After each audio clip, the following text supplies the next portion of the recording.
Make sure everything's working on both Twitch and YouTube, and microphone and stuff is working. Cool. Right out of the gate, I will just say no face cam today. I'm doing a second channel stream, so obviously if you're watching it on Twitch, then like technically it'll look mostly the same, but this is actually a what's it called? The second channel stream archive stream. And I'm also, like, I don't know, this one's a little bit more miscellaneous, so I figured we'll do Facecam for all, like, the main channel streams, and for anything bonus, I won't. Just to give myself, you know, like, a day off here and there. Other stuff. I've just put out a, honestly, sizable update for Follow the Arrow in terms of how much work it took. The funny thing about this update is the most time-consuming part was basically like one sentence of the section of the alt 1 to 80 or 80 to 90 route involving the Ani quest has been slightly restructured. Well, here's the thing about that. So I'll log in and just show on the map. I think actually my evoker is probably close by, and I'll talk through like what my plans for the stream are in a little bit. My initial goal when doing this update was like, oh yeah, I'm just going to throw together like the Zul'jin Sojourner real quick, and then I'll make some like small tweaks, and then we'll be good to go. And I decided, you know what? I think the most important thing that I need to fix now, while I'm at it, while I'm doing Zul'jin Sojourner, is all the quests here. Because anybody who's used the 80 to 90 route knows it was partially bugged, right? Even like when I tested it on stream, it was bugged. So the good news is this is now fixed. Here's the thing, it took me fucking forever to fix this. Now, initially I thought that because of like how the Ani quests were designed, it was a little bit janky. And the Ani quests definitely weren't coded fully properly in the add-on because the way that it's like tracked, it doesn't work properly. And I had to fundamentally develop new logic just to handle this one quest down here to like pick up the different trinkets. So that was already like a headache. But I did that while I was adding it to Zul'jin Sojourner because it's one of the quest lines. And I'm thinking, okay, well, now I've gotten that done, I can just easily integrate it into the alt route. Here's the thing though, apparently there were like 2 separate additional issues present with that part of the campaign, or well, with the alt route, that I didn't know that was what was causing it. So there were like 3 different bugs converging to cause it to break in that way, and I had to fundamentally rewrite a lot of, well, not necessarily rewrite, but like write a lot of new code and then like change how the logic works for like some of the arrow tracking and for how some of the like the refreshes work. Because, like, I mean, the TLDR, actually, I recorded a decent chunk for an eventual Patreon video, like, behind-the-scenes thing, explaining how all this works and, like, the debugging process, because I think, you know, that for people who are interested in that, that might be more, you know, more interesting to know about, rather than, you know, people who just want to see, like, the actual speedruns and stuff. But it was a whole process, and I ran into issues where, because, like, the crux of it really was because you were picking up and turning in a quest in the middle of an arrow override segment, which I didn't realize, but, like, technically that is the only time anywhere in the add-on where I do that. There are other times where, like, midway through a step, you pick up multiple quests. Like, the entire part of Amanizar Village, where you're picking up a bunch of different quests, that works fine, because it's all like individual sets of XY coordinates that it's directing you to, and it's determined when you pick up or hand in a quest, which is like really easy for me to track. But if I'm in the process of having the arrow like basically hijacked, like it's in one of the override states for a sub-objective quest, which in this case was like the collect the 6 bags of things. And I mean, there's some other quests in the middle there. So you start there, you pick up these 3, you go over there, you pick up these 3, and then there's all like the little objectives in the swamp. And if it's in the middle of one of those chains, then if you try to pick up or turn in a quest, like the way that the code was structured, it just like fundamentally breaks and it like refreshes the entire step. And I had to change a lot of stuff because I had to like decouple the way that it's like presented on the add-on, like the actual visual side of things, with how the arrow handles it on the back end. And then I had to like write new logic to both like not break, and then also to then handle the tracking for like picking up and turning in quests mixed in with the sub-objectives. I mean, it's very complicated, but the nice thing is, it took me fucking forever, and now I tried to structure it in such a way where it's like future-proof. And I didn't just put a band-aid fix on it, because obviously I'm not in a rush to get it out.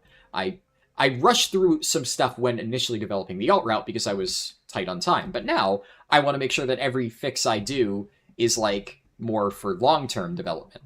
So I, spent the time to fix those sections of the code to make it so if there is a quest like that in the future, which, it's entirely possible, then my code can now handle it. So it was a fucking nightmare to do, but it is nice. And the good thing about that is the only bug remaining, I say like bugs with air quotes, remaining in the add-on that was something I wasn't entirely sure how to fix. That was like, I don't know why my code isn't working, but it's breaking here, I gotta figure it out. Every remaining issue that people have reported to me is like it's not necessarily a bug. It's usually something where I know exactly what the code is doing, and it's doing what's intended to do, but like somebody thinks it's unintuitive, or they're like, I wish it did this in addition. So like, or people do like weird niche things. Like a good example would be people copying their saved variable files from one character to another, which like I never even thought people would do that, right? So technically, like the way that my code handles a copied save variable file is like, it handles it normally, but I just never, when I designed the add-on, thought like somebody's going to manually copy paste something with already complete values in there. So like I'll have to go and add a way to wipe that from like an existing character, so that if somebody wants to do that, they can just press a button. But that's not like a bug per se. That's just, I mean, I guess it's kind of, it's a bug depending on what your definition of a bug is. But at least like I fully understand why that issue is being caused and how to address it. There's just no easy way for me right now with the current way my code is set up without like a lot of additional work to do that. So I'll have to add that at some point, along with a bunch of other things. There's like weird quirks where the add-on may not play perfectly if you like do it out of order and stuff like that. And I designed it knowing that, and I put like disclaimers in there, but obviously I'd like to add like more advanced logic to allow people to do it out of order, etc. So I can still add things. There's still a lot of things on like the requested features list, but this was the only thing left where I'm like, I have no idea why this is breaking. And that's meant it took a lot longer to figure out why it was breaking first, and then find out how to fix it second, which, yeah, it's been a time-consuming last few days of development, which is also why I haven't streamed as much. I'll log out of my evoker, but I was planning over the last few days to get both my druid and my monk leveled up. I got my monk done, largely while doing Zul'jin Sojourner, but because a lot of this, like, solving this process took longer than I expected, I wasn't able to finish my druid in time. And then also at a certain point on like Monday, Tuesday, I figured instead of rushing to level the druid up, I should get a few more things done at endgame on my priest and my evoker. And I was gonna stream that like last night, but then, I was too busy with the add-on and I didn't want to like worry about that. So I was like, all right, not streaming until the add-on update is out, but it's out now. So there we go. Hey Pixelina, early stream? Yes. Yeah, one of the reasons it's early, and I was kind of on the fence about this, but I figured because I haven't streamed the last few days, I figured, fuck it, I'm going to stream no matter what, and it's going to be interesting. I haven't streamed any of my guild's raids, I don't think, so I don't know how this is going to go.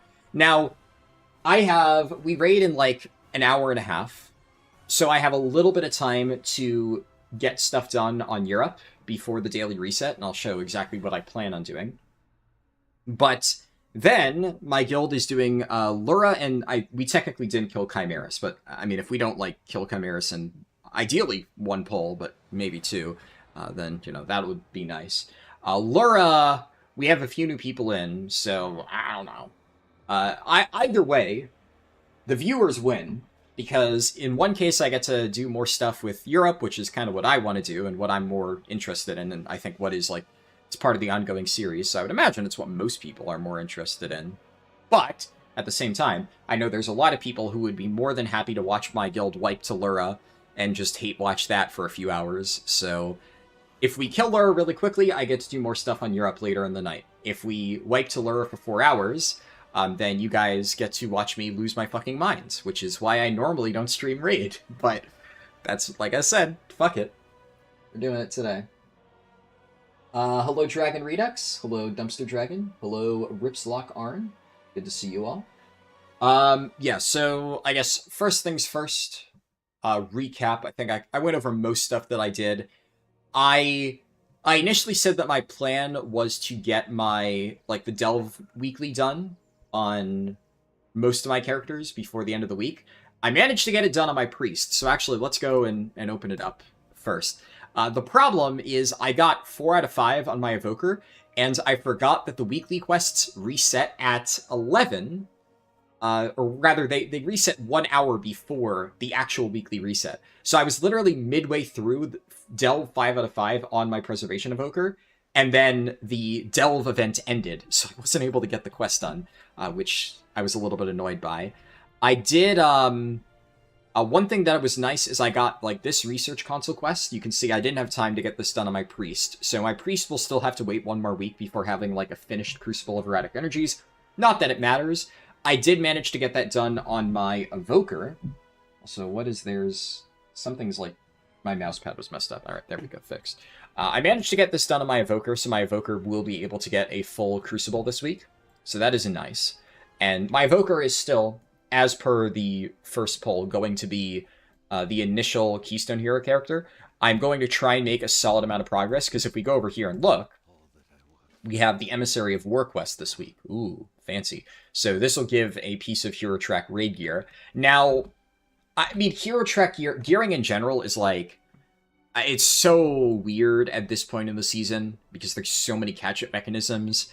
Honestly, this is not even that impactful. And same, like, I guess I can open up my Priest's item. I'm going to open this as Shadow Loot Spec because, like, I don't really think there's any good healing stuff from this. I get an offhand. All right, cool. I'm actually currently using a one-hand offhand, so sure. It's like, whatever. I'm probably going to craft a weapon eventually anyway, so it hardly matters. I mean, these are all kind of whatever, but I will be doing Stormarian Assault anyways at some point because I need the Crucible upgrade, so I guess I'm just going to pick this on all my characters. It's something. Singularity Anchor. Oh, you actually have to defend 3 waves. Okay, I need to do that anyway, but it doesn't just let you go in and complete the quest. What is wrong? There's, like, something jutting out of my mouse pad. I don't know why, but, like, I keep accidentally, like, rubbing my hand over it. I think it's, like, I've seen this happen before where, like, a stray, like, fiber pokes out, and then it, like, jabs into my palm whenever I move my hand over it. I think I got it. It's really annoying. Anyways. Wish the weekly worked in M+ as well. Oh, wait. It does. Right? I'm 99% sure this one works in M+. There are, like, the Time Walking one doesn't work in M+. The, obviously the Delve one doesn't. This one did they change it? Oh, you mean this thing. The final boss will drop an extra item. Right. Yes. Yeah, that would be nice. Also, I can open my vaults in this character. I can show, right, on the map. I don't have anything fancy. I guess it'll pop open. Literally, all I did is, while filling out the delves, I have some slots. I don't even think I have all of them, right? Yeah. So, oh, I could take a champion necklace. I'm going to take 4 out of 8 tokens. It's a bit of a bummer because one thing I was also hoping to do is get, like, the full vault so that I could take an extra bonus roll. At this point in the season, like, it barely even matters. This just means that much later on in the season, if I happen to slacken one of these characters, I can get, like, an extra bonus roll with just a very tiny vault. What else? I got some Warbound stuff, so I can throw this in here. Yeah, I've been keeping all my Warbound things, or at least trying to keep them semi-organized. I have some weapons I can throw in here. I have so many swords, I doubt I'm going to use them all. Plate. My paladin is going to be covered in gear. It is kind of the only leather one, or plate one, I mean. That's mail. I can put, yeah, leather there. Oops. And I technically don't have any leather to level except my druid. Actually, my druid could probably use some of this, so that would be pretty helpful. And then my shaman will be able to use some of the mail things, so I definitely want to make sure I do that properly. And we'll throw this stuff, and then any leftover materials. I think, yeah, I'll put them here. Because when I do engineering leveling on my other alts, that will be nice to have. And I don't really need them on this character anymore. I don't really think the rest of it matters. Okay, yeah, that's really all that's... I think all that my priest did. The only thing I did is I spammed, so one of the reasons why I also really wanted to stream today in particular is Invasive Glow is up. Invasive Glow was up on Monday, and it's up today again, so it's been up quite a lot. This is what I spammed on my priest to get all those delves done, and I did a little bit on my evoker, but then obviously, like I said, I ran out of time. I only got a few done on my evoker before it was gone, and then I tried to do Calamitous late last night, but then ran out of time. But I can do that a little bit now, and the really nice thing about that is I'll be able to progress my delve track a bit, because I still haven't made that much progress. It is by far the best way to both farm Valeera XP. Valeera's up to level 20 now, but also, something a lot of people don't realize is that it's really good for increasing your delve renown track. Most people probably because they already have this finished, so they never had a reason to do this, but early in the season, I spammed it a lot. On higher difficulties, so like tier 11, when you get the full Nemesis box, you actually get a tiny amount, I think it's like 80 progress towards your Delver's Journey track. Now, that may not seem like a lot, because you need a really sizable amount to actually increase it, but considering you're also getting really good Valeera XP, and you're getting a lot of crests, it is still... I think... I want to say that it's probably more efficient in terms of, like, realistic crest farming than ritual sites. I've seen some people say that they can farm a decent amount of hero crests from tier 5 ritual sites with, like, all the modifiers. The problem with that is it assumes you have really good gear. Now, if you are really trying to farm hero crests and you already have good enough gear to do that, that's one thing. But I would not be able to farm ritual sites on this character.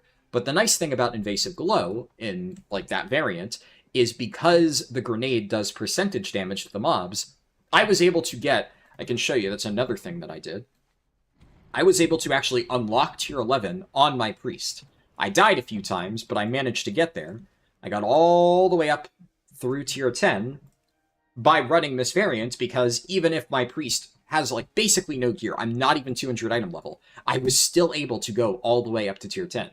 And I'll show you an example of that on my evoker, which is now the character I want to focus on. But it's really, really, really easy.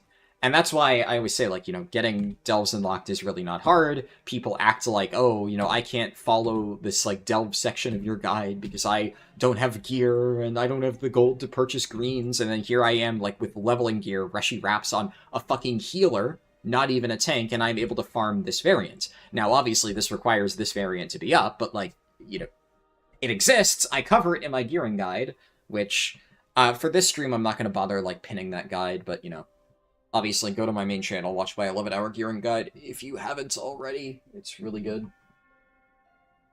Heiress of Ruin said, "Hi, I'm Seraphina on YouTube, just to let you know. Hope your raid goes well. You'll have Pathfinder in 5 minutes. You can't watch the entire stream." Yeah, no worries. I appreciate you stopping by anyways. Is Pathfinder... what is that? But either way, if that's like a game, I hope that goes well. And, I mean, the VOD will always be up. I'm currently streaming on Twitch and on my second channel, my Stream Archive channel. It's just for streams like this, which aren't like, you know, I don't think this is going to do well, because obviously it's like a, you know, whatever, I'm just streaming Raid, etc. It's easy enough to multi-stream on Twitch, and, like, I don't need to worry about algorithm stuff there, but for any streams like that, I want to make sure they're at least saved somewhere on YouTube, but I don't want to put them on the main channel because then it will interfere with like algorithm things. It's like D&D, but with a bit of different rule sets. Ah, okay. I was like, I think I've heard the name before, but I didn't know for sure, and I also didn't know if it was like a board game or a video game, but I've heard it mentioned in the past. Hey, Single Guy, good to see you. That explains why you didn't see it on YouTube? Yeah. I do always post in, what's it called? In my Discord, I post both links. I think it's there, right? Let me double check. Yes. Yeah, okay, the YouTube link should be there. So, it shouldn't be too hard to find usually, if you're looking for it. Technically, Twitch also has VODs, I should note, but Twitch auto-deletes VODs after a certain amount of time. I don't know if there's any way that you could even preserve it. I'd imagine maybe like the super-duper big streamers have some way they can preserve it, but I definitely, on Twitch, don't have those options yet. But that's why they're always preserved on YouTube, either way. Let me hop onto my Evoker. Mostly what I want to do is work on my Evoker. I'm going to probably later in the week try and get as much done on other characters, especially the Priest. Because I do think... I technically didn't put that up to a poll, but since Disc Priest was so close in second place, I probably will just say I'll do it second. I think after that, I will probably pull it, though. So we'll see what ends up being finished. And then also, yeah, I forgot to mention this. I posted this in Discord, but tomorrow I'm doing... well, I'm going to be leveling as Prot. So I'll be leveling the Paladin, because Paladin won. But again, I'm not going to, like, arbitrarily level as Holy Priest just because Holy Priest is an especially bad leveling spec. There's, like, basically zero value to it. So I will be leveling as Prot Pally, which is just what I usually play for Paladin leveling. It's very good. We'll get that up to... I don't want to necessarily say 100% certainly that I'm going to do all the way up to level 90 tomorrow. I'm gonna play it by ear. If... okay, Arcantina, and then I can set my Hearthstone. If I'm, like, not tired at all, and it ends up being really fast, I might do all the way up to 90 in a single stream. But if 10 to 80, for whatever reason, ends up taking a very long time, then I'll probably just split it up and do the rest on Friday or something like that. We shall see. Either way, though, I have the full Warband Mentor bonus up to level 80, and I have now a 20% bonus up to 90. And if I have time to finish leveling my Druid, TBD on that, I guess. But if I can get that done, then I would also have the full 25% bonus on Europe. We'll see. That would be nice. I think I'd rather finish leveling my Druid to 90 before I start, like, doing another 80 to 90 run, so I guess that also depends. If I manage to get the Druid done, then I'd probably do it all in one sitting. Otherwise, I'd probably stop at 80, finish the Druid, and then come back to it later. Yeah, I'll do Stormarian Assault again. Can knock that out pretty easily. And I'm not going to do Voidscar Arena, but you know, we can grab that. Same thing, I think I got 2 Vault slots, but I don't have enough for a complete free bonus roll. Yeah. Huh.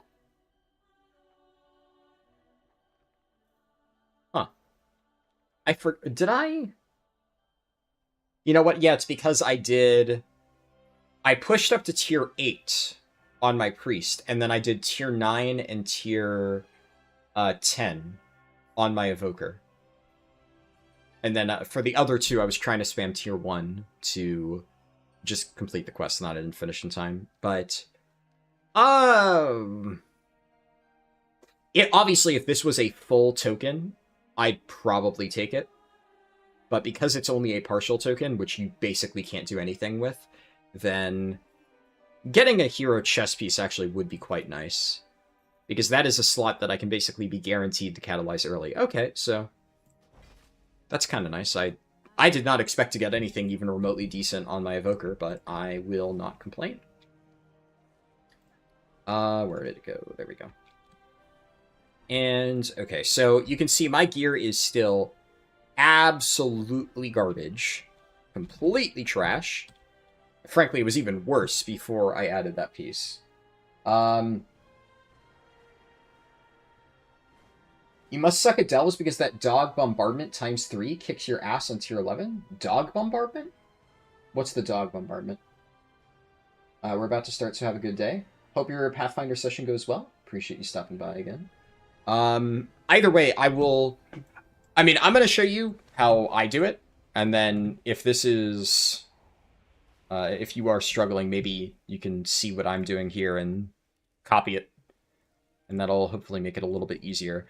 What I'm also going to do is, I want to farm this a little bit, but I'm going to do this once, just to showcase that even with my completely garbage gear, it is possible. You can also see, like, Prez talents. I haven't really done too much. I'm just have my build from War Within, and I just slapped some stuff onto it. But I will go here, and we're going to do tier 11. And I'll just show you how I run through this. I also, I guess, something minor is I managed to get all 600 shards last week. This I actually largely got while leveling, because the nice thing is, when you kill rares during the leveling process, they still give coffer key shards. So I think I was at like 400-something coffer key shards after leveling this character to 90, so I just flew around, killed a few rares, got the remaining shards. Ended up being pretty easy. I also, while I was in the process of doing Zul'jin Sojourner, I did get up to level 9, so we can go and grab that stuff. Obviously, Crucible I managed to get. I'm still quite a ways off from Harati, 2 full levels, but I'm going to do Harrandar Sojourner next. So I'm going to do Harrandar Sojourner, then Voidstorm Sojourner. That'll be the last one I add. I figured that makes more logical sense. And then also that means that while I'm leveling my Druid later tonight, that I'll probably do off-stream just for my own sanity. But while I'm doing that, I might be able to get enough reputation from that to get to Renown 8. So that would be cool. It doesn't make that much of a difference, though. The belt is relatively unimpactful. The Nemesis packs from the dogs that do the bleed. Oh, yeah, well, in that case, you just kite. Like, obviously, some specs are better than that than others. Like, melee might struggle a little bit, but in this particular variant, like, you can just kite them and chuck a grenade behind you. Especially, like, on Bear, you can just keep running Moonfire, grenade. Moonfire, grenade. And then if you get hit, Frenzied Regen. And then as long as you don't let any mobs get into melee of you, then, I mean, you should be good. But, I mean, that's what I'm going to showcase. So, like I said, I'm going to do this once. Let me make sure. I want to make sure I'm keeping track of my time, because I do have raid in an hour. The Bloodhounds, yeah. Well, you'll get to see how I handle the Bloodhounds. Also, because Valeera's damage doesn't matter at all, I'm going to put the cheat death mechanic. I am going to put Mandate just because, like, sometimes she will just one-shot something. Like, that's just good. But I'm putting her on healer. Now, I'm playing Prez, and I'm running healer Valeera, and it doesn't matter because I will be able to kill literally everything regardless. So we're going to do this. This also gives really good Valeera XP. It's 13 XP per one of these weaklings that you kill, which isn't a lot, right? But if we look at Valeera's thing here, how much... it doesn't show a breakdown. There's, like, some way to see what her overall, like, XP until the next one is. Is it with, Yeah, okay, this is how. Yeah, so 13 XP, not that much, but there's a lot of these weaklings, and it adds up, and this is the lowest amount that you get. And the regular mobs that you kill will give even more. And then on top of that, especially at higher tiers, as I open up Mislaid Curiosities, of which there are a bunch in this early room, that gives me a big chunk of Valeera XP. And then obviously, the real good stuff is from both the completion bonus, normally, and then a full tier 4 Nemesis box on tier 11 will give you a very large chunk of Valeera XP as a bonus. It's an item called Assassin Subtlety. Funny wordplay. And that gives you, like, I think at this point it should be almost a full level with Valeera, because it's still a pretty sizable chunk even at the higher levels, and obviously the amount required scales. So we see a Mislaid Curiosity. I open this up. Valeera gains 500 experience. Not a ton, but also one of the other really good things about this, on top of all of that, right, forgot to even mention that, every time you open one of these, there's a chance you get a Beacon of Hope. And having more of those Beacons of Hopes, especially if you're trying to get a bunch of alts set up, which I am, will mean that you'll be able to do Nullius for the Easy Delver's Bounty on every single one of them, without having to go through the process of doing the praise on all of them. I will still be doing praise on this character, or really on all my characters, obviously, because for early gear, it is decent. But especially later in the season, like, one of the nice things is when I was farming this on my North American account, I got so many of those Beacons of Hopes by farming this that later on, yeah, you can see I'm getting absolutely clapped.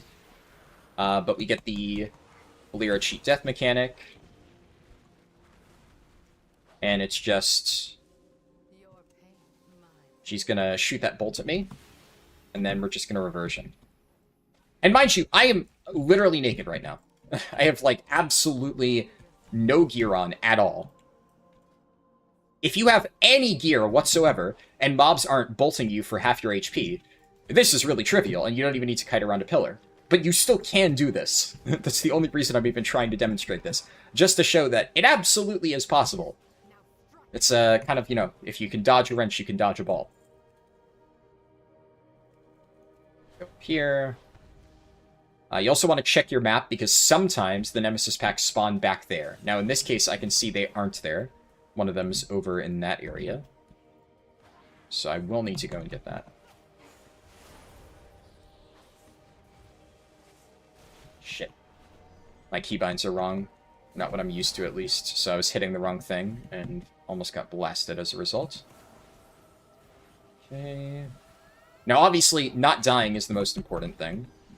So I'm trying to stay alive. But if I get the opportunity, it's one GCD, bomb. Another GCD, bomb. Especially once I have more gear, I should be able to do that without too much issue. Double check for mislaid curiosities. Sometimes they're around that corner, they're not. Do I have Rare Scanner? It helped you see the mislaid curiosities in the map. No. I don't have that installed. I mean, I also have all of their positions memorized, right? Like, I've done this so many times. I know where all of them can spawn, so I'm just constantly panning my camera. Like, there's one that can spawn in that bunch, there's ones that spawn on these tables, right? Another that spawns in that cubby, one that spawns up in that ledge over there. Okay, so I'm gonna do this, and then we're just kiting.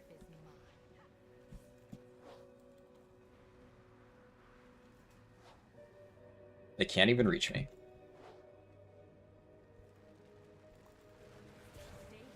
And a deep breath through them. It stuns, right? So they can't actually hit me. I think that hit one of them. Yeah.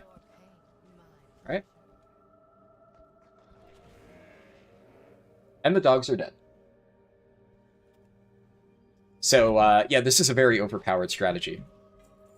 I was considering making a video just about this, and, like, in hindsight, maybe I should have, because I saw that a few other people covered this in videos, and I was like, okay, surely this gets nerfed, right?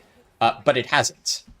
I don't know if it's just, like, Blizzard only watches my channel for fucking exploits like this, because every single time, without fail, whenever I cover a trick like this, like, Blizzard immediately fucking snipes it. I'm pretty sure if I had, they would have nerfed it, because they do that all the fucking time. Maybe I'm just fucking egotistical. I don't know. It could just be coincidence, maybe.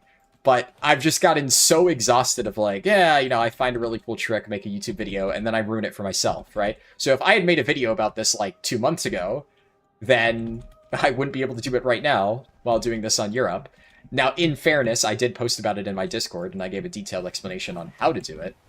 But, like, I mean, this is just, it's broken, right? And the fact I'm able to do this with no gear is already extremely powerful enough as it is, but I'm going to get 10 hero crests out of this, and all the other benefits that I mentioned, and then when you are extremely geared, especially like if you're playing a tank, then you can just basically pull everything, bomb it all down, and it is, without a doubt, the most efficient hero crest farming method in the entire game. Like, not even close. Other than some people have said group farming ritual sites is, like, better. Purely for hero crests, mind you. So, for all of the other benefits, this would still be a better thing to do. Like, farming ritual sites, even if I could do it as fast, which I definitely wouldn't at this point in time, it would not give me Delver's Journey progress, which Delver's Journey progress extremely important for gearing because of all the later benefits. I'm going to try and get that ASAP. So, that's why it was, like, tricky, because in my catch-up gearing guide, I mentioned the later stages of the Delver's track as, like, this is something that you could do much later on in the season, after you've already spent a lot of time gearing characters. But one thing that you'll see as I start gearing up my characters on Europe is I'm going to have access to that extremely quickly, largely because I'm going to do things like this, and I'm going to just try and spam progress my Delver's Journey track so that I get access to those broken methods. Because even if it takes a decent amount of time to actually farm up that renown progress, once I get access to it, it saves me... Oh shit, I thought I was going to LOS that. But that is what the cheat death mechanic is for. I also could have time dilated myself if needed. But yeah, even if I have to farm it for like a decent amount, on every single character that I gear after that, so for anybody like me who plays a lot of alts, it's just so much time that you end up saving. Delves have always been really good, but they are just stupidly overpowered this season. And this is even with all of the bonus rolls, because, you know, people in my guild will like to say, like, oh, Delves are worthless because I can just, like, run keys and whatnot. It's like, well, yeah, if you're in a Hall of Fame guild and you have other people in the guild able to help you, like everybody in my guild just obviously is, well, then, okay, sure, you don't need to run Delves, you can just get a carry. But 99% of the player base cannot do that, and they will not be able to just walk into +10 keys and skip the entire early gearing process. But if you do this completely solo, then you can just apply to +10 keys, or just push your own key pretty effectively, and it works. These are the hardest mobs, by the way, these stump spreaders, just because of this, this bolt.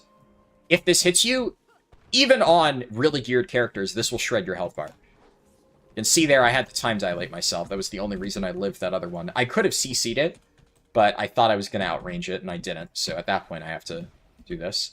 The Thornmaw Briar Blazes are also pretty scary. They do pulsing damage, and then they also shoot a bolt.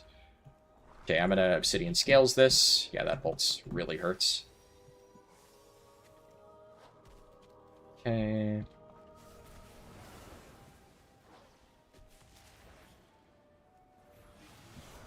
But the grenade does a lot of damage, so we're good. Tag you, grenade. Run over here, grenade. And this is a lot easier, again, if you can just face tank stuff. So I don't know how long it's going to end up taking me, but I'm also trying to play ultra safe and like stand right at the edge of mob hitboxes and like chuck grenades in there to pull. Normally I just walk in, face tank it, and then I kite after I round up a bunch of mobs. I do need to run over here and grenade. I'm going to get the stump spreader. That's unavoidable. But it should be fine. Okay. Yeah, that's a mandate proc. Nice. Sometimes that just happens. Even healer Valeera can one-shot with mandate, so there's just no reason to put her on DPS. Obviously, on my main account, I farm with DPS Valeera just because at a certain point, if you can't die already, then DPS Valeera is just going to speed things up. But at this point, I may as well use healer. In this case, I'm going to let it cast, and then I'm going to stun. This.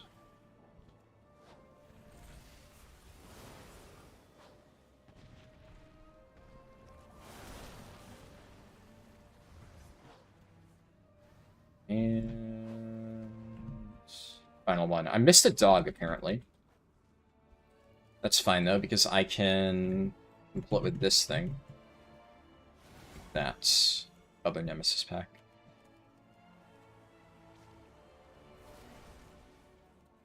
Okay, come here. And I can try and stand in such a way that I cleave both. Okay, pulling that other mob is awkward.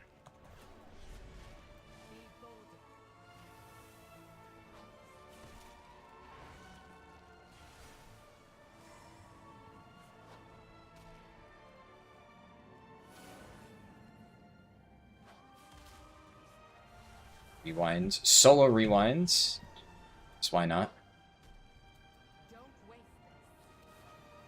Jesus.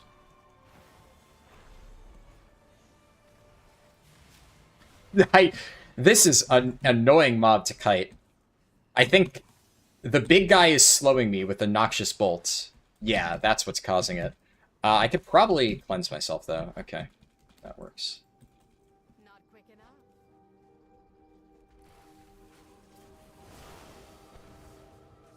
And it's dead. The dog leashed, I guess, somehow? Okay.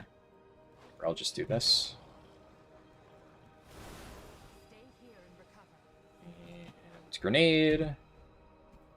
And grenade. And grenade.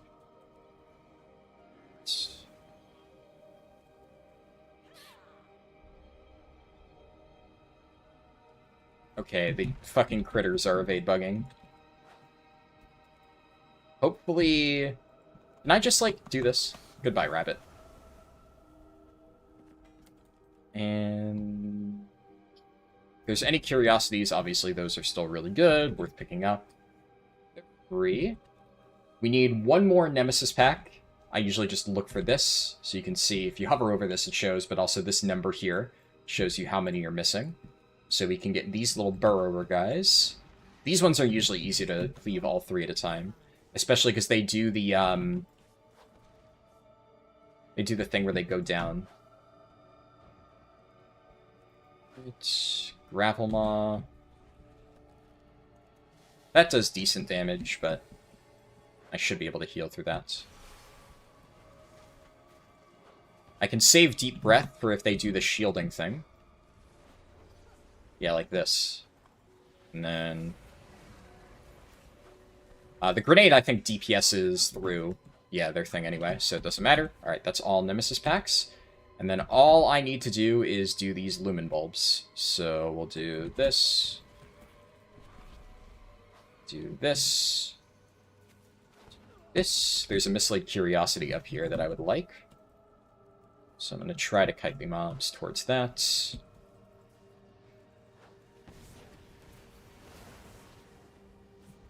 And there we go. Is there any other one that I can grab? Sometimes one spawns back there. Ooh, we got a purple. Oh, it's only the boon. Okay, I thought that was purple Valera XP. Which would have been nice. Careful, don't want to wake that mob up. Is Valera leveled up yet? No, but she's gotten like a third of a level just from this, but the really big thing is going to be the bonus at the end. And then this final boss, the grenade also works on him, but it spends so much time just spam casting. Like, I'm just going to tank the autos here.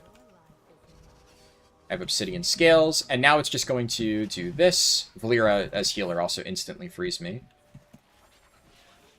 And then it does the salvo. And it's not auto-attacking me here, so I barely even need to heal myself. As long as I don't stand in one of these swirlies. I think the swirly would almost certainly one-shot me. Like, that would be, yeah, not good. But if I don't let that happen, I can out-heal the autos. And if I can out-heal the autos, it means literally anybody can out-heal the autos, because, like, you could just get the healer Valera orbs. You could also just kite out of melee range. Like, that is something you could do. Like, you don't have to let it hit you. I'm just doing that because it's easier. Right. And there we go. Tier 11 Delve. Not even 200 item level.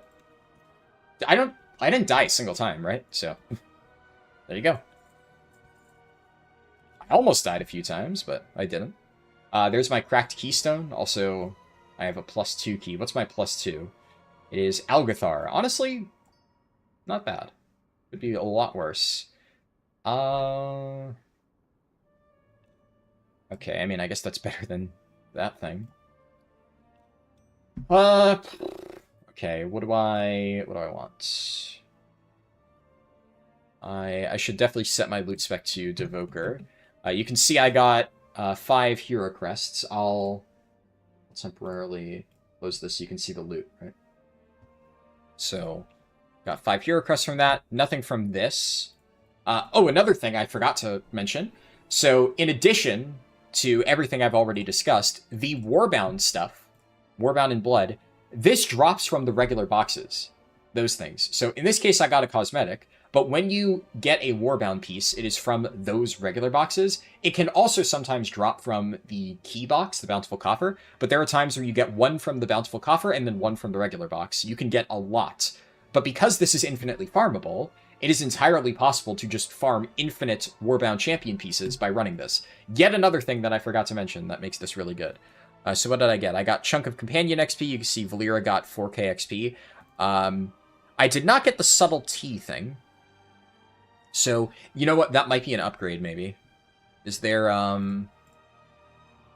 wonder if one of the later upgrades causes you to get... I'm not sure. That would make sense, though. That at one of these later things causes the boxes to give more Valeera XP. I mean, either way, that's still decent, right? That's 2/3 of a level for Valeera from one run. And I can get this on my main down to, like, 4-minute runs if I'm really fast about it. And I think even if I'm really slow, like really crappy gear, you could pretty easily do this in, like, 6 to 8 minutes. So, it is not bad at all. Easy clap indeed, yeah. You just recently got serious about Delves. You reached level 50 with Valeera. Yeah, the later stages of Valeera XP definitely take a little bit of time to farm, but once you start doing methods like this, I mean, I've had max Valeera since...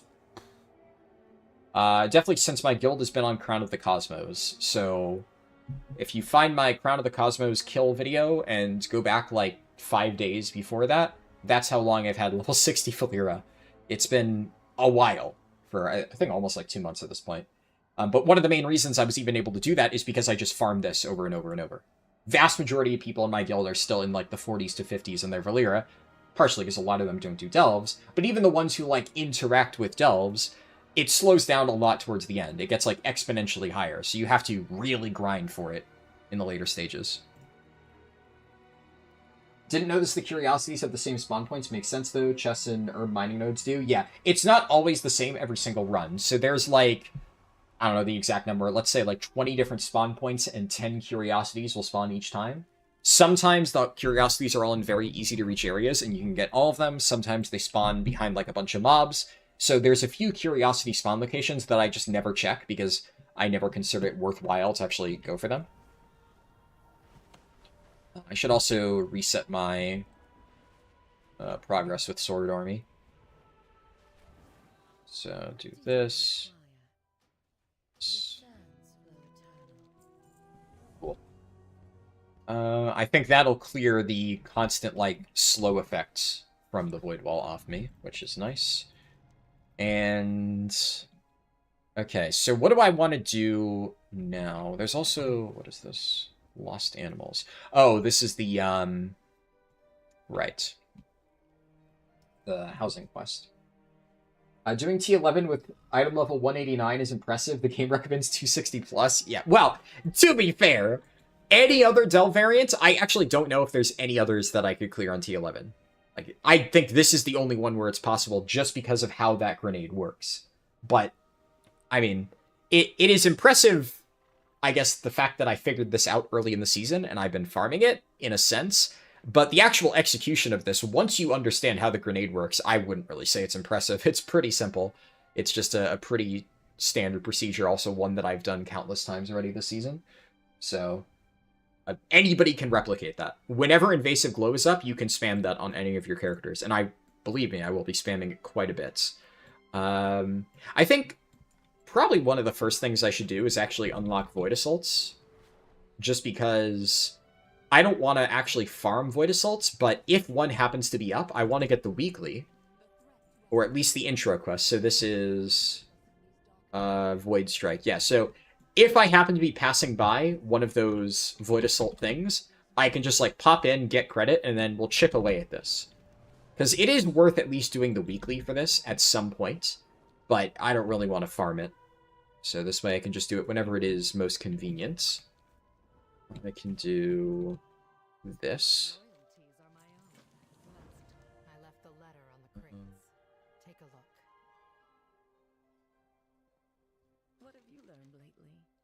I haven't done this intro quest yet. So this will give me the breadcrumb for Nullius. So I mean, I may as well do this at some point, right?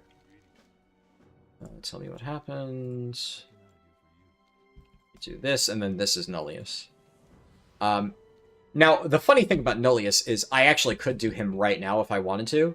Obviously, if you don't know, like, pretty much DPS Valeera can solo it. If I soloed him right now with my current level Valeera, it would be possible, and it would take me probably like an hour of just letting level 20 Valeera chip away at it. But it is possible, which is very silly that that's even a thing that you can do. So I'm not going to do that, of course. I'm going to just let my Valeera level up a little bit more, but I should be able to do Nullius before long. There's also no real rush on it anyways. There is this quest from Lorthamar, Midnight World Tour, so that will give me a bonus Spark of Radiance. So, I mean, I'm going to get that done at some point. All of these events I will be doing because I need to get the rep gear anyway. And then we could do Prey. Ooh, the Prey intro. So I deliberately waited to do any of the early Prey stuff until I was, like, streaming or recording or something like that. Because this is, like, look, it's not interesting per se, but I wasn't able to demonstrate this on my catch-up gearing video because it is once per account, this process that you have to go through. So I described it, but, you know, there's only so much that I can realistically do. The delves, really, it's just the same, other than the obvious of you have to do tier 4 to unlock tier 5, and then over and over and over. So I did that by spamming Invasive Glow, which, you know, I've just showed how to do it. That's it. That's the entire delve unlock process. It's just do that over and over and over. If that one's not up and you really want to unlock delves ASAP, then you could just do any other, like, semi-fast variant, but I mean, in my case, I specifically waited for that one to be up before I even bothered with delves on my European account, because it just makes it a hell of a lot easier. And then... okay, yeah, I have to wait for the roleplay. Now, Prey is in a bit of a weird spot, because obviously the gear from it is completely garbage at this point. Prey was already, like, I think it is crazy that they haven't buffed it at all. Maybe they know that, like, people just don't really enjoy it that much, so that's why they don't want to actually do anything else with it. But then they added Void Assault, so, like, I don't know, man. I think, like, all of the development time they spent on ritual sites, like, instead of doing that, maybe just, I don't know, work on the headlining feature for the expansion that they've kind of neglected. It's a very strange choice, for sure. But right now, like, I'm going to get basically nothing out of doing Prey. But Nightmare Mode Prey, when I eventually unlock it, is kind of important even still. Now, the one thing that they have done with Prey that is, like, at least it's something, is now because the champion box prays, so you're basically your first 2 Nightmare Mode prays of the week, because that gives guaranteed Ascendant Void Shards or whatever, like the stacks up to 5 and then you get it, it's like a charge for the Nilhammer, that kind of thing. It is, technically speaking, the most efficient way to get that alongside delves. And, like, I guess, even though you can't really farm it that much, because it's only the first 2 every single week, it is something. So, if I was actively trying to farm that, I would be doing Champion Prey. Now, I'll be honest, right now, on North America, I am not farming those things at all. I am just slowly collecting them on my alts as I do other stuff, just because, at this point, on NA, I'm done with the season. So, I am just basically chipping away at it over time. We can pick the Eversong one. Alright, sure, cool. And then I'll do like Southern's Soiree and other stuff as I get this done. As is tradition. Also, I want to check where is the Bloody Token thing. Bloody Tokens, I think, are probably still worthwhile. Obviously, Veteran Gear is nowhere near as valuable now as it was, like, early in the season. But getting a guaranteed upgrade to a slot is still very powerful. So this is Sparks of War Harrandar. Okay, so whenever I do my Harrandar Prey, I will do that in War Mode, probably. But for now, I will not be in War Mode. There is... okay, so if I see one of these assaults, I'm going to fly by and check, because if it's almost done...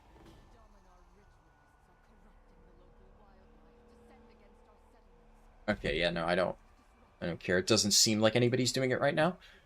I mean, I'd imagine Void Assaults are just pretty dead in general, because there's just nothing good from them. But, okay, so what do I want to do to be efficient? First and foremost, any rare that I find, I want to kill. Just because rare mobs give... You know, should I... I think I'm actually going to start doing world content as Prez. Because Prez does decent damage for a healer.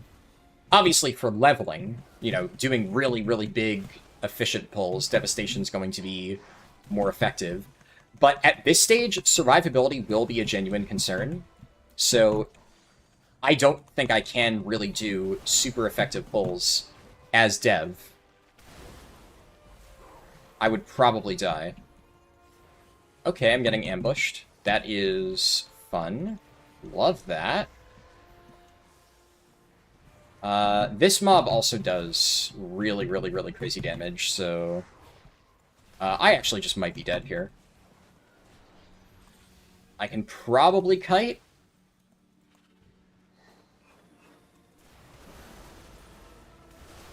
But the bleed is really nasty. Ironically, I'm one of the few classes that can actually remove bleeds, but I don't think I'm talented into that because I didn't think about it. But as Prez, I actually might be able to out-heal the incoming damage, which is... Yeah, this bleed, this thing will completely fuck you up. Okay, yeah, the rare mob leashed. Having this guy spam casting on me is not helping. So... Did he just leave? That's a thing that can happen? Okay. That's, interesting. I never even knew that. Yeah, this is... I don't know why, but I've actually had a few undergeared alts get completely fucked by this rare in particular. It's like most rares do absolutely zero damage to you, and then this one Lynx rare, repeatedly when I try to fight it on my alts, will just kick my ass. I don't know why. So am I not able to auto-attack? Okay, I can. But I just have an extremely slow swing speed and do no damage. Man, I just wanted to save my proc. Holy shit, okay. Eh, somebody else arrived. Alright, well now I should be able to very easily do it. They're gonna blow it up. Cool. Well, at the very least I didn't die. That would have 100% killed me as Devastation. I still think it's probably worth it to... Yeah, okay, that is an upgrade. Chuck that on. And then, before I do anything else, I'm going to grab my Saltharol's quests. Because, oh yeah, I also need to grab this thing, the helmet quest, so that when I do Saltharol's, I get a free helmet. Be nice. What do I want to do? Let's do Blood Knights. Generally speaking, Blood Knights are... I think Blood Knights and Farce Raiders are probably the faster ones. I need to test this more in preparation for 12.0.5, or 12.0.7, I mean. Because I'll need to figure out what the actual, like, fastest for leveling Saltharol's objectives are. And I'll be honest, I don't really know. I only have a gut feeling. I know every time I've done the Magisters and the, well, most of the Magisters and Shades I've done have felt slow. I'm sure there's probably, like, some perfect distribution of, like, if you grab, like, 2 in Blood Knights and then, like, 1 in Magisters and then 1 in Farce Raiders or something, that's, like, the fastest combination. And that's the kind of thing that if Saltharol's is being included now with the buffs, I will need to solve. I scared him away. I guess. I just... Like, I had too much aura fighting both the rare mob and the ambush at the same time. And he just gave up. You don't want to fight me anymore. I like that explanation better. I've actually... See, here's the thing, though. Every single time I feel like I do Saltharol's, there's a new quest. I've never seen this one before. This is... It looks like this was Blood Knights. Okay. I mean, this one doesn't seem bad. And the nice thing is, so if this ends up being one of the active ones, think about it like this. Imagine you do this while leveling. This is already part of the leveling route, this area. So that actually adds even more credibility to my theory about Blood Knights and Farstriders are the fastest. Is also, what are... I hope these won't despawn.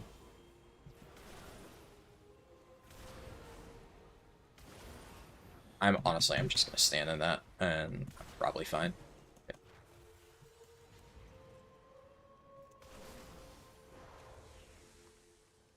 Alright, I will get the riposte shortly. Get that, and... okay, it's over there. But, like, if you got this while leveling, this would be almost exactly overlapping. Chop It Down is... Yeah, Chop It Down is from Blood Knights. I also have never seen that one. But if that's just kill one mob, which it looks like it is, that's also very easy. And then, okay, this one, Sunfire to the Blade. This one I think is maybe guaranteed as the... Was that the first one? Yeah, that is, I think, guaranteed to be the first Blood Knights quest, because I get that, like, pretty much every single week whenever I choose Blood Knights, and it is incredibly fast. You get an extra action button, you walk in, you just blow up a bunch of mobs, and then you're done. So, my gut tells me Blood Knights will be fastest. Because there's a few other Blood Knights quests that I've gotten that are either extremely quick or basically directly overlap the existing route. And the Farstrider one is Ghostland Peppers. That one I don't like, but it's not terrible just because you actually go here basically like in Tranquillion as part of the route. So it doesn't take that long. I think Druid especially, if I did a leveling run on Druid, it would be like really fast for speedruns and whatnot. But no matter what, I don't think it would be bad. And there's a Void Strike here. Check. Is this almost done? We'll see. I don't know how close it is to filling. I need to drink coffee anyway, so. Just go with the ones that have the highest green number. You reach Luminary in 3 weeks. Yeah, see, that's what I've been doing as well. Because, I mean, it hasn't been a thing for leveling, so the only picks that I've been doing for the most part is whatever one has the bonus, that's what I select. And I believe, so Southurl's Favor allows you to get an extra quest. So that's why you always pick the one that gives Southurl's Favor. So you pick that, but sometimes, like this week, Blood Knights and one of the other factions was available as the bonus favor. And they all gave, like, whenever that's, like, the favored one, you get, I think, more green reputation with it. So that was, like, I had two effectively equal options as to which one I could have picked. But if I see Blood Knights, I usually pick Blood Knights, just as a default. So I'm just checking pings. This seems like it doesn't fill quickly. You have one extra coin you can use for another faction? Yeah. Now, as far as I know, the buffed XP that you get as part of, like, 12.0.7 is tied to this quest entirely, Fortify the Runestones. So when you do this, you will get, like, whatever it is, 100k XP. Now, I don't even need to test that to know that is worthwhile. Just that one quest alone, like, that's really good. So I wasn't entirely sure how they were going to handle the Southurl's Soiree buffs, but if they aren't buffing all of the individual quests and it's just that, then the way you can look at Southurl's is doing Fortify the Runestones is just a no-brainer, but then while you're at it, while you're in the area, it suddenly becomes at least worth it to pick up the quests. Now, technically speaking, Southurl's is, like, on the path of the route. You go to Fairbreeze Village as part of the questing process, but I wasn't entirely sure how worthwhile it would be, because even though some of these quests can kind of be overlapped with the route, it's RNG, right? So I think for that reason, when I add, no matter what I do, probably, when I add Southurl's to the Follow the Arrow route, I'm not going to, like, one-to-one add steps for it. I'm probably going to add, like, a a manual step thing with, like, basically read this and make sure you understand, of go here, pick up this quest. I'll be able to track that you've picked up the quest. And then I'll say, I cannot direct you where to go. The other problem with Fortify the Runestones is the active runestone will vary. And it's never up at a consistent time. So in a perfect world, you would, like, get this runestone right here. And it would just happen to be up as you pass through here on the route. So that would be, like, the speedrun option. But you have absolutely no way to guarantee that. You don't know if that's going to happen. It could pop up here when you pick up the quest, and then you won't be able to do it immediately. And obviously, in that case, the ideal thing to do would be to just wait. You would wait until later on to have it rotate to a good position. And then whenever you happen to be nearby one of the active runestones, you pop over, you see, is the runestone boss active? And then if it is active, you run over, you tag it, you get credit, and you're done. And then you can just go turn it back in at some point. So the way I'm currently thinking of structuring it is I route in the pickup process, and then I'll say, like, I'm not going to tell you throughout the route to check because it's just random, but then at the very end of Eversong Woods, I will say, if by some miracle you still have not gotten South Earl Saray complete, go do that now. Like, this is the time to get that done. That way, people know to double check. So I'll make sure that you have it, but I can't direct you towards it along the route. And then I'm probably not going to actually include any of these subquests in Follow the Arrow because, again, it completely varies. And the other problem is, like, once you pick a faction for the week, it's locked in stone. You cannot change that on future characters. So let's say you're on your main, and you're like, oh, I'm going to pick, the one that has the bonus. Like, I'll pick Magisters or whatever. And then you decide to level your alt later in the week, and then because Blood Knight's quests are the fastest, I'm assuming they will be, but obviously I still need to test, so just hypothetically. Let's say I route the Blood Knight's quests in, and now you're like, well, shit, I've already made my choice for the week. I cannot change it. That's a bummer. So that would fuck over a lot of players, and because it's something that is, like, inflexible, I don't think I'd be able to include that, but I will probably put a note of grab whatever bonus quests you can. This is not, like, required to make this efficient. You're mostly doing it for the Runestones quest.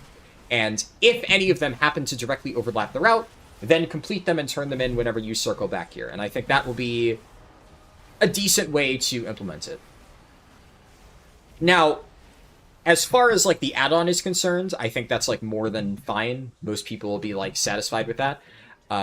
Obviously, I want to make sure that I have some implementation for speedruns. So, just for my own personal, like, testing, I want to figure out, like, which one is the fastest combination.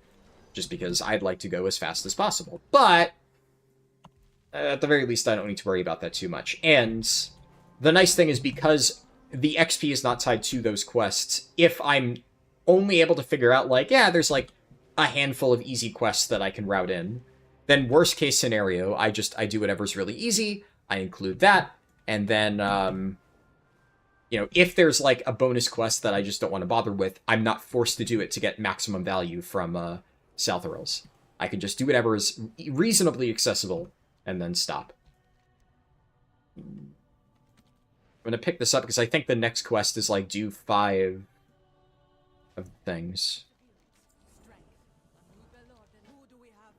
And it's the introduction quest. Okay.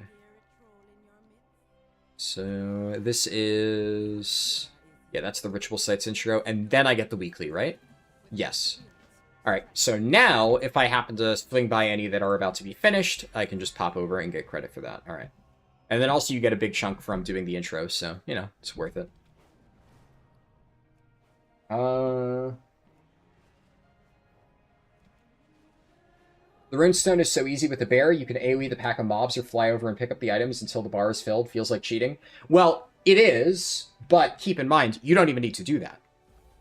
Quest credit for the runestone thing is entirely tied to just killing the final mob. And you don't even need to kill the mob, you just need to tag the mob as it dies.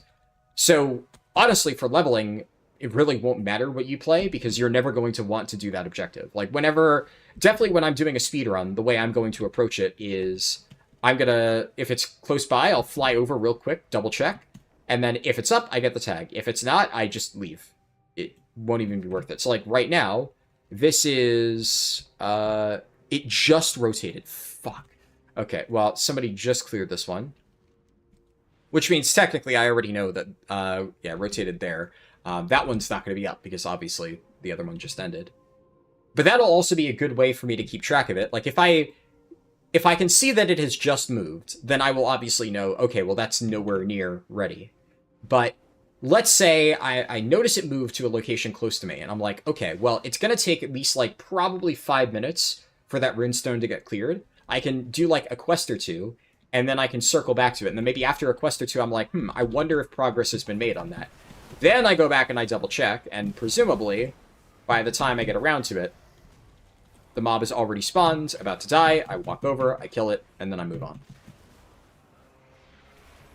And, I mean, it's one of those things where some people dislike that because it's like, oh, you know, you're not doing, like, the full process, but also, like, it's the whole don't hate the player, hate the game thing. Like, that's just how Blizzard designed it. Also, I'm getting kind of fucked by this runner mob. Okay, apparently it isn't just that Lynx mob that does tons of damage.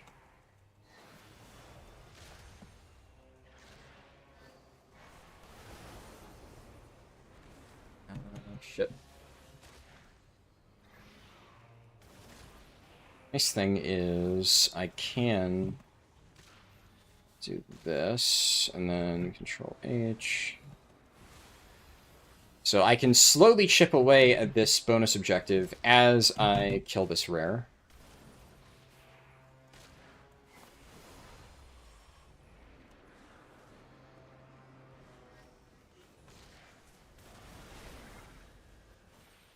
And let's hit that.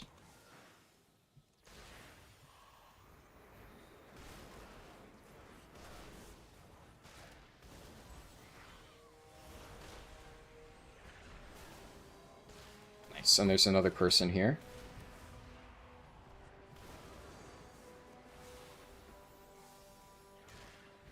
Yeah, I do think, at least until I get a higher item level, Prez definitely feels like the play. Because I pretty much can't die at all right now. That is quite nice. There was a world quest here. Oh, it was this thing. Right. So I can kill the Shadecasters. Ah, the moment that I finish the quest, I can't use the item. I should have prioritized the Shadecasters more. That's fine. How am I on time? I have to probably log over for raid in like 15-ish minutes. The mob is called Heavy Caster. Counts as a Shadecaster though. That's good.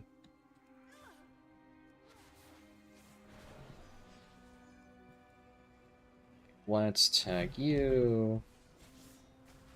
You.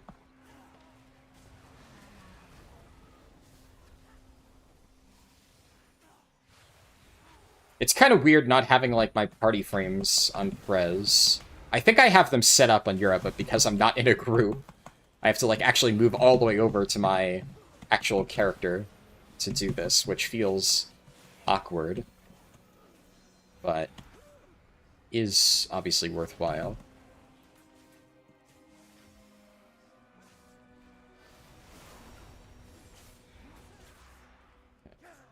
Now we can do a big fire breath. And, like, yeah, that AoE damage is really good. And this one gives a ring, okay. I need to make sure that any world quest that's about to expire, I try to do. That would be ideal. That way I can get that reward. That would be an upgrade, and then also that gives me reputation, which, technically speaking, I only really need with the Haradi, but can't hurt. This is completion, though, right? Yeah, perfect. Then I'll swing by the runestone, see if that's almost done. Okay, so somebody's activated it. It's close to being finished. I could probably go and grab, like, a few peppers before the final boss appears, though. So let's do that real quick.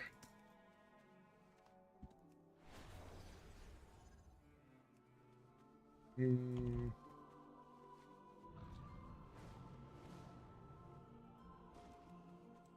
think this should be... Okay, one more. And then, yeah, this... If they manage to kill the boss... Oh, you're kidding me. Only got one from that. Ugh. Okay. They've killed the boss in that time, then, I mean, that's just unlucky, I guess. But I think that is... That is optimal. Yeah, okay, now we're chilling.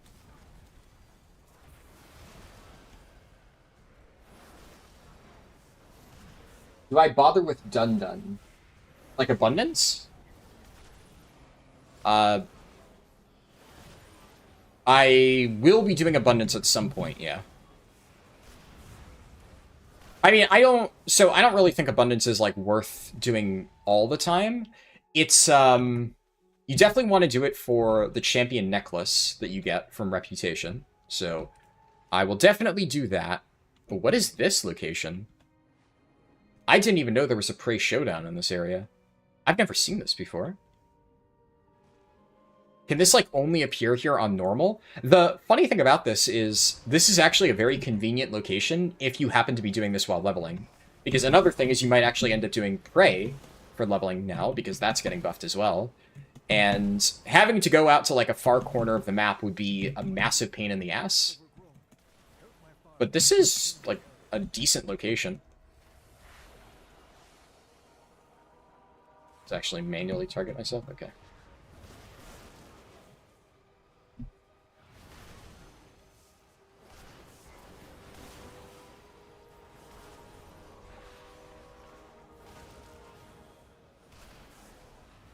Take that off my bars now.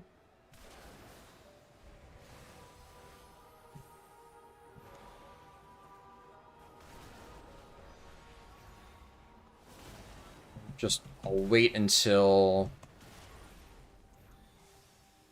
Do tip Fire Breath, and then... Boom! Prey done. Cool. I can turn that in later. I do think I get an adventurer piece. Crappy trinket. Okay. I mean... I actually wonder. It's probably better than Consecrated Chalice, like, right now. I haven't really read that, but I just see that this gives me healing stuff. Gives me an on-use Absorb Shield, which I am currently not using at all, so anything would be better than that. And what else do I need to do? I can check the Void Strike progress. What was I saying about Abundance? Yeah, so Abundance is a really fast way to do the weekly, the Leatrix thing, if that is not, like, the Arcantina one. So, right now, like, Stormarian Assault is one of them, and in that case, because I already know I'm going to do Stormarian Assault, I chose that, but if Abundance is up, I usually end up picking that. If I really need to do it, obviously. And then, obviously, to get the necklace, it's good. Outside of that, like, it's not really efficient for getting Veteran Crests.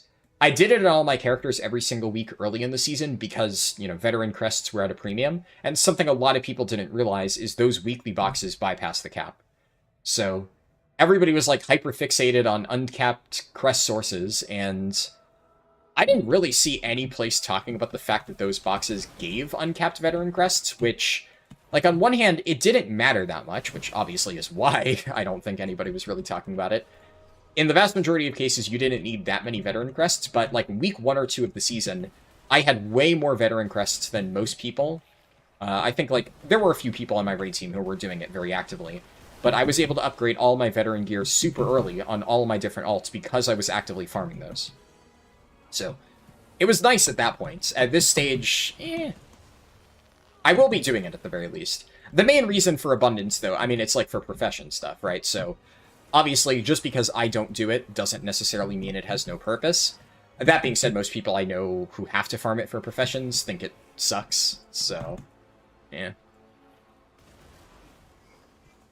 It's an event that, like, if it had more actual content, more stuff to do, the voice lines and whatnot are fun.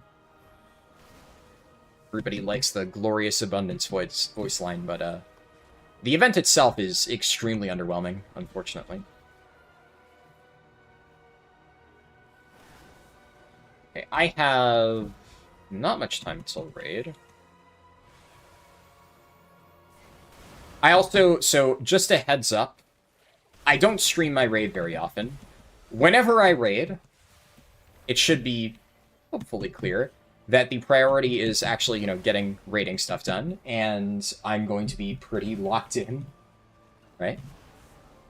You notice no mic crackling? The webcam really makes... oh yeah, that's another thing. So, I don't necessarily know. I don't think it has necessarily anything to do with the webcam. It might be, but I changed a lot of settings. So, I messed around with a bunch of things. Like, it's entirely possible that is it. One thing that I think I have fully fixed is that issue where, like, WoW kept, like, stuttering and crashing multiple times. That I think I have fixed, because I specifically fucked around with a lot of settings in WoW that had to do with, like, graphics drivers, like, settings, whatever, and I have not seen that happen at all since the last stream. Which I basically changed that immediately after the last stream, and it has not popped up since. Now, as for the mic crackling, I don't know. Most people said that only happens in Silvermoon. I will say, I do think that part of it actually was my hypothesis of me facing away. Because I looked back at some of the recordings where it was happening, and it did always coincide with me, like, facing away. I also did a few tests. Like, testing, 1, 2, 3, and then I, you know, face away, try it again. And the quality definitely got lower when I'm facing in the opposite direction. Now, one of the things about the stream is obviously this is a smaller stream. There have been less people here, so I haven't had to, like, look over and read as many messages off, I get to ban a chatbot. Nice. Speaking of which. How does not having a kick affect solo content? I mean, it's annoying for sure.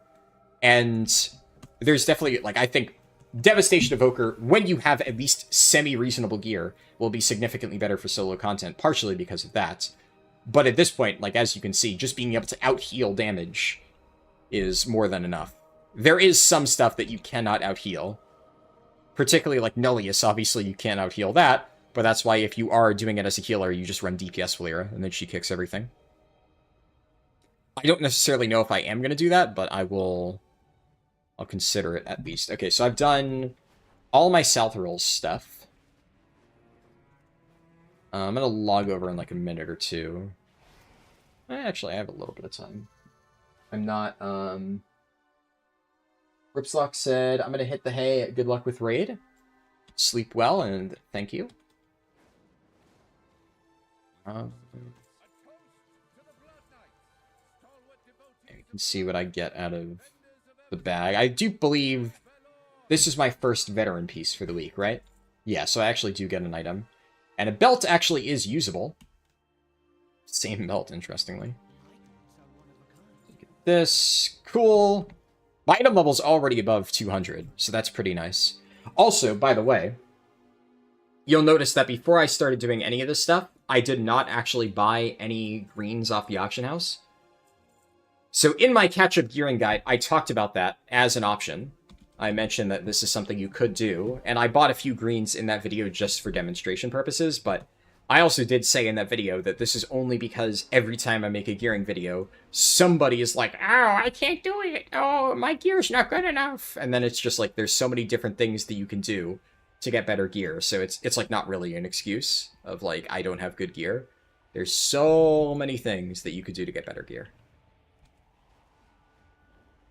And in this case, I did it as a healing spec. So that's the other thing, right? One of the common complaints is, oh, you did it as a tank spec. So easy to do it as a tank spec. Well, now I'm doing it as a healer spec. Polar opposite.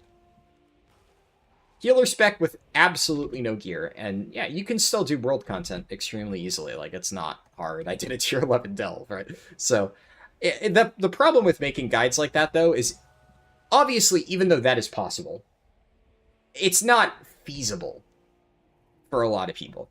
Like, you know, it's true, right? Like, not everybody, even with the guide pointing it out for them, is going to be able to do this. There's a lot of new players who will struggle. That being said, I don't think the new players are the ones doing that. I think it's like the shitters, the ones leaving those comments. it's still frustrating because people are never satisfied. At least, well, a subsection of viewers are never satisfied with that. At a certain point, I do just say, like, fuck it, I don't care. Like, I've done everything I possibly can to, like, teach the game to people. Some people just won't get it, and some people, MMOs just aren't for them. Is what it is. I probably should have been using a contract during this to make it a little easier, but... Or not, to get more reputation out of it, I mean. Because then I could have gotten, like, a Harati contract while doing this. And then every world quest at least gives me a tiny bit of extra rep.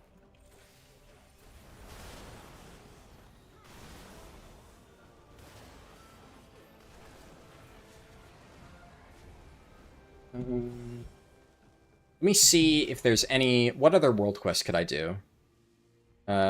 This one I haven't done in Voidstorm, but honestly, I don't care. Ooh, I am getting clapped. They all did, I think, some break armor effect on me at the same time. That really fucked me up.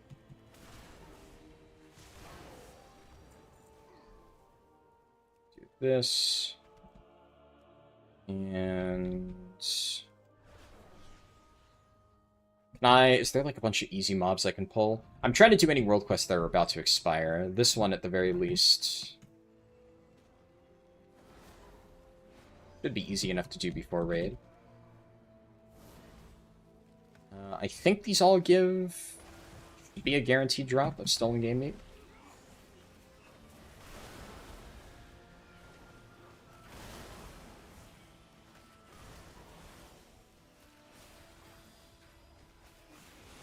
Have I done anything else with my puzzle house? So, I hate to say it, but honestly, I'm done with housing. Pretty much entirely. Unless they fundamentally change their business model. So, I was already, like, on the fence, because the reality is, like, I think housing is really interesting and has a lot of potential, but they still have a lot of work to do to make it, like, actually a really interesting feature. It's one of those things where for the people who enjoy it, like, I'm glad that it exists, and I had fun with it. But to me, my excitement with housing was always about, like, this has a lot of potential, and I can see what they could do with this going forward. So I was at least happy to play around with it, especially, you know, at the time when there wasn't really much else to do in the game. But I'll be honest, the fact that they are trying to monetize it so aggressively just has completely turned me off the system. I'm already, admittedly, like, it's a bit of an easy thing to boycott because, like, I am a little bit too busy to do anything with it anyways, but it was something that I was looking forward to messing around with in my free time. But it's one of those things of, like, whenever I have extra time to work on something that's, like, not necessarily video related, where, like, okay, let me chip away at, like, some fun project that I want to work on. Housing was up there as, like, I really want to revamp my jumping puzzle and, like, add more floors onto it and stuff.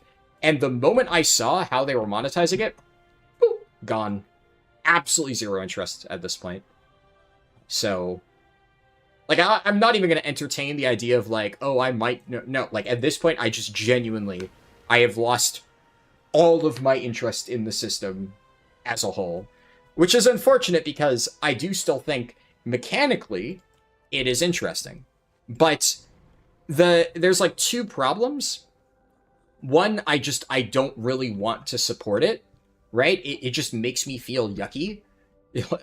I haven't bought any of the housing cosmetics, but it would make me feel yucky if I did. Like, the idea of having to engage with a system that is doing like all of these crazy microtransactions, which, like, the big thing to me is, like, the exclusive stuff, where I don't care. Like, if we go into the store, combined shop and store, because I can't talk. If you go into the shop, like, the fact that they're selling transmogs and stuff, like, you know, some people are gonna hate this no matter what.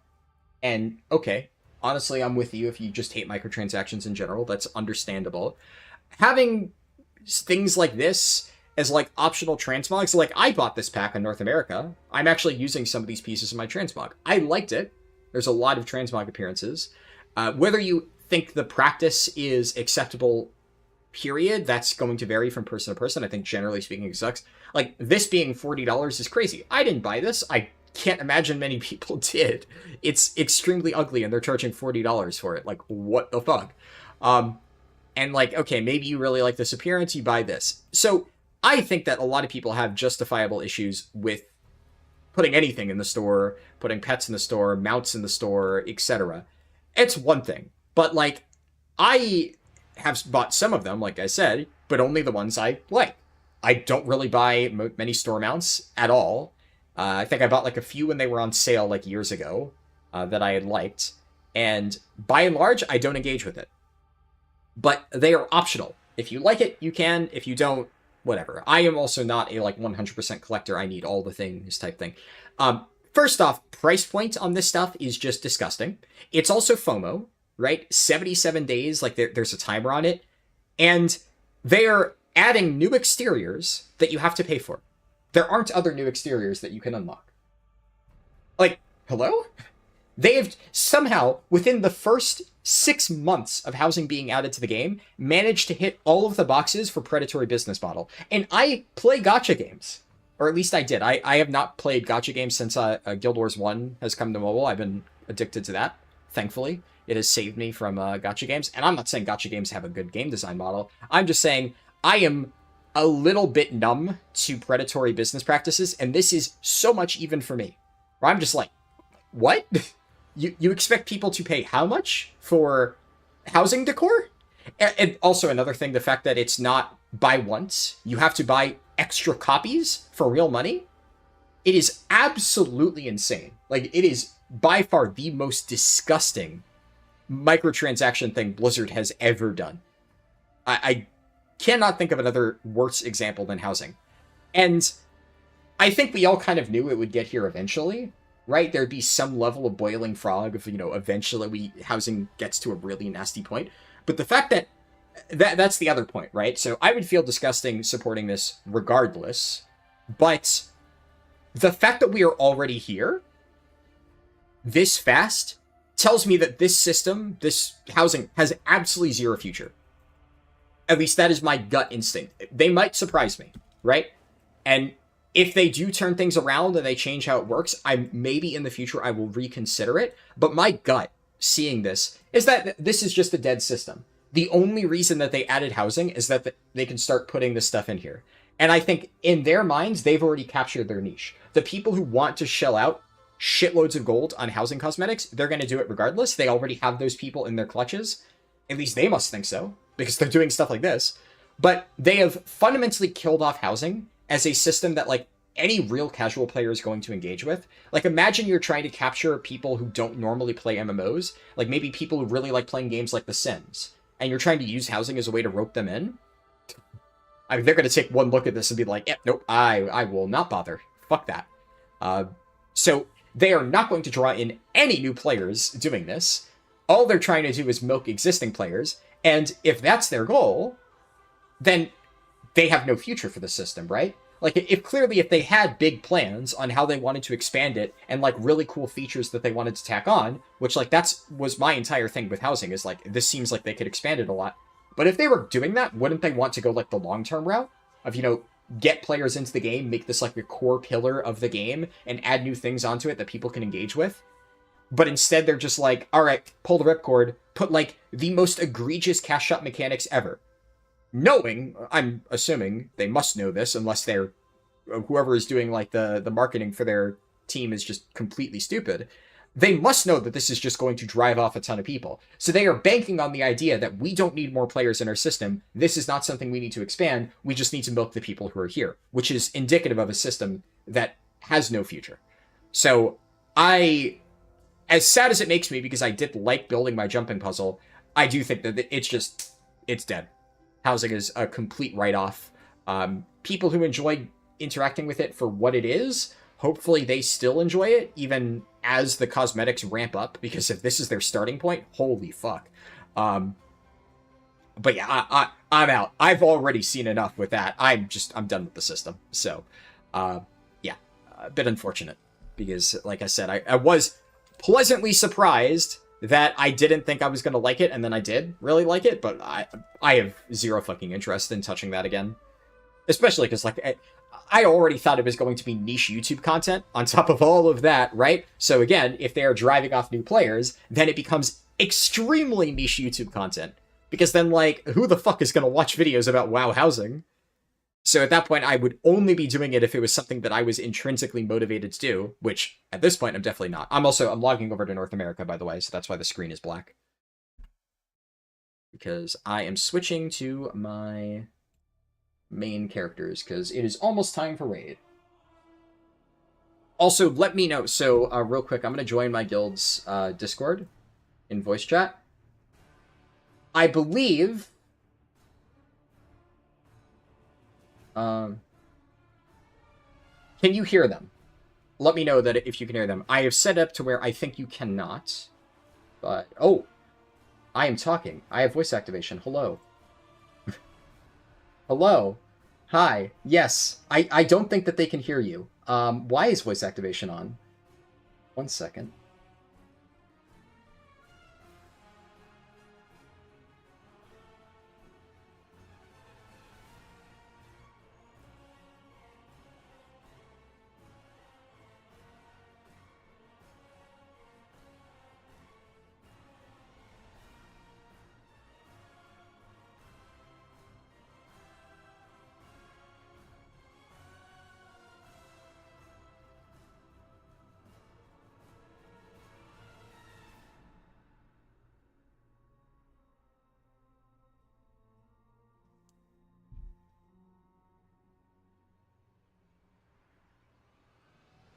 Testing.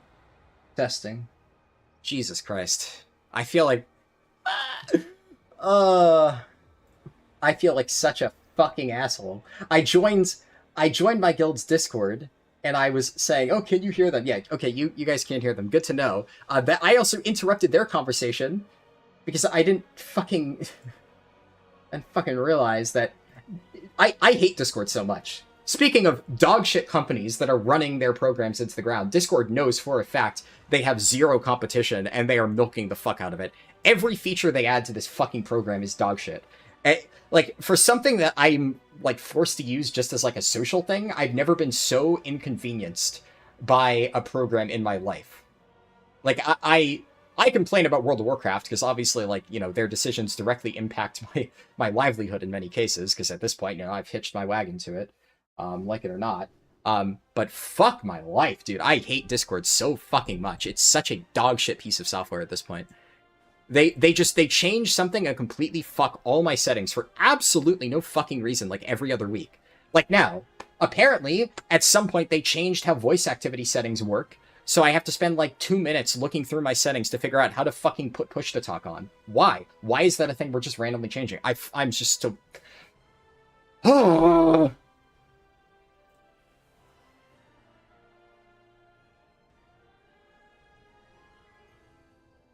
me. At the very least, the only consolation for me...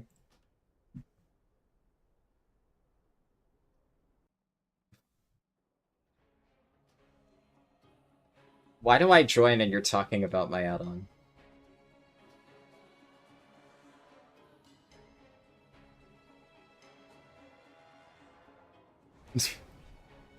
Gee, dude.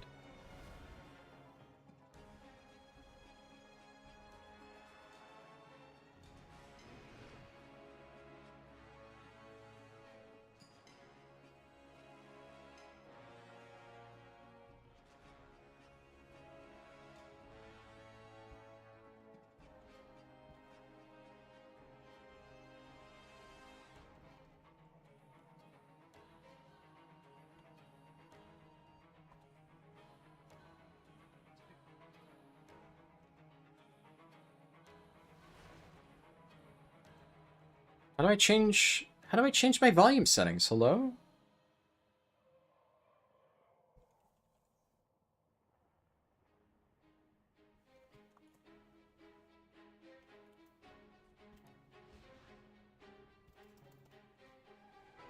Okay, I need to mute my guild Discord for a second as I start to fucking lose my mind. I'm I'm like trying to find the volume mixer on my computer, and it's just not pulling up. I don't know how a part of my computer is just... If I navigate there manually? Hello? Volume mixer? Okay, I found it. It refuses to pop up on search. Jesus Christ. I had to, like, manually dig through all the settings until I found it. Oh my god. Technology is just conspiring against me today. Fucking love it. But yeah, the one... Jesus, they are so low.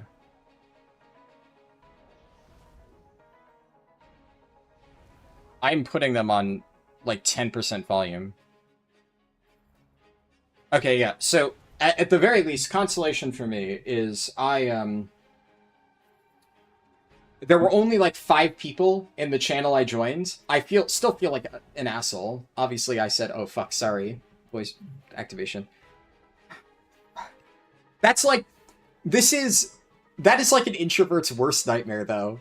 Joining a voice channel, thinking you're muted, and then, like, yapping it and interrupting a conversation. That is, like, the anxiety part of my brain is honestly, like, fucking burning alive right now. So, you can see why I usually don't stream raids, for one. Also, I've had to put all of my guildies on 10% volume, and I can still barely hear myself talking right now. They are so loud, even at 10% volume. They also... Well, I'll get to that in a second. They weren't. They were having a conversation about like, Mythic Plus or something. The ones that I accidentally interrupted. But then after I fixed my settings, and I joined the actual correct raid channel, then apparently one of them joked and said something like, do you... it's such a long story to explain why they were even talking about it. But all I know is when I joined, one of them was asking about Voldemort mode and said, what does that even do? And then Merp, our warlock, was explaining to them what Voldemort mode does. So... I don't know why they happen to be in the middle of talking about it. Oh, God. Okay, whatever. Either way.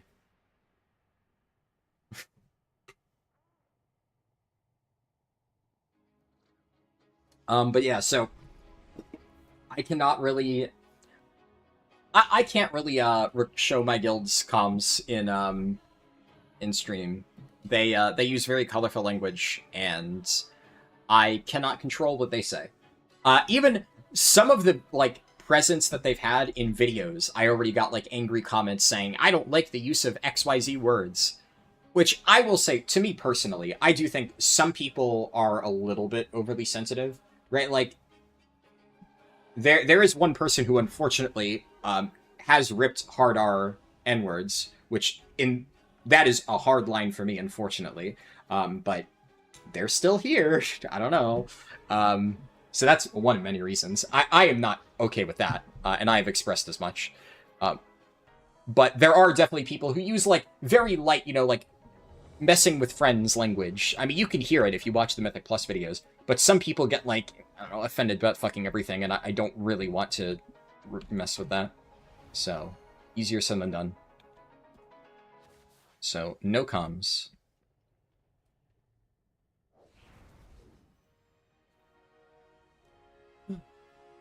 Love seeing Voldemort mode on your leveling alts. I have not seen a single person out in the wilds get a Voldemort proc. It's yet to happen. I can't wait for it to happen, though. Let me see what I missed while I was freaking out about my microphone. You bought that one too, but you don't buy the housing shit? You can make Pink Tree House yourself with free stuff? Outrageous? Yeah, exactly.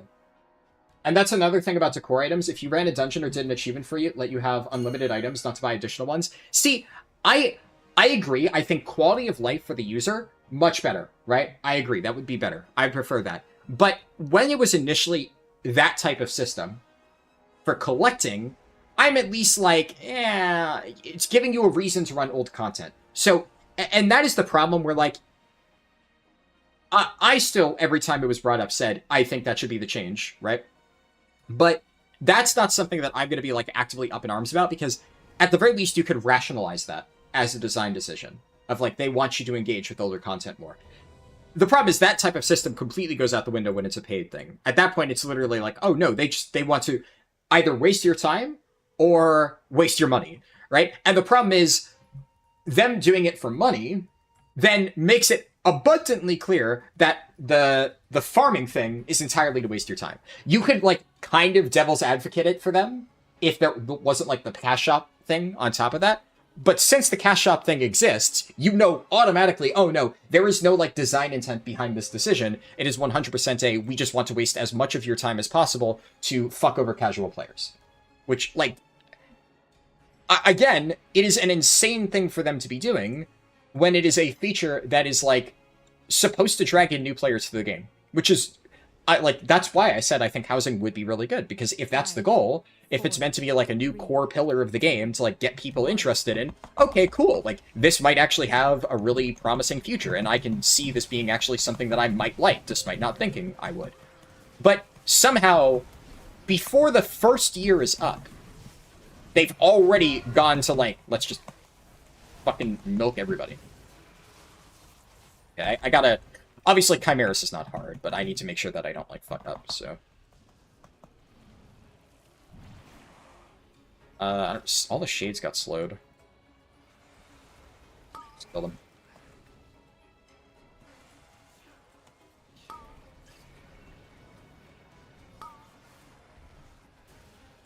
I think a lot of people didn't go down because they're trying to push boss damage, which, like, is fine. Oh yeah, so since my my guild's comms can't be heard, we're trying out a new strat where we're trying to one-phase Chimeras. So...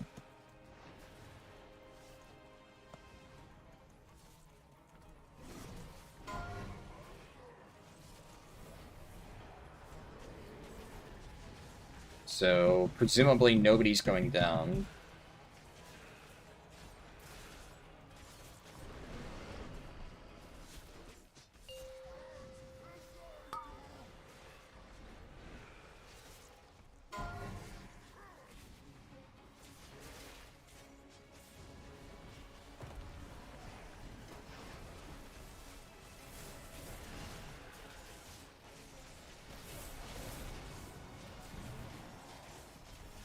We blast.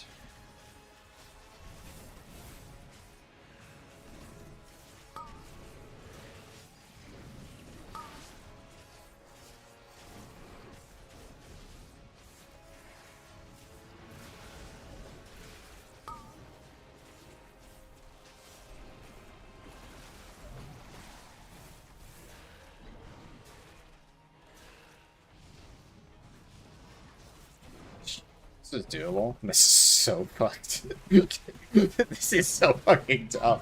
You can just do that now? Okay. What is that kill time? 2 minutes, 18 seconds. Jesus. What the fuck is that? What? Ah, the disconnect shit again.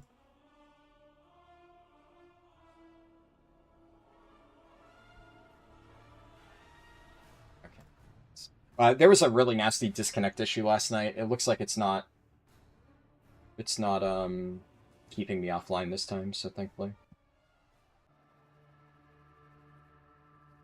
I think it's a... okay. I was only gonna say, you know, could use the boots for Leech, but, like, also, who cares?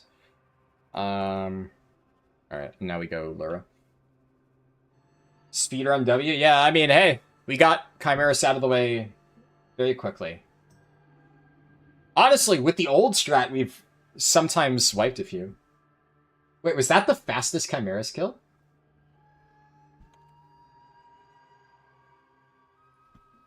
Is that actually the rank 1 for speed?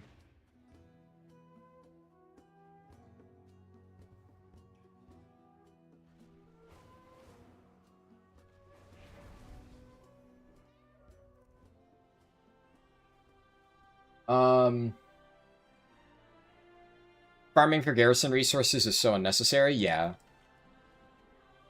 Yeah, agreed.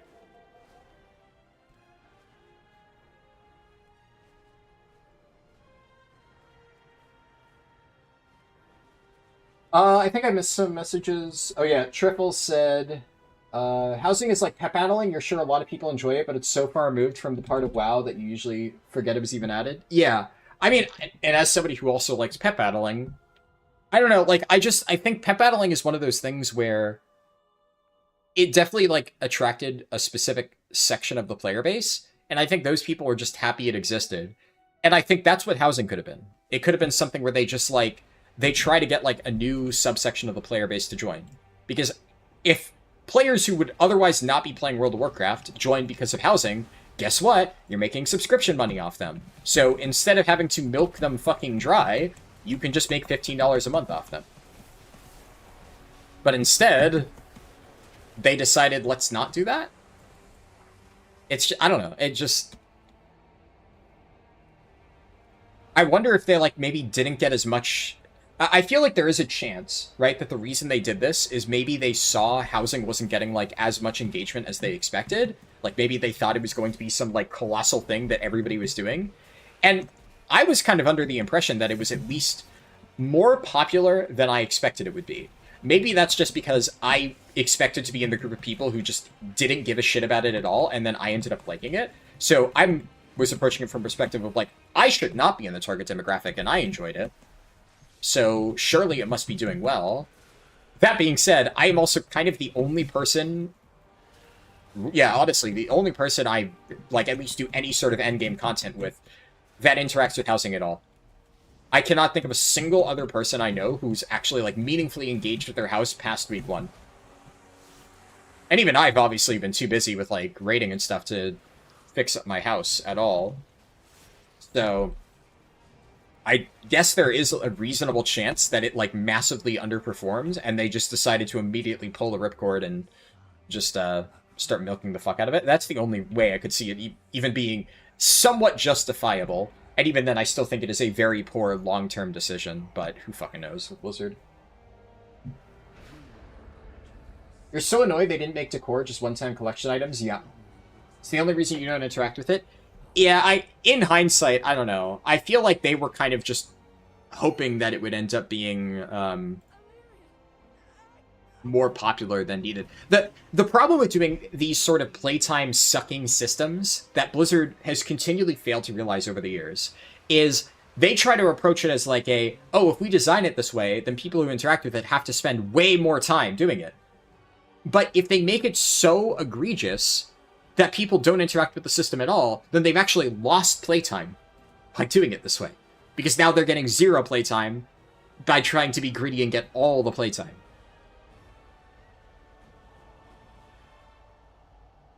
You're one of the few people who watches streams about housing tours. You'll be honest, some houses are mind-blowing.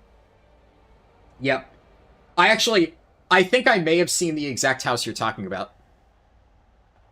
At least I've seen a house like that. Because obviously in, like, the housing competition early on, a lot of the people who are now, like, bigger housing content creators actually were in that.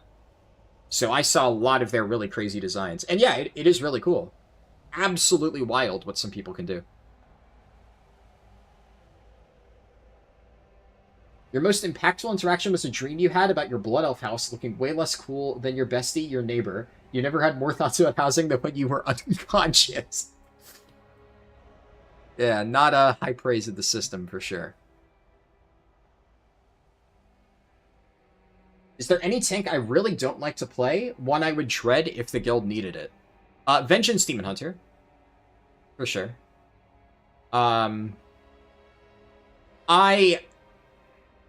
mean, Vengeance is kind of weird because, like, I just think Vengeance currently feels clunky. Vengeance, I love the core components of Vengeance, and obviously, you've been around here for a while, Environment, so you probably at least remember to an extent maybe the days when I was, like, a super big Vengeance player. I don't know how long you've been around, but obviously I know you've been here for a while. Are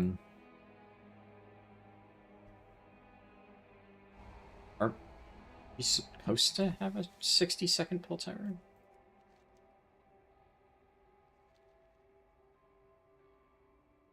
Is that pull timer real? Because Deli's not here. Okay.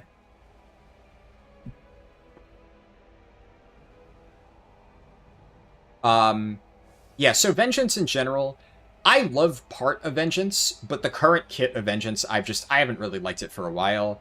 I don't really like. I was curious about how Annihilator felt to play, but I'm gonna be honest. I played around with it for a little bit, and it just feels very generic. It's just like I wasn't sure how the Spirit Bomb change would feel.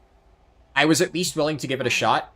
I've played around with the Spirit Bomb changes and stuff by this point, and I just think it's bad. I really do not like it. I think it is awful. Um, so right now, I don't think Vengeance feels good to play.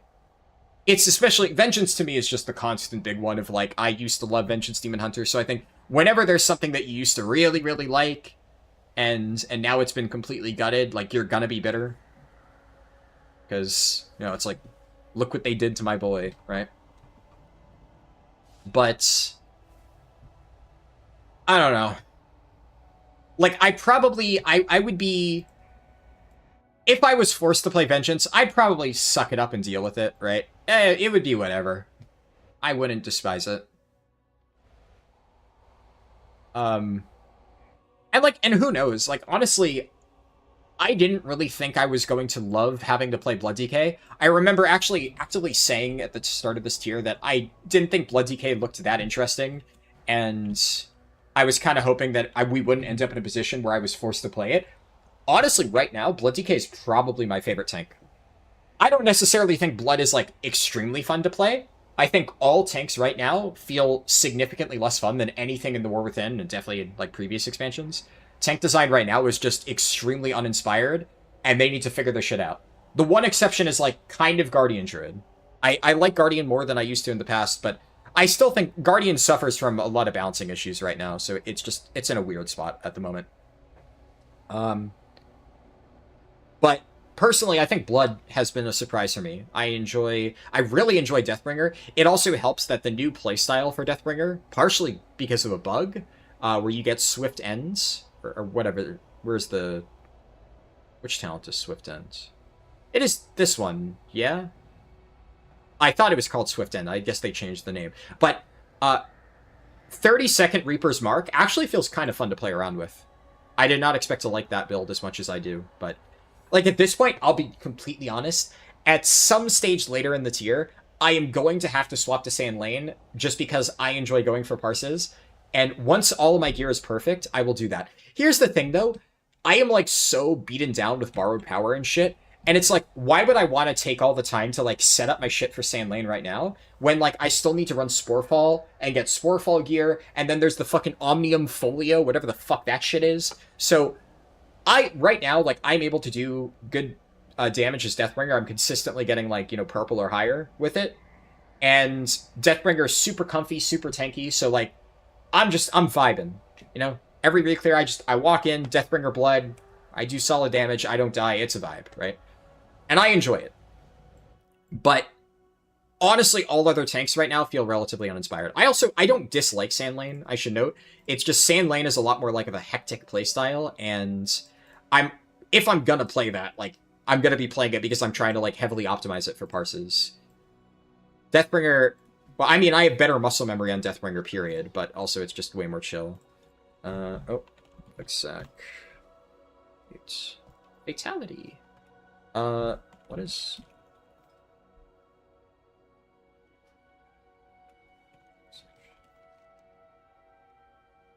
Rove tally, okay.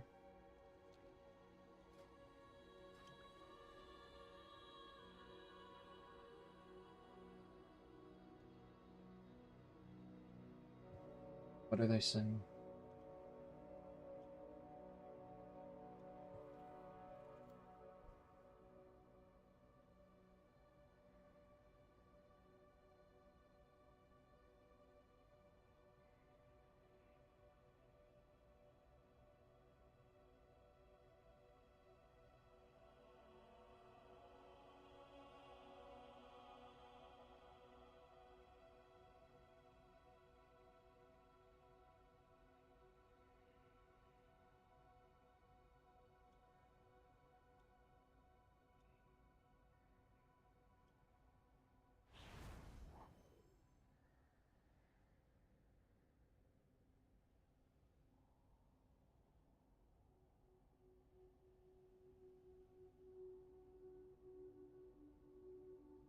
I think...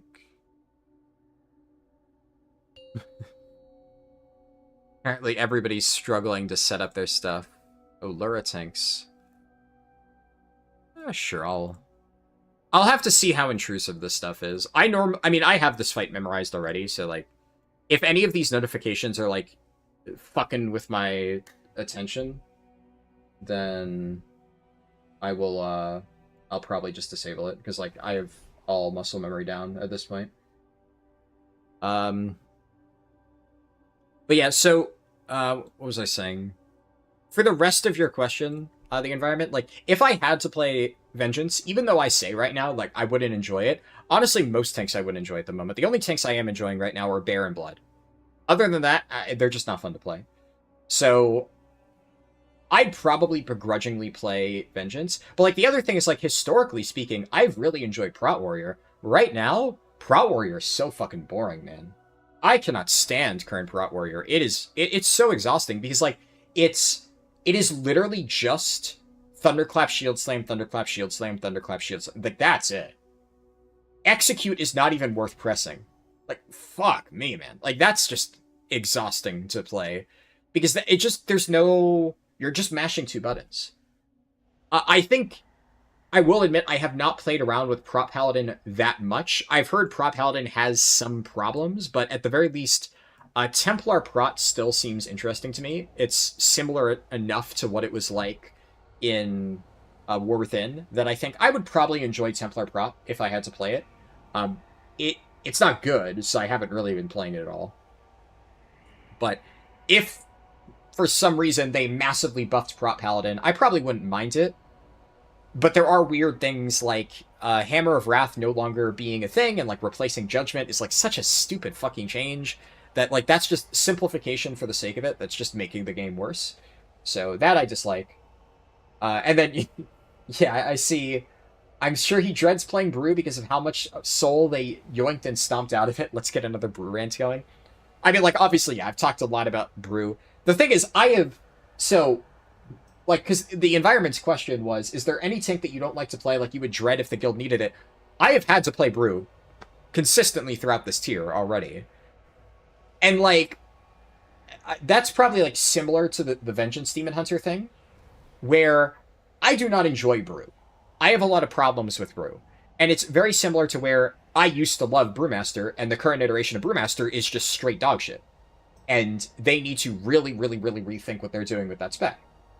And I'm obviously going to think that as somebody who has historically played primarily Brewmaster throughout Mythic Prog, right?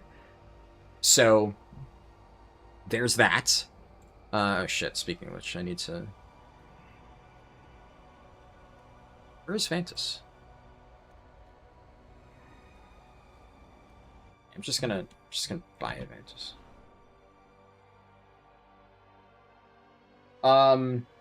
But yeah, so it's like, I'd be annoyed playing Brewmaster right now, but, like, I have played Brewmaster right now. I literally just played it for, the first two bosses last night. So, hello?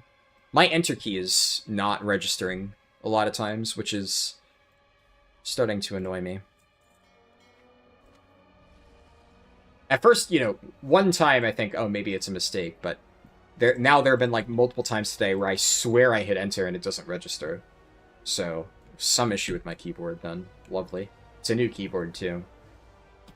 It could just be that because it's a new keyboard, the force that I'm used to applying to my enter key is maybe insufficient to get it to register, and I just need to get used to hitting it harder. But yeah, like, I don't know. The thing about Brew, at the very least, is, like, while Brew makes me sad because it used to be so much better, and, like, if I had to play Brew for Prog, I would be disappointed just because Brew is so reliant on healers right now in a raid environment that it just feels miserable to play.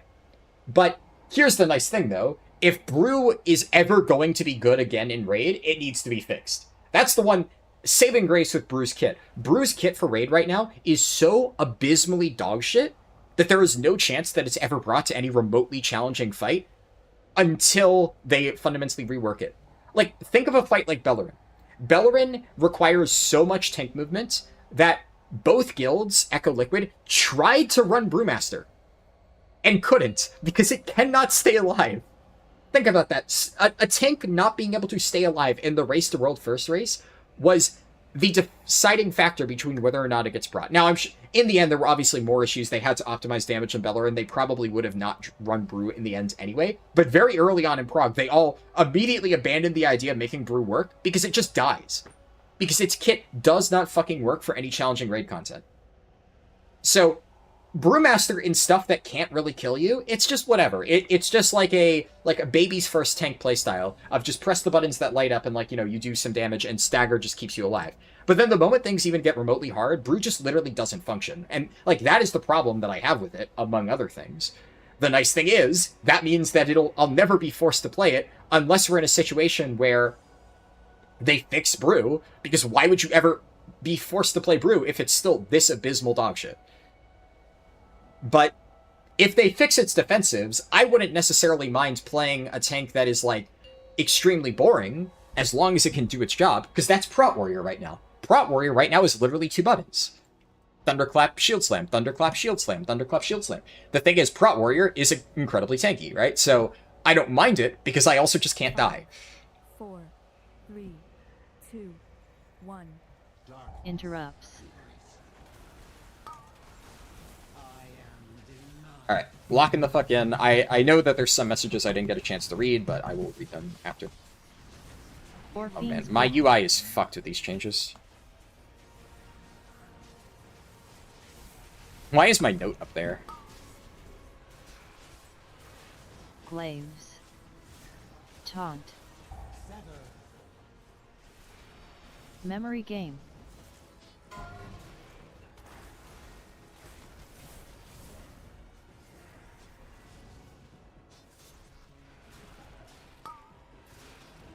Is Will lead? Taunt.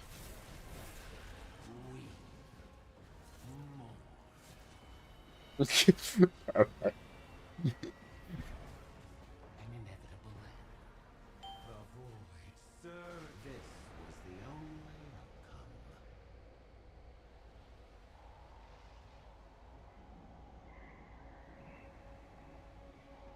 How do I move this?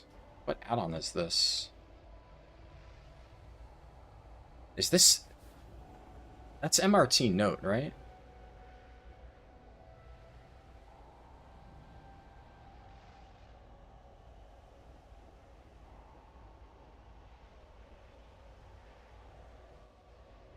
Is there any way to move this? Will it show up? I have no idea why this node is sitting in the middle of my screen. If I have to...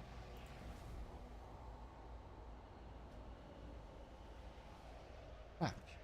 Is this NSRT?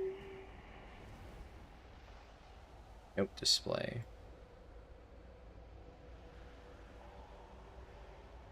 No.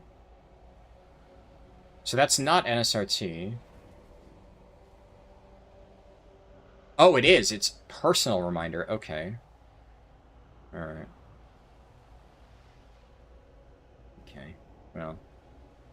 I mean, I presumably don't even need this on my... do I even... Yeah, I don't need to show this, right? Because I'm never actually looking at it. Okay. It's just... Because it does the text-to-speech. And I mean, I have it all. I have all the timings memorized anyway.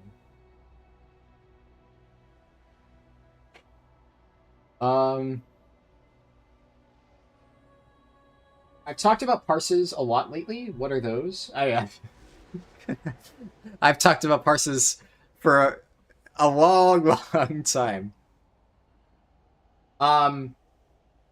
So parses is just a term used to refer to, rankings for your performance. Primarily in Raid, there technically are dungeon parses, but it's mostly a thing for Raid. So... If you go to Warcraft logs, you can see your performance. So, I can look, for instance, I can look at our kill for Chimeris just earlier. And I can look at my guild's logs. And Oh my god, Warcraft logs is taking a fucking age to load.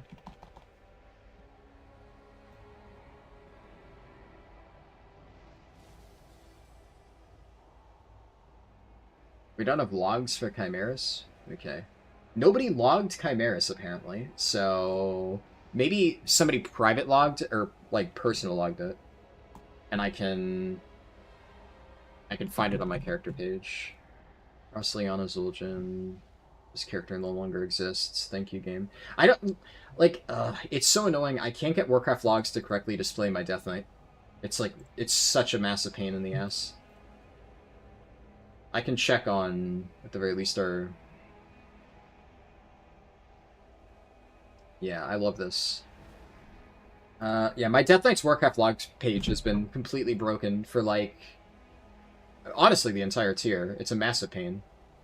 So, I can't... I actually can't. I could check my Kotank's logs and see. Okay, so yeah, somebody did personal log it. So I can look at our logs and I can see that I got a 96 parse on our Chimera's kill. My Kotank got a 99.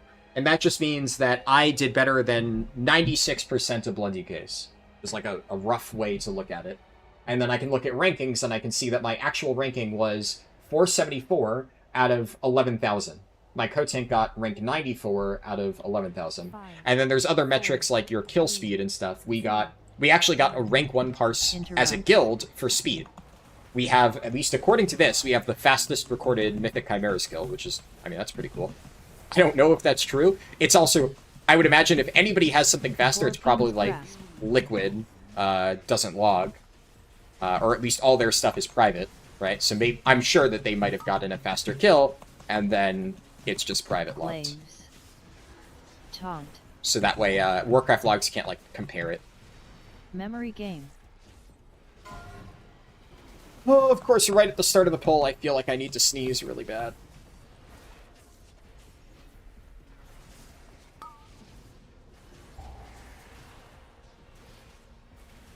Taunt.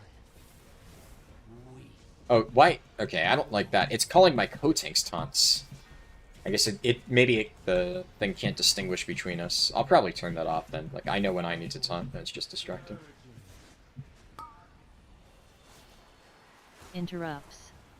Anti-taunt. Yeah, I'll probably enable some of those that I don't really need. Especially because there it cut off the AMZ.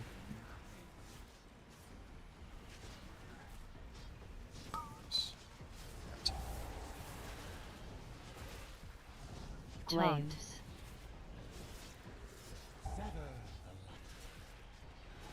Memory game.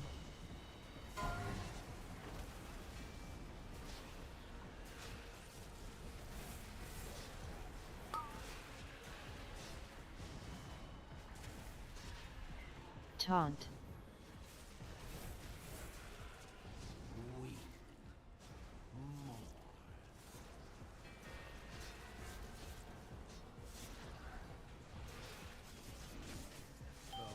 I also, yeah, this I think is a product of my new computer. My Interrupt. Taunt. my details bars are like randomly in the middle of my screen. That's always the fun part about being on a new computer. There's all these things that are not working correctly.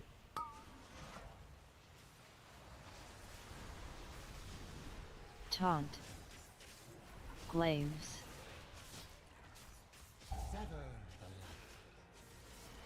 Memory game.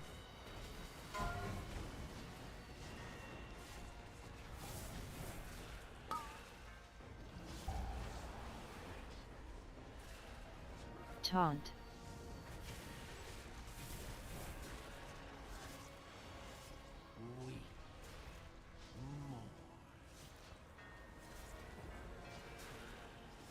I'm under boss.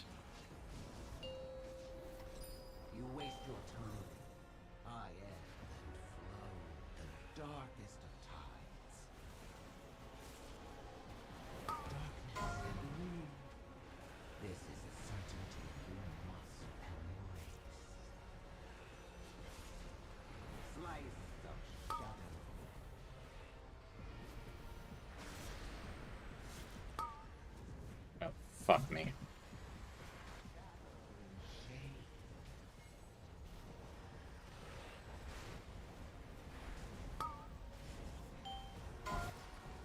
Oh. Okay. I'm getting all the fucking blaze lines. Chillin' though. The dark well calls, and I am A wipe, but I did my job, W. Left of marker. was the only outcome. Let me... Getting started in your night routine, but you'll be here listening? Yeah, I mean, no worries. I won't be able to respond as much anyways, so... Because obviously during pull, I need to be locked the fuck in.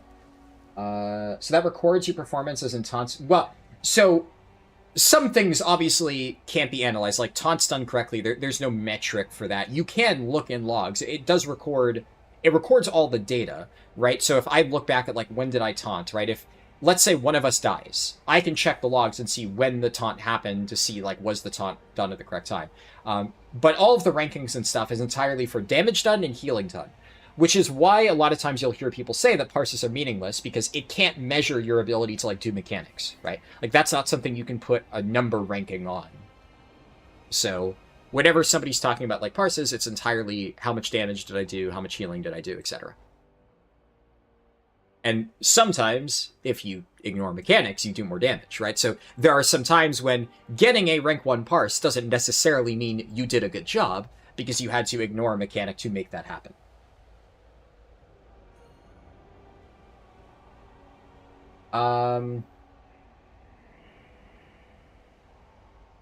I think I missed that message. I read it, but I forgot to, I think, acknowledge it. Revenge and Execute need hella sauce. Is there a single talent in the prot tree that does anything for them? Well, I mean, there's a lot. One of the issues, actually, is there's a lot of talents that do small things for Execute. That's the biggest thing. So you need to spend so many talent points to actually make Execute worth pressing. Revenge, I think, is fine. Like, Revenge has always been just like a rage filler spell. It's never meant to be like your main source of damage. I think the main thing is, like, Mountain Thane right now is the main thing that people are playing, and obviously Mountain Thane is meant to prioritize Thunderclap because they get, like, more resets over Revenge. But even then, as Mountain Thane, you still will press Revenge, especially when you get Best Served Cold procs, because it's a chance to reset Shield Slam. So if you don't get a Shield Slam reset, you don't have a charge of Thunder Blast, and you have a free Revenge proc, you use it. Which is kind of always how it's been. The only times when you'll usually use Revenge a bit more over Thunderclap is when you're playing Colossus.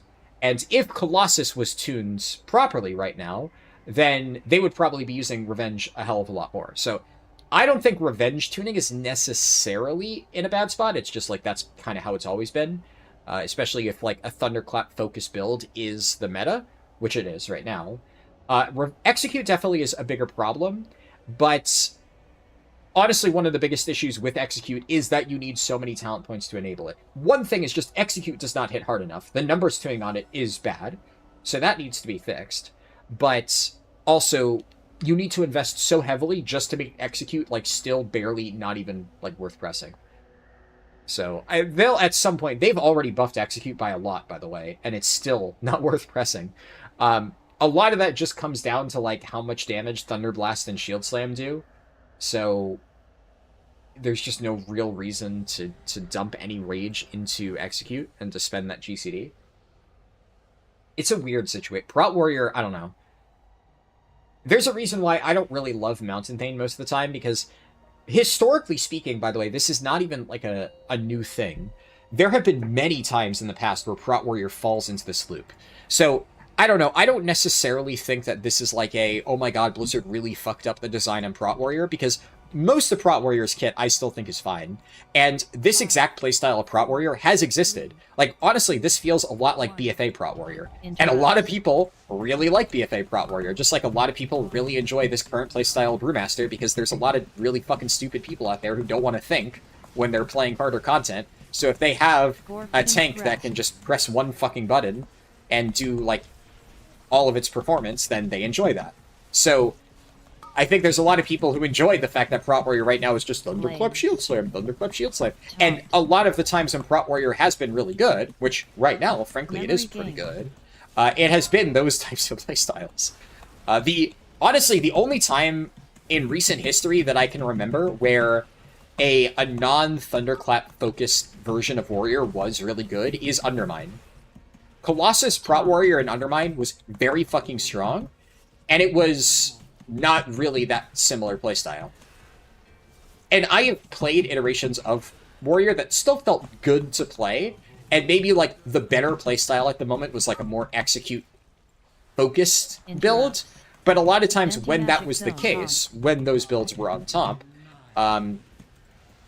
they were not, like, Warrior as a spec was not, or Prot Warrior as a spec, was not, like, in the meta. So even if that was, like, the best way to play Prot Warrior, it wasn't necessarily, like, a strong tank in general. So I played it despite that. But Undermine definitely was the exception to the rule. The problem with Prot Warrior is memory game. Whenever you have a playstyle like that, if you can boil a spec down to just 2 buttons, and it's still perfectly tanky, right? Like, it's able to survive, and it's able to do all of its output on both single target and AoE by spamming 2 buttons. Like, I mean, that is effective from a, like, power perspective. Like, it is a very, very strong playstyle. It's just not very engaging. I really enjoy having to, like... Oh, shit, I mistimed that. I remember fine. As long as I didn't proc her. This is what happens when I yap mid-pull, right? So I probably should be doing that. But also, P1 of this fight is, like, I've done it so many times. Hey... Let me get this. I'm gonna run out. Taunt. Works out. Glaives.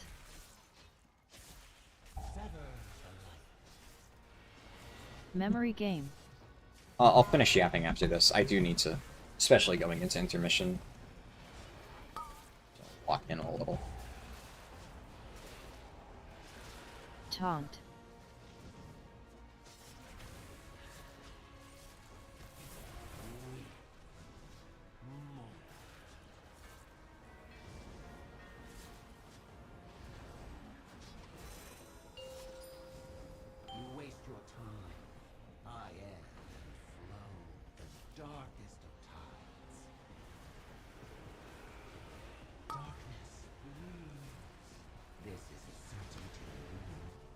Careful, one.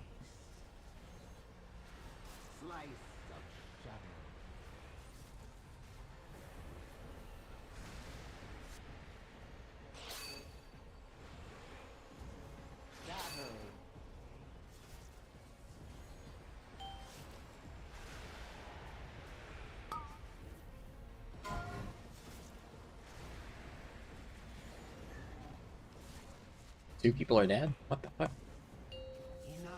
We have Beerus's, though.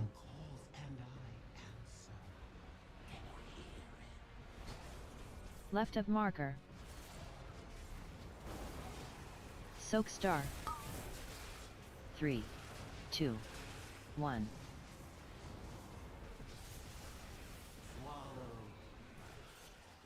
Two, 1.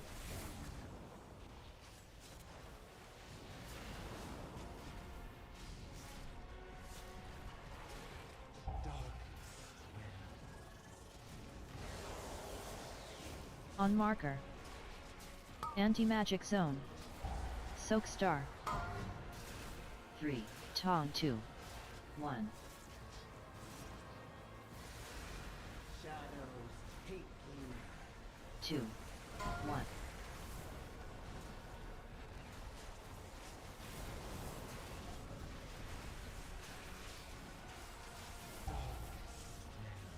Taunt. Right of marker. Soak star. 3, 2, 1. Shadows hate you. 2,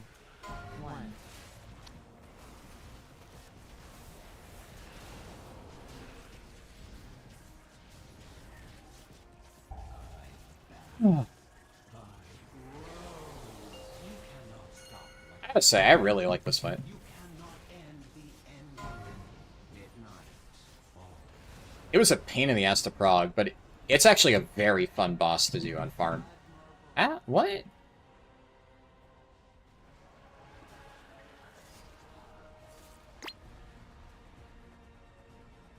I'm not supposed to get that soak, by the way.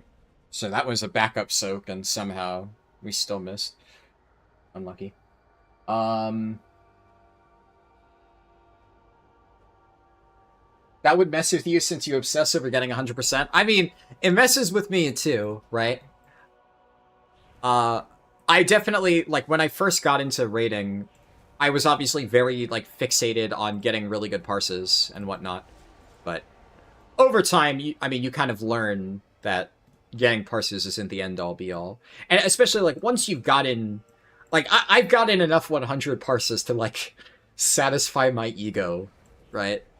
So, I need to, like, water it every now and then. Get, like, a 100 parse, which recently I got a 100 parse on this boss, on our very first prog kill on Blood DK, which was fun.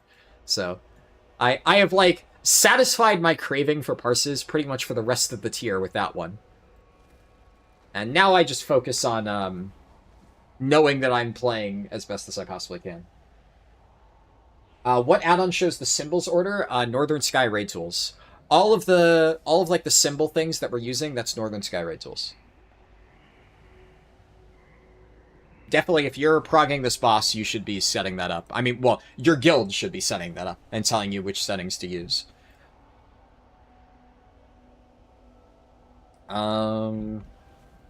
Do bigwigs, bar.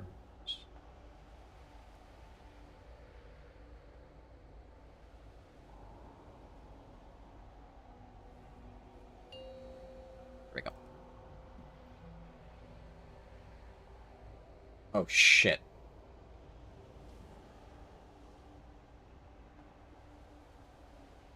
I don't know. I'll put it there. 4, 3, 2, 1. I need to disable the moving anchors after this, but at least I got the bars out of my face, which is what I'm concerned about. Gorfine's Grasp.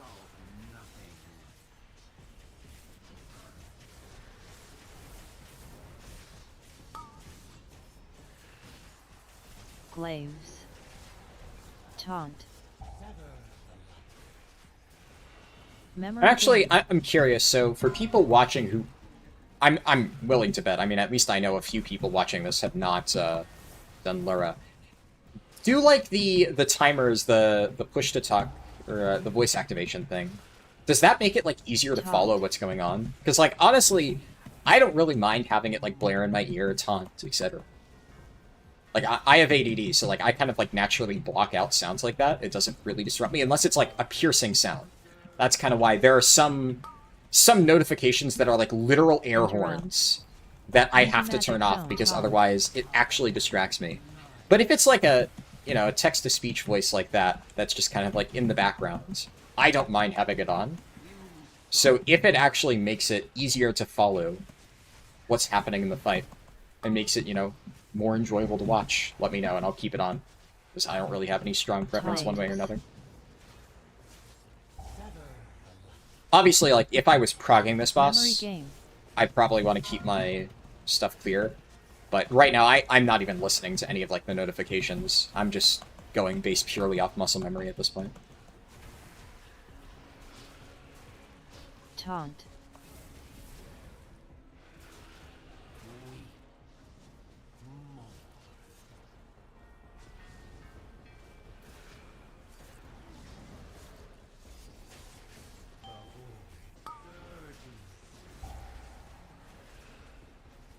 Interrupt. Taunt. I am denied. Gorfine's Grasp.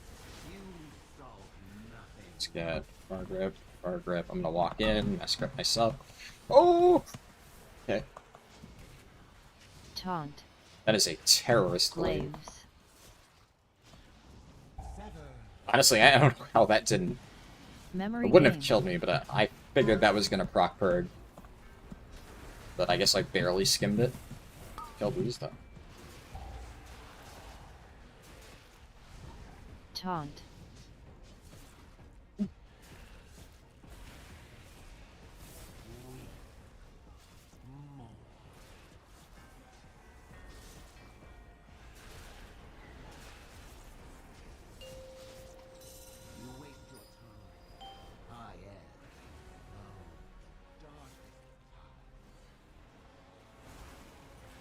Don't cut me off. Nice.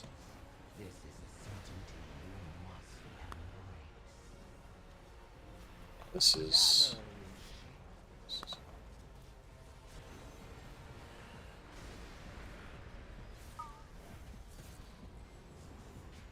Slice. Shut.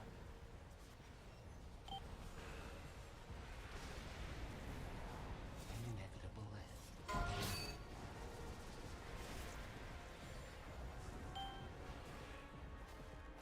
the Hey, that was a chaotic pull. I did my job. I don't remember if I read this, but Venoseptic said you've been having a blast with Mistweaver this season. Yeah, I've heard really good things about Mistweaver right now. I'm going to be learning it soon as part of the All Healers 0 to Hero challenge, so I'm definitely looking forward to it. Honestly, I'm really looking forward to all of the healers. The only healer that maybe I'm not looking forward to as much is Resto Shaman, because I've heard Resto Shaman's really boring, and also that's one I already know how to play. So I think I always enjoy learning something new. So I think I'm going to have fun with Mistweaver regardless, but Resto Shaman, I've heard, I shouldn't need to learn much new. It's not that much different from what I remember, but I've heard it's a lot more boring, which is a shame. Every other healer I'm very excited for.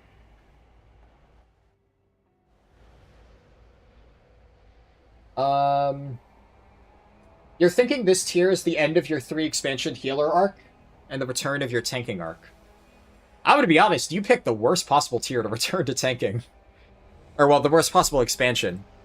Tanks are, worse now than they've been since, Shadowlands?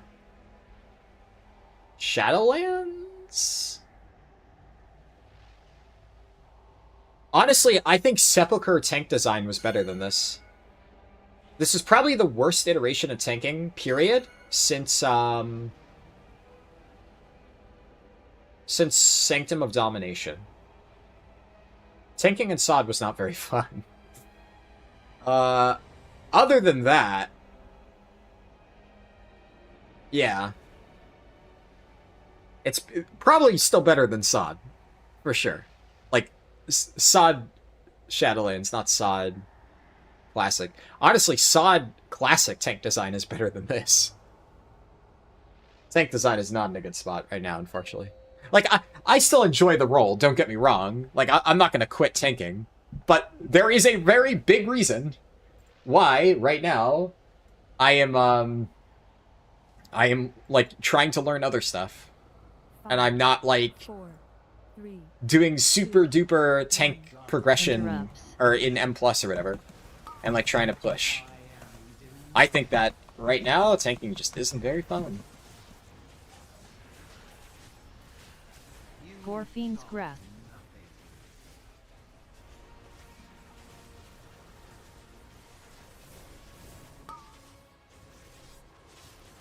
It looks like I lost YouTube for a moment there. Taunt. I'll have to look at OBS to see after if there was like a Memory connection game. issue. Oh yeah, that was another thing. Because there were multiple Wi-Fi issues. I tried to see if there were any Wi-Fi problems going on. I think I like made some slight tweaks to improve my my Wi-Fi speed, but I don't know. It's hard to really say for sure how much of a difference it made. It could have just been like a bad couple of days for the Wi-Fi, but it hasn't had nearly as many problems as I seem to be having before. Interrupts. So Anti-magic zone. it's nice, I taunt. guess. I am denied.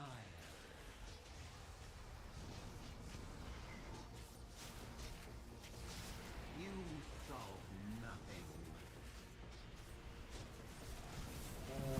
Probably don't need to grip that crystal in. Yeah, this set gets cleaved down pretty fast. Flames.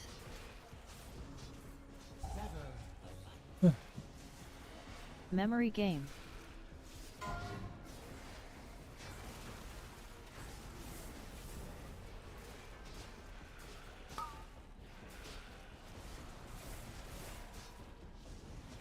Taunt.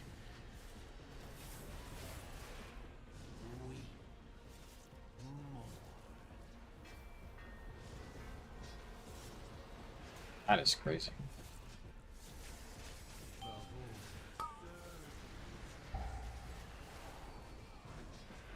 Interrupt. Taunt. I am denial. Gorfiend's Grasp. You solve nothing.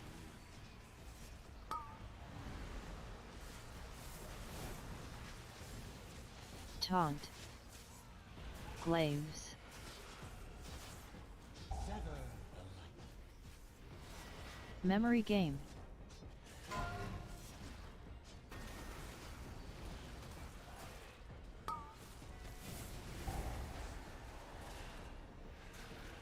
Taunt.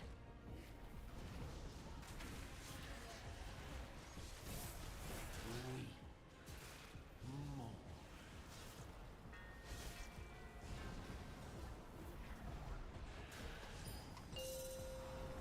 You waste your time. I ebb and flow, the darkest of tides. Darkness blooms. This is a certainty you must What about? embrace. Slice of shadow.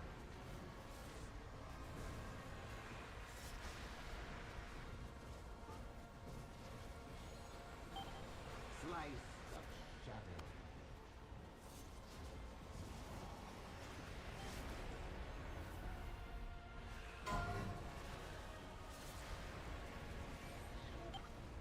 Oh, another one? Man, we cannot do intermission today, huh? This was the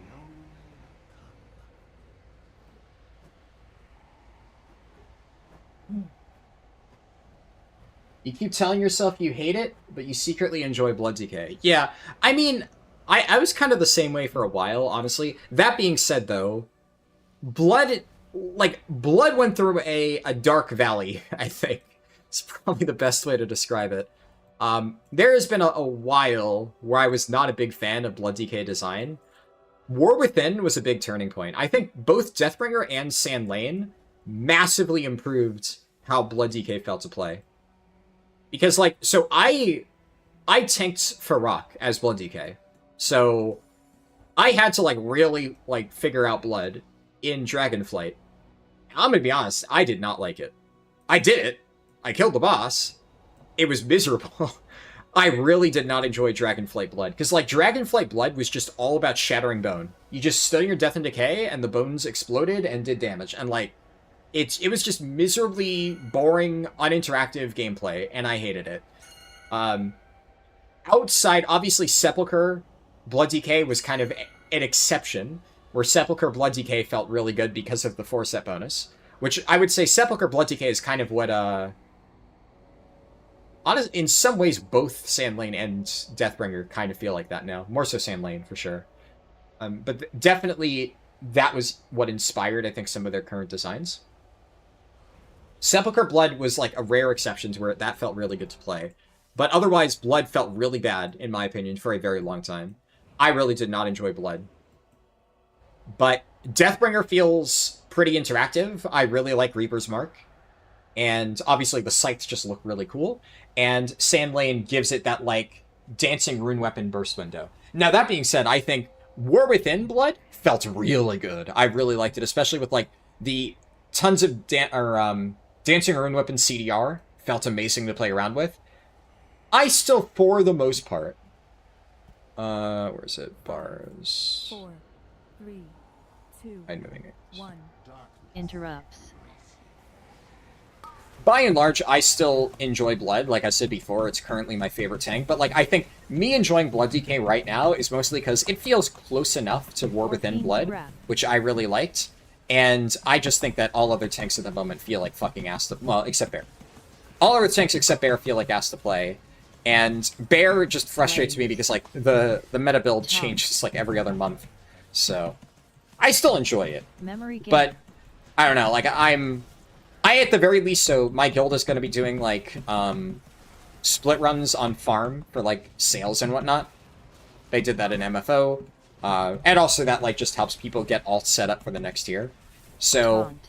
right now, my Prot Warrior and my Brewmaster Monk are already geared enough for, like, our required item level, which is, right, like, for the first week of our alt split runs, is only 282 item level. That's the requirement.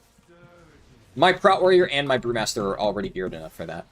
But Interrupts. I specifically said that Anti-magic I'd zone rather taunt. do, I'd rather do, Bear. Missed a kick somehow, it didn't shoot anybody. Shit. Oh, that's unfortunate. Claims. That's like half my fault because I tabbed onto the Memory boss for the game. kick, but also, like, multiple backups failed there. I don't know what happens. I don't know how that... Some people do not have their kicks set up correctly. So... I don't know what's going on. For the record, tanks are not supposed to get those kicks at all. That's a backup purely. Now, I should have been able to get that backup. So. Unlucky. But yeah, I do think that out of all the tanks I have geared, I specifically said that I would rather get my bear caught up. My bear is, like, I think right now 275. I haven't played it as much. So I'm going to have to gear it a little bit over the weekend to make sure that it's ready in time for the 282 cutoff. Just because I'd rather play that for our alt runs. And of course, my raid leader said that's fine. Like, he doesn't really care what I play. And he knows I can play bear. So it's really just, he was like, yeah, if you want to gear up a 4th tank, I'd use that instead. Sure. But I'd much rather do that instead of playing my already geared Brew or Prot Warrior.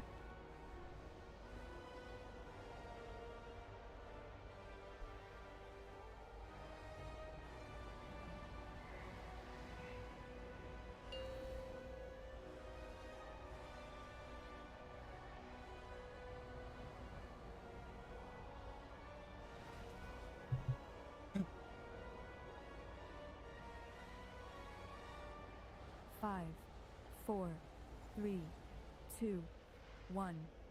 Interrupts. I am denied.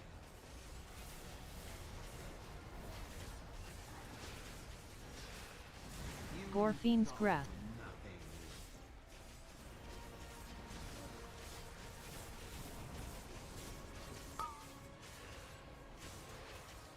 Glaives. They are yapping a lot right now, by the way. At least it's nothing bad.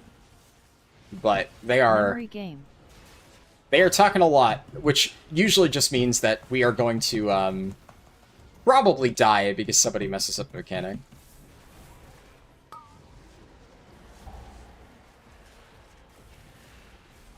Taunt. We.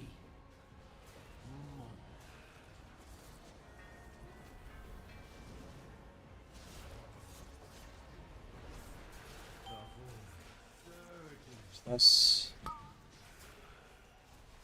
Interrupts. Anti-magic zone taunt. I am denied.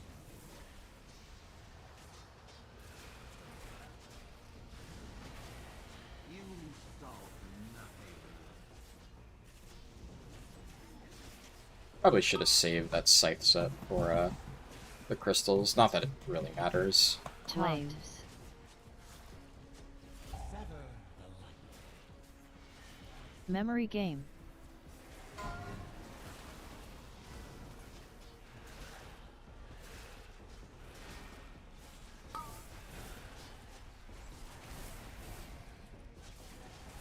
Taunt. We.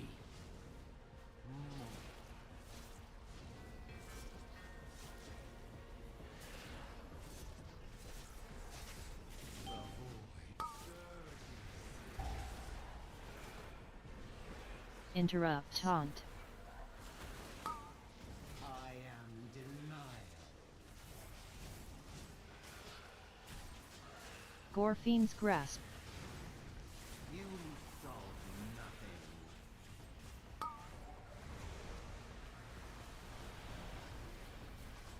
Taunt. Glaives. That has been happening a lot. That is not good.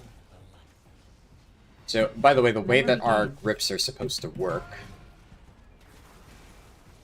is I grip any stray ones that are near the fountain, Then we have 2 other DPS Dog. DKs, and they are assigned to grip crystals in their particular sections of the room. So one gets this side, one gets that side.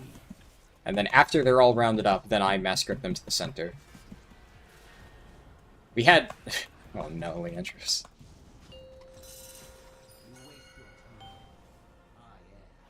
We had a bit of time on Prague where for some reason they were really struggling. And continuously one of the far crystals was getting missed. And then I had to back it up. Signals. But in that case, especially since the nerfs, I haven't seen that happen as much. So I was like, basically, even though that one hadn't been gripped in, I ran forward and I moved into my position. That way, if they started the grip, at least slightly, then my mass grip would have picked it up. And then they just called out after the fact, I don't have grip, which is like, huh? Enough. The dark will I think they're getting their assignments confused every now and then. Because there should be no reason that they miss those. Left of mark. In the end, it doesn't matter, right? Because we Soak star. recovered just fine. 3, 2, 1. But it does make things a little bit tricky. 2, 1. Fuck? Who is that? Oh my god.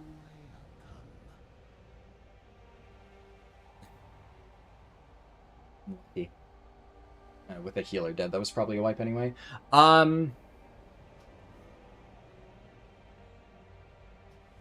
Check. Oh yeah, I don't think I responded to that before. Single Die said, what are some hypothetical changes or interactions you'd make to execute a revenge? Besides buffing them. I guess I did kind of touch upon that, I guess. I think, personally, I don't think revenge needs anything. I think that much I said, right? Yeah, so you said something similar earlier, which is why I was like, did I read that already? Yeah, I think, like I said, revenge is fine, in my opinion. I don't think it's in a bad spot at all. The bigger issue is execute. Execute, I still think, regardless, should be that talent for Prot Warrior where you, like, when you're in execute range, right? It's the name. Then you actually want to dump rage into it. And you want to try to do as much damage as possible by pressing execute. 5, Really, honestly, it just needs to do more damage. That's the big thing. Like, if they make it do enough damage, then it'll be worth spending rage on. But I do think that one thing they probably should do is, right now, there's just way too many talent points required in order to make execute actually worth taking. I don't really know exactly what they should do. I think one big one is, like, execute providing deep wounds. Like, that, yeah, that doesn't need to be a talent. I think that should just be, like, Flames. a thing that it already does. That should just be part of Prot Warrior. The problem is if they start Memory making game. talents like that baseline, then they're basically just giving free buffs to Prot Warrior, and then they need to, like, tune the rest of Prot Warrior accordingly.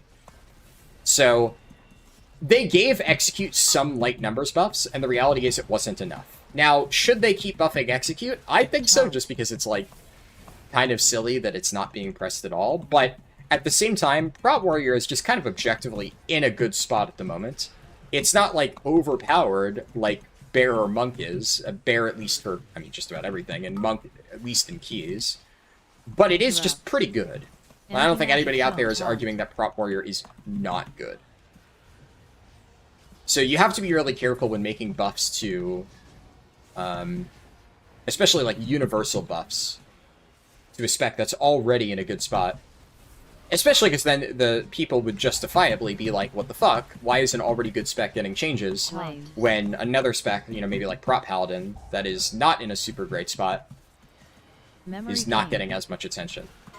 Even if, like, obviously all tanks, all specs should receive an equal level of attention, it does kind of create some level of bias. Like, I mean, I look at Bear, right? Bear has been getting constantly, like, seesaw changes the entire tier.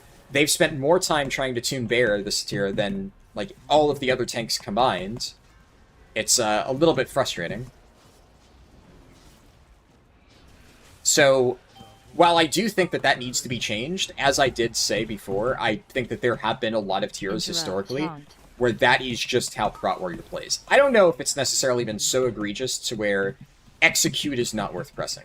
There have been tiers where most of your Or damage being is correct. just Shield Slam, Thunderclap. This level of, like, Execute is just really bad. Those crystals lined up really nicely. I barely had to do any grips at all.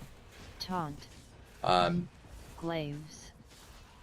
yeah, I don't know if it's ever been this egregiously slanted towards just Shield Slam, Thunderclap spam. Memory game.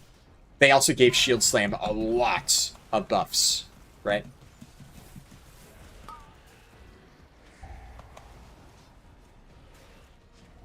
Taunt.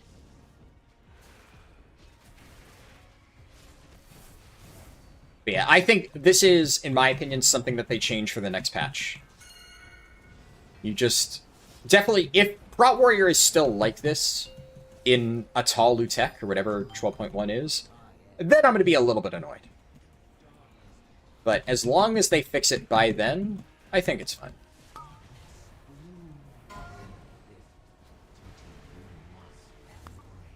At the very least, it doesn't necessarily feel bad to play, just boring to play, which I do think there's a difference between the two.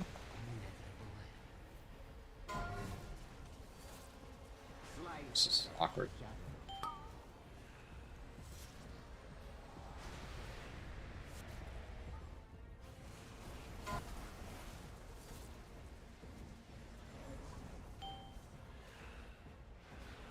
Enough. The dark well calls, and I am My code sync and I were kind of packed in there like sardines, but we made it work. Left of marker. Soak star. 3. I should not have 2, pressed 1. the first mark there. That was actually a mistake on my part. 3, 2, 1.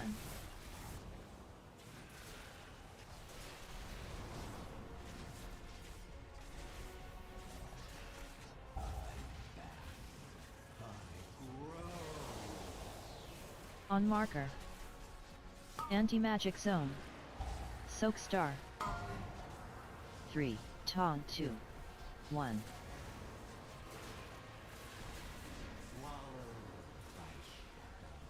2, 1.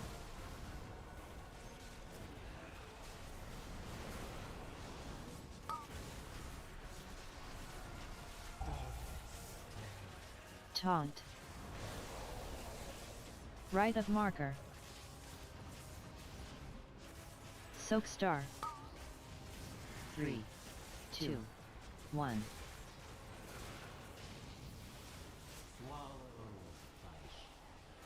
Two, 1.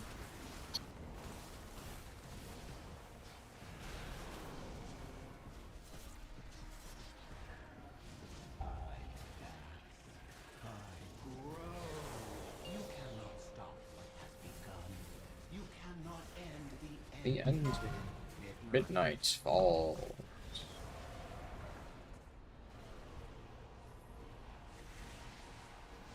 Oh, I got my CDR. Ah, this is the worst time to proc blood draw.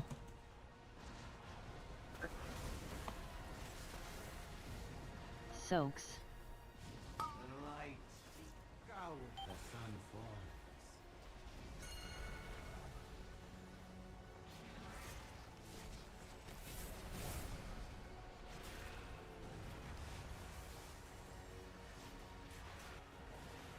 Memory game. Crystal spread out a little bit more.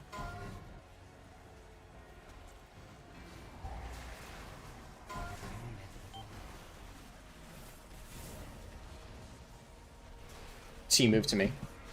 Off the crystal. The sun falls.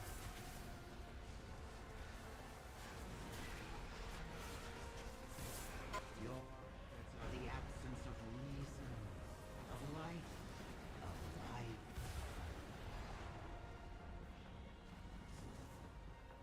Memory game.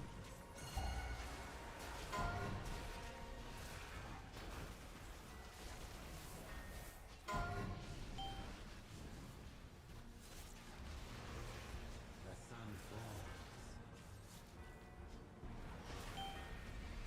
Soaks.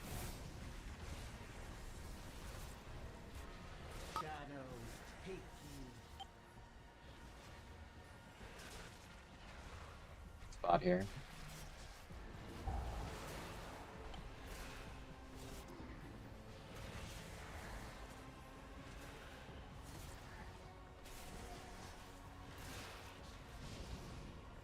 Gateway.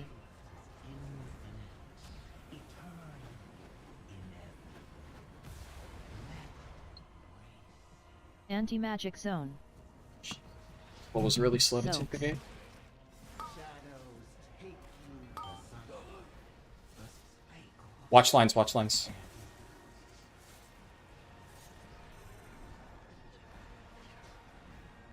The end is nigh. Extinguish the Blazes. I have crystal. slice of shadow. Admirable, but futile. Personals. Move. No escape.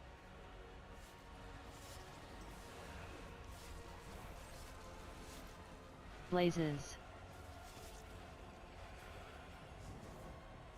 Slice of inevitable. No, the stampede. Move. Escape.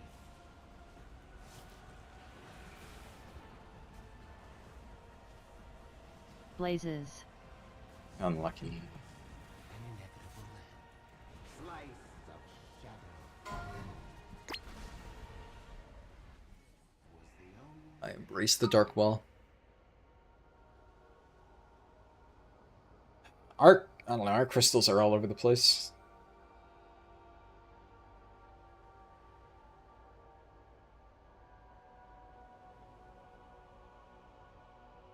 Huh. Let me check Discord real quick. So I'm probably, as they yap about the pull.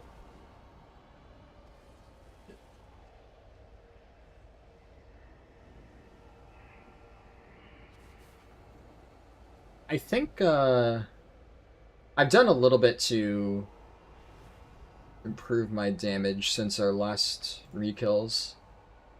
And by that I mean I've, like, massively boosted my item level. Okay, yeah, I'm doing relatively fine. Especially considering we had to stop damage there for a little bit. I think that was overall pretty good. Stop damage just kind of always fucks your parses, though.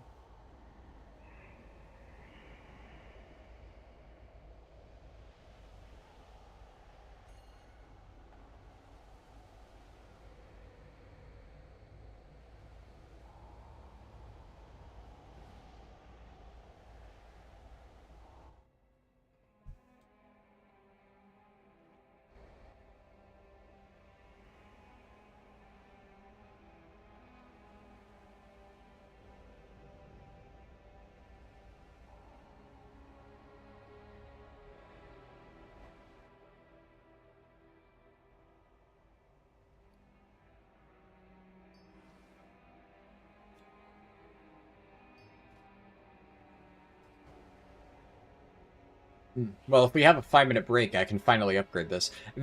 Look at how dumb this is, by the way. You need to be near the Void Forge. Fuck off, Blizzard.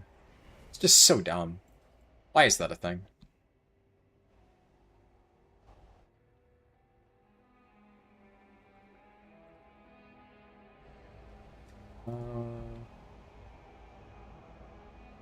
I had a sudden moment of, like, did I remember to put an armor kit on?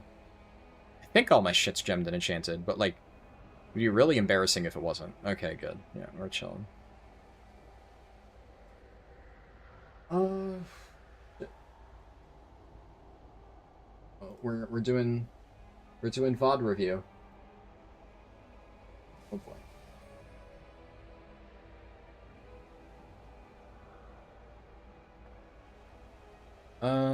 Oh nice. I still have coffee left over.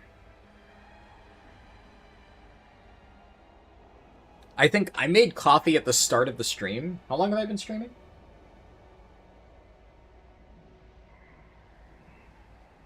I've been streaming for, wow, 3 hours, damn. Raid really makes time fly by. And in 3 hours, I don't think I've taken a sip of my coffee. I made it, and then I forgot that I made it.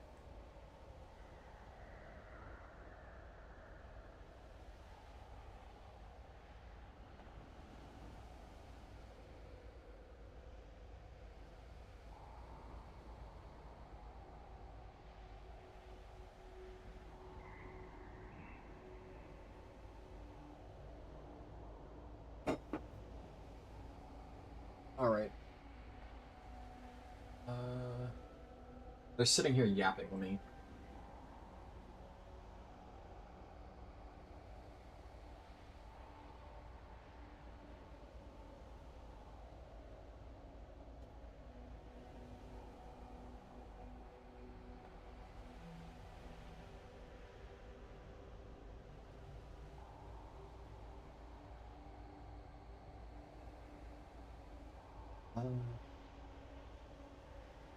We are analyzing. I mean, people are messing up the blaze lines in P4 a little bit. Though, admittedly, I think some people are also not pixel stacked on top of the crystal. So it's really hard to do perfect positioning with the blaze lines if people are also not standing where they're supposed to be.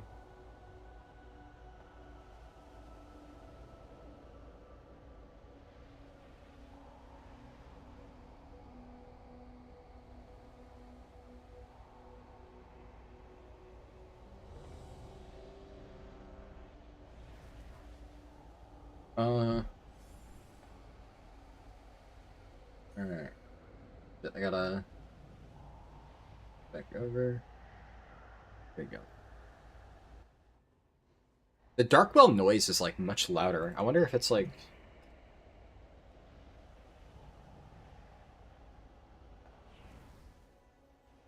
it's the ambient effects. Okay. I'm gonna turn that down.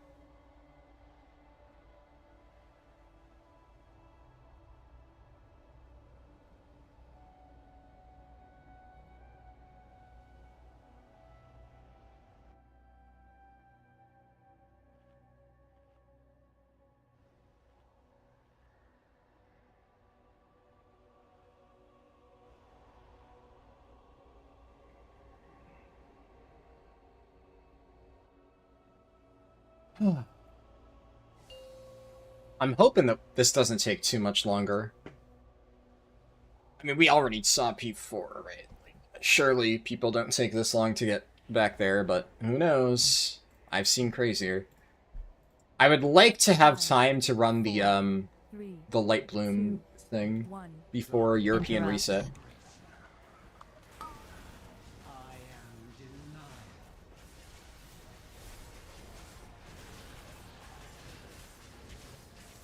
Gorfine's Grasp. Classic Delve W.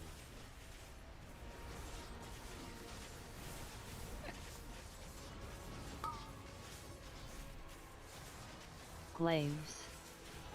Taunt. Memory game.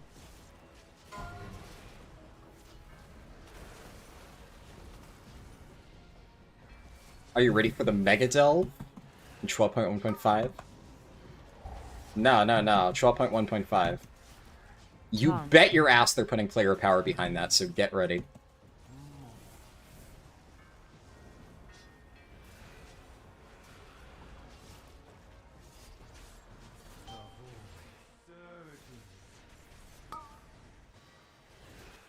Interrupts.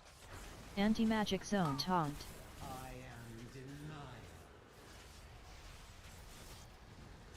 For context as to that conversation, by the way, my co-tank said, so my co-tank dropped a feast, and everybody was joking like, ooh, you're so rich. Glaives.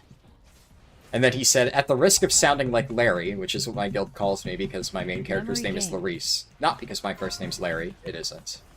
But at the risk of sounding like Larry, if you run delves, then you get all the materials that you need for the fancy feasts. So he was basically saying that, you know, he's just able to craft it himself.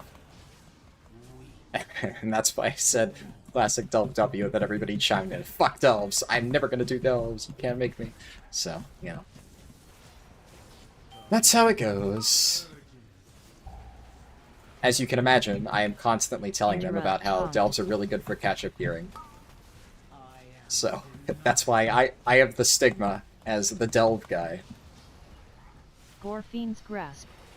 Even though, like, I don't necessarily even like delves that much, honestly. I just like gearing up quickly. Taunt. Glaives. Shit, that's... Memory game.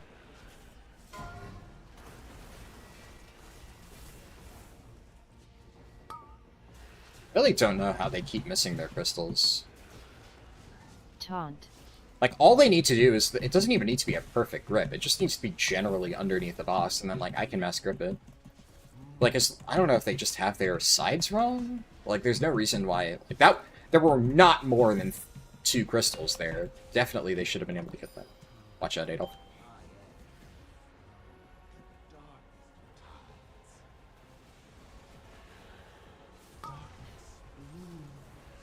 This is a certainty we must end. Pers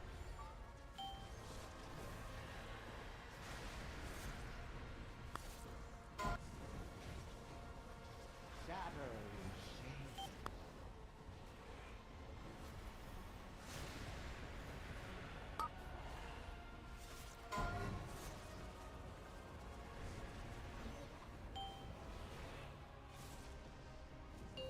Enough. The dark well calls, and I answer. Can you hear it? left of marker. Soak star. 3, 2, 1.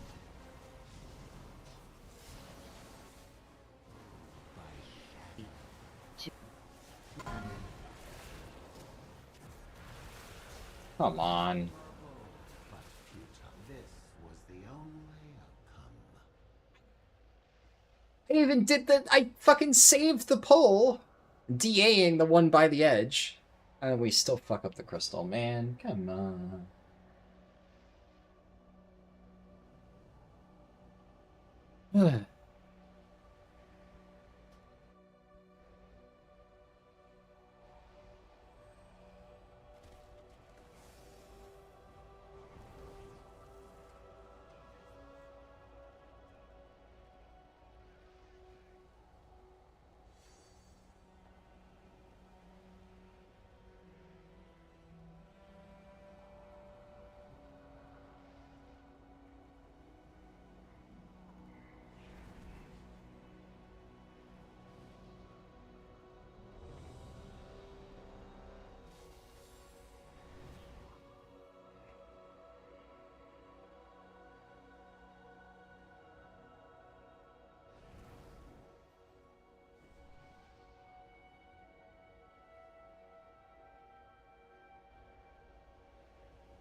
I wonder if it's worth just spamming delves.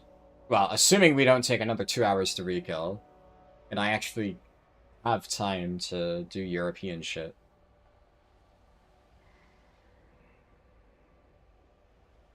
I don't know if my evoker needs any more gear. I think it might just be more worthwhile to just slam that over and over with whatever time remains. It's probably just for the best.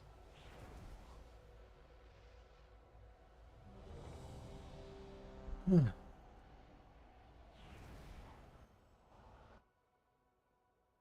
what else could I realistically do in a short amount of time?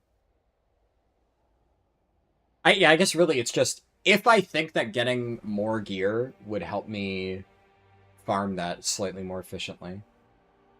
But my evoker has, like, what, 30 item levels? From just that little bit of world content over what I initially cleared it with on T11.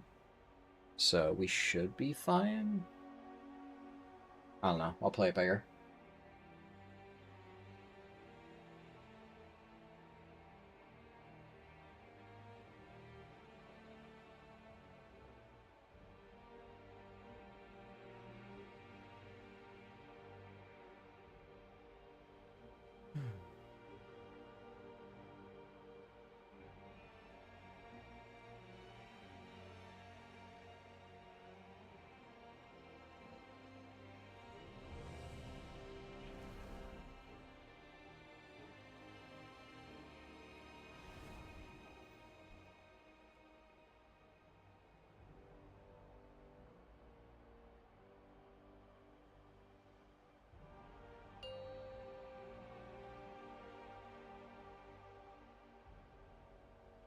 We're finally pulling.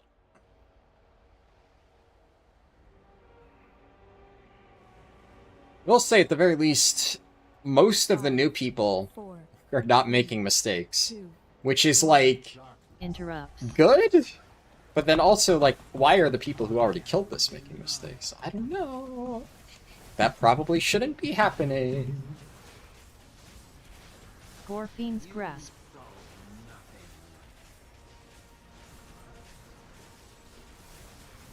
Jesus. Those crystals die so fast. Glaives. I don't even get a chance to sight them. Taunt. Memory game. Whatever.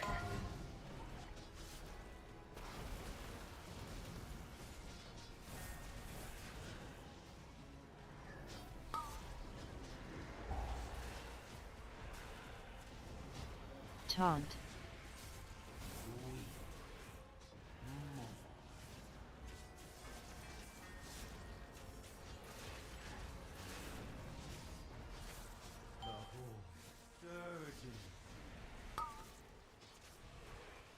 Interrupts. Anti-magic zone. Taunt. I am denied.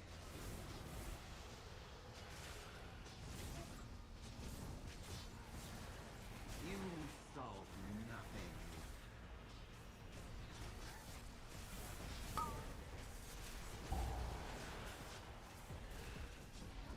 Glaives.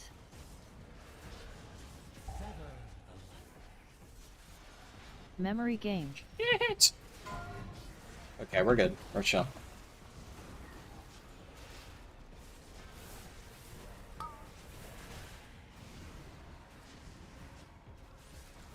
Taunt.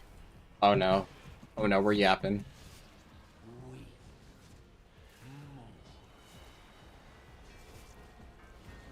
Aww, yep, it's the yap debuff. Every time the yap debuff, man. This was the only outcome. Oh god.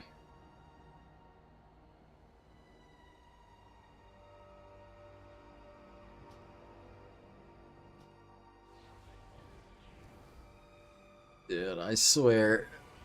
Oh, if we're stuck here for another 2 hours, I'm gonna fucking scream. I think we didn't take the whole night to rekill it last time. But also, it would not be unheard of. Oh, fucking hell.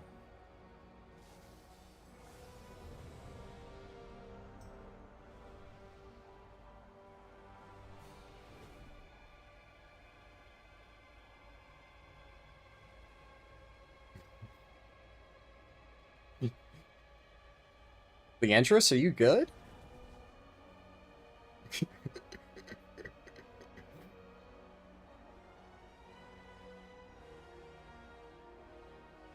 Hold on, I'm gonna remove my chat cover briefly for this, so you can just see what our Mistweaver typed in chat. I have no idea why.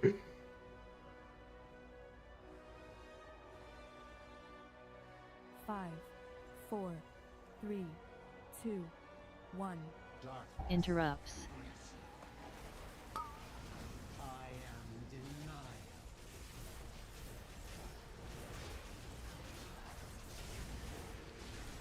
Gorfiend's grasp.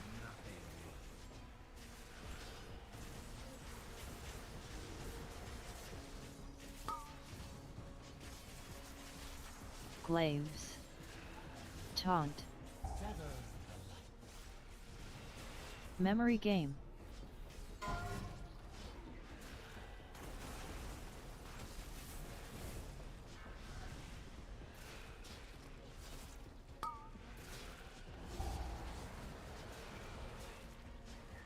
Taunt.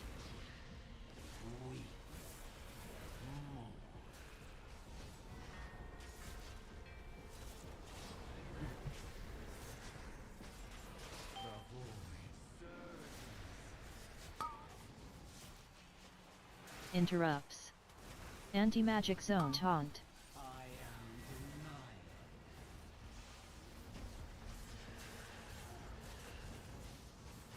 You solve nothing.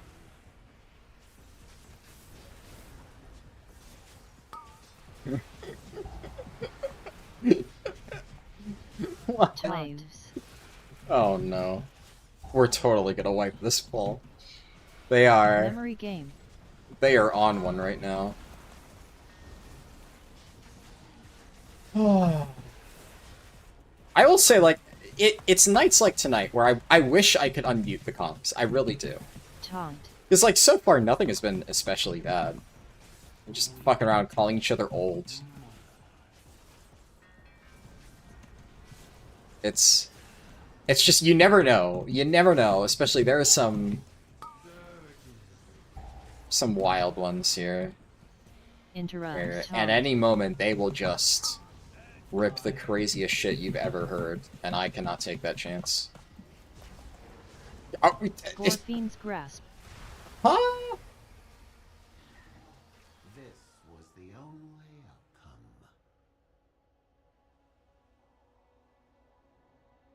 outcome.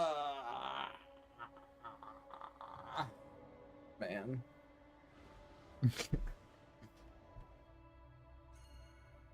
She got Yap debuffed.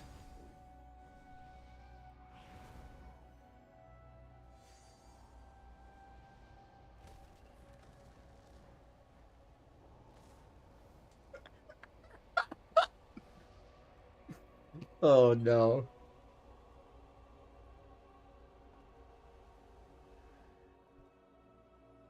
Just server mute him.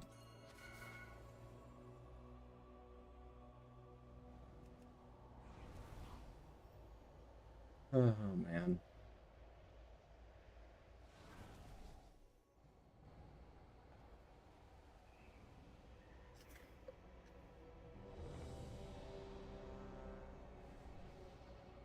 Oh dear lord. Pixelina said, "Oh, the quality was bad for some reason. You can only read your name, and I'm dying." The Do I read this? Do I read what he said? The problem is, so, like, okay, you're watching on YouTube, though, Pixelina, so you should be able to, like, rewind and see. What he said isn't bad, per se, but if I read it out loud, I'm gonna get clipped saying that. Interrupts. And I don't want people to have that soundbite.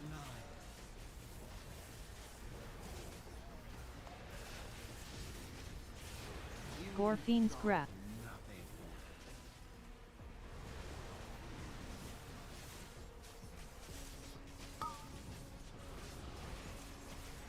Glaives.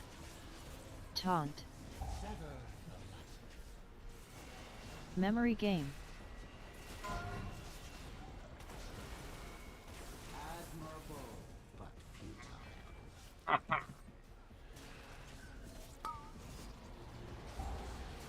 Goodness gracious.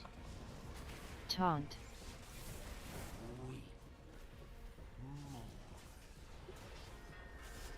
Oh.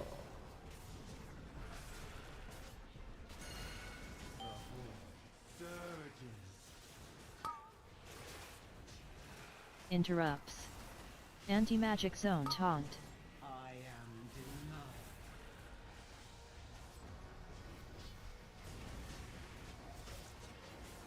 You solve nothing.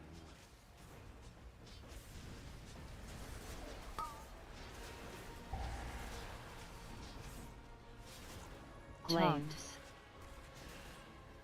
Sever. Memory game.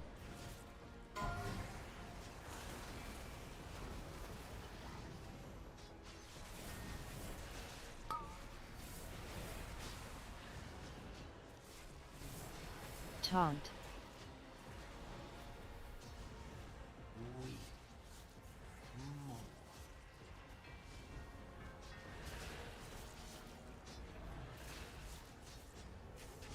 The void surges. Interrupt. Taunt. I am denied. Scorpion's grasp.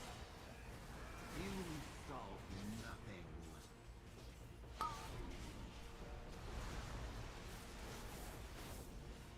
Taunt.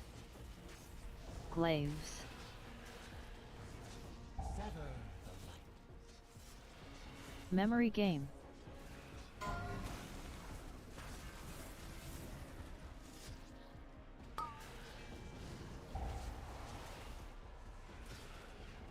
Taunt.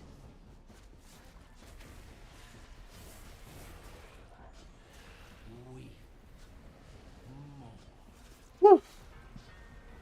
That was a spooky final group set with Glaives, but You waste your time. I am flow, the darkest of tides. Darkness. oh, immediately. Okay, Jesus. What this is? Oh my God. Slice I don't know how nobody Personal. died there.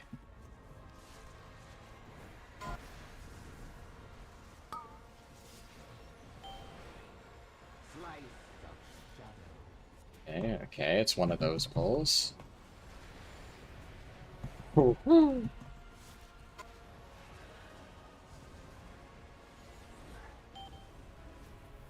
Everyone's alive.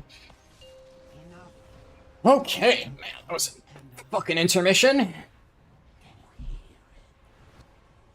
Left of marker. Soak star. 3, 2, 1. Swallow. 2, 1.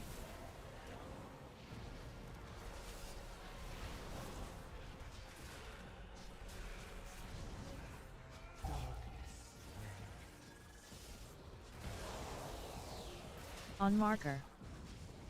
Anti-magic zone. Soak star. 3, taunt 2, 1. Shadows take you. 2, 1.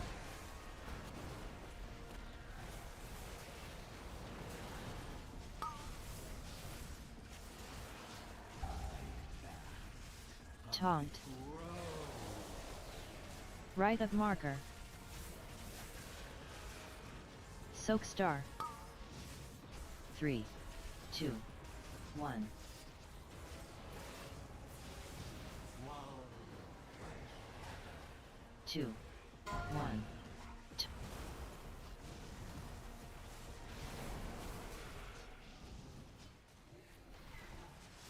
Darkness. You cannot stop what has begun. You You cannot end. It's the end. Midnight fall.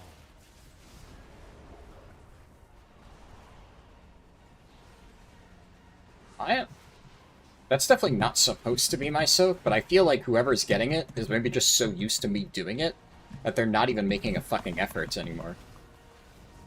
Soaks. Light. Because I've been getting that, like, consistently every single time, which, like, I'm able to do, as evidenced by, you know, that. Okay, this is awkward. Lust. Memory But- game. I mean, it's just a bad habit to build, because if for whatever reason I'm not able to back them up, that is their assignment.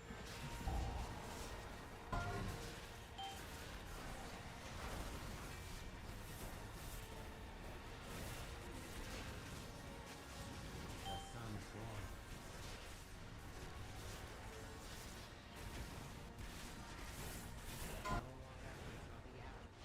Reason of life. Of life.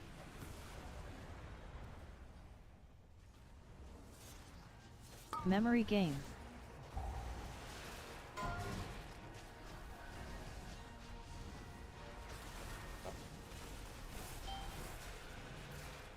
Do I have a... Okay, no, I don't have a mark. Oh my god, they did that way too close to the So- crystal. How did that not? Light. Plain.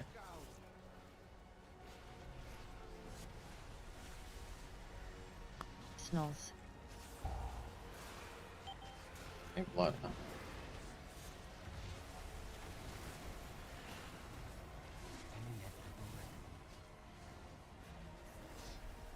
Gateway.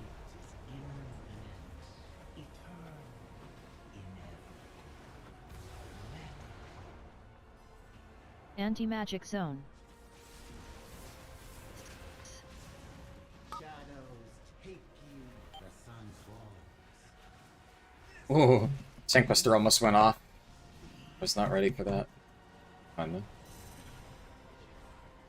One dead. Should be fine. The end is nigh. Extinguish. I hope I get the... Blazes. Nice, I like this. Shatters shade. Personals. No Move. escape.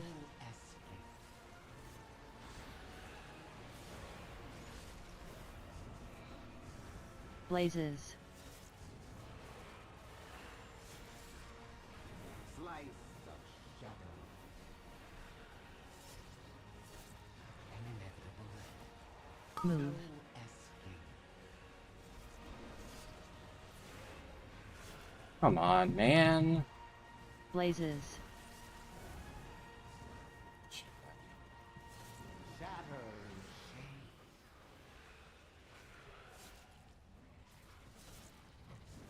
Move. No escape.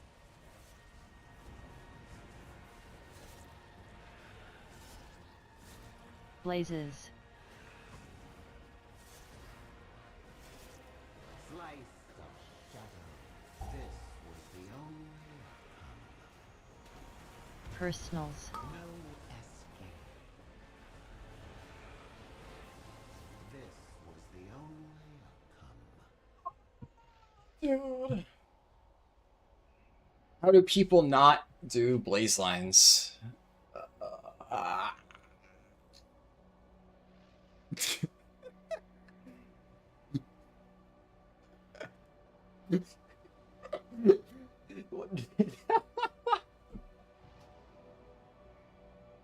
What is... Our officer says, if you're gonna do the fucking line wrong... Sorry, I didn't mean to swear. That was mean. If you're gonna do the line wrong... He says like the tamest shit ever and then apologizes for it. Oh god, Merp is a treasure.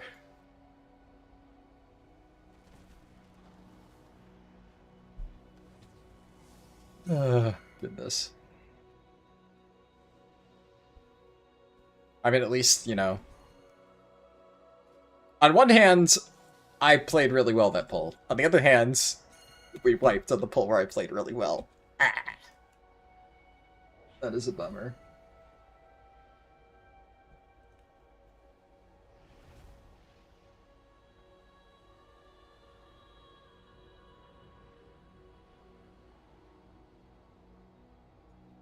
Is what it is.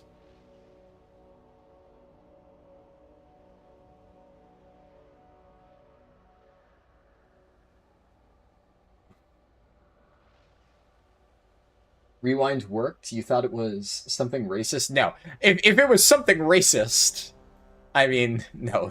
I would definitely not show that willingly on stream.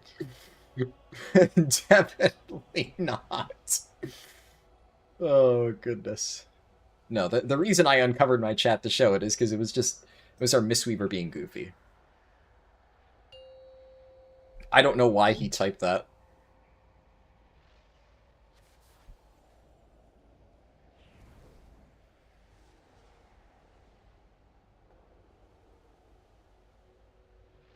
Five, Surely, 4, 3, surely people have gotten it out of their system by now. Interrupts. It doesn't help that we still have people dying to dumb stuff in P3. So, you know, we had one dead that entire phase that Gorfiend's grasp. missed kick, but it somehow didn't hit anybody. It's crazy.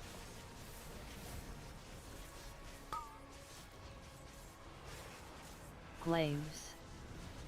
Taunt. Memory game.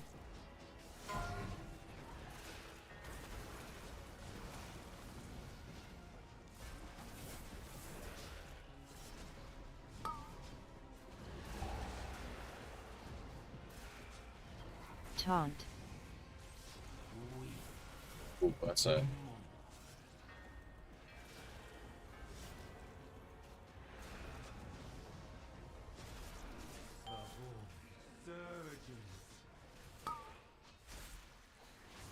Interrupts. Anti-magic zone. Taunt. I am denial.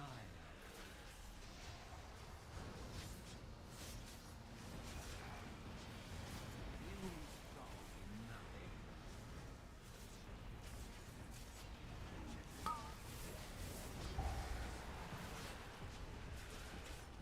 nothing. Waves. I need to change my cursor on this new computer, because it's much Memory harder game. to spot. So when I'm trying to find my cursor on the screen, I'm so used to being it, like, somewhat more visible. Right now it's Taunt.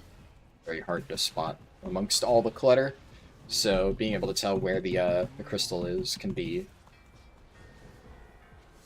a bit of a challenge.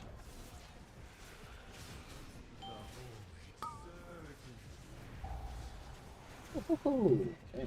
Interrupt. Taunt. I am denial. Gorfine's grasp. You solve nothing.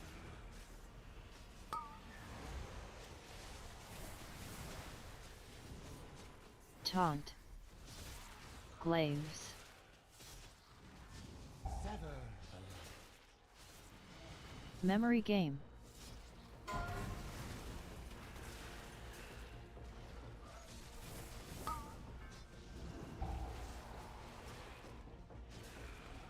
Taunt.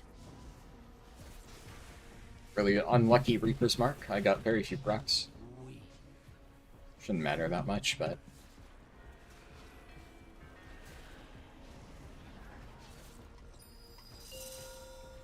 You waste your time. I ebb and flow, the darkest of tides. Darkness. Oh, fuck. This is a There's no way. Okay, out of the frying pan into the fire. pattern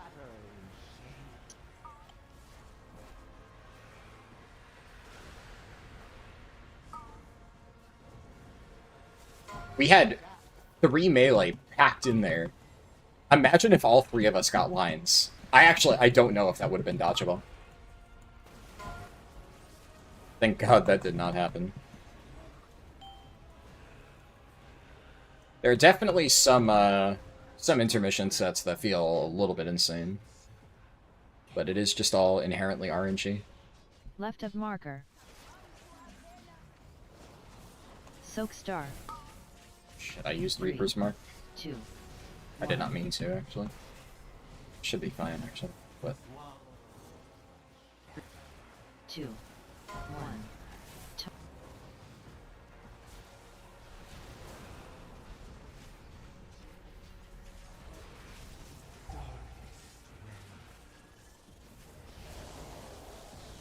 On marker. Anti-magic zone. Soak star. 3. Taunt 2. 1. shadows take you. 2. 1.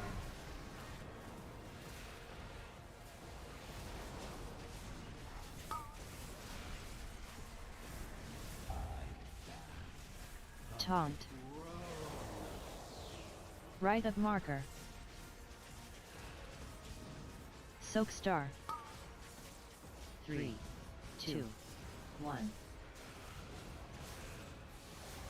Swallowed by shadow. 2. 1.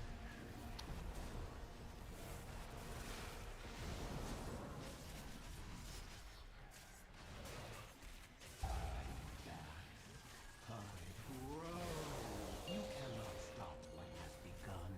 You cannot end the ending. Midnight falls. Inevitable.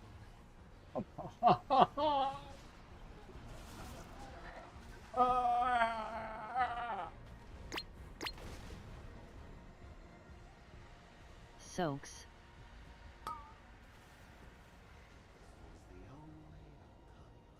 when does my guild call off the raid if you guys keep wiping? Well, so most guilds have fixed raid times, right?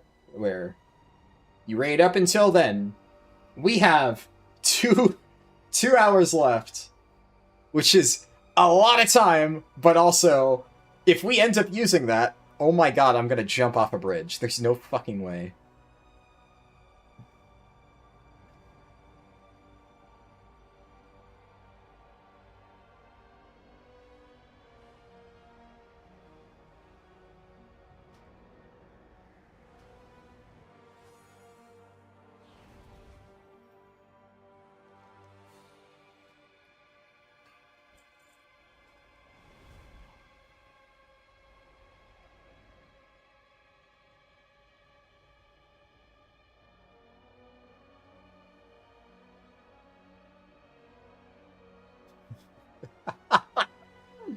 Oh my god.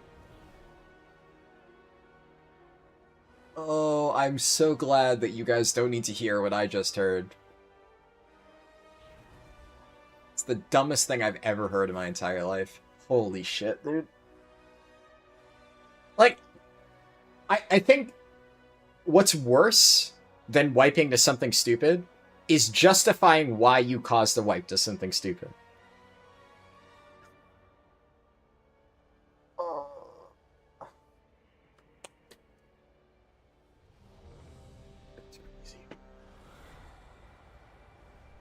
I don't know, man. Like, these people have killed this boss. I don't know. I don't know how you can kill Mythic Midnight Falls and fail to understand the game of musical chairs, which most of us partook in as children. Feels like that one should have been solved a long fucking time ago.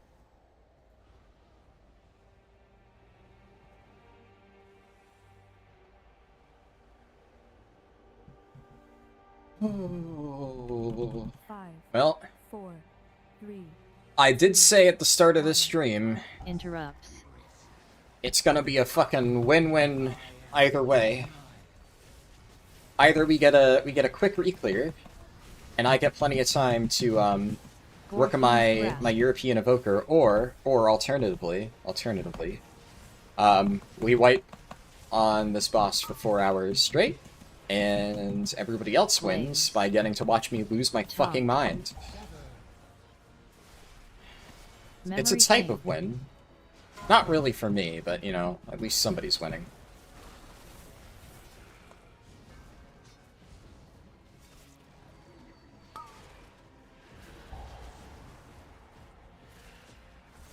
Taunt.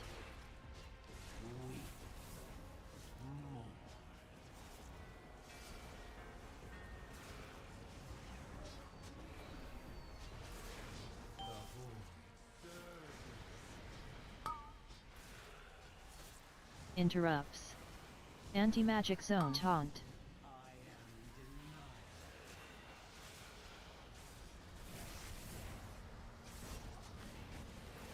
You saw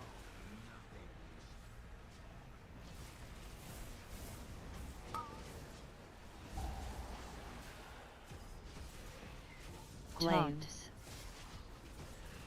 Glaives.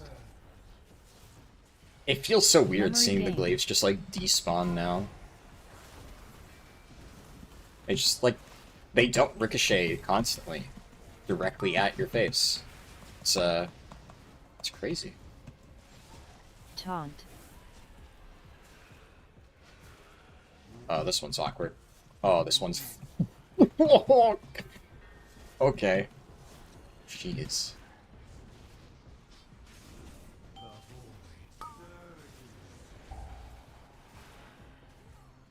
Interrupt. Taunt. I am denied. Gorfine's grasp. You saw nothing.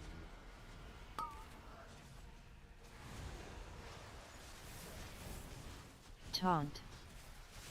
Glaives. Sever the light. Memory game.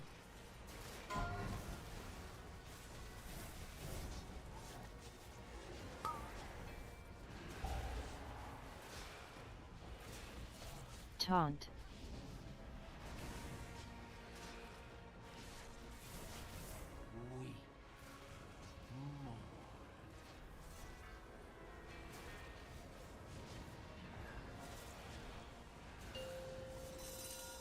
Watch Ada.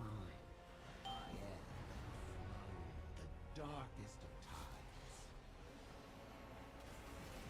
Darkness, gloom. This is I get the first fucking place lines. slice of shadow. First.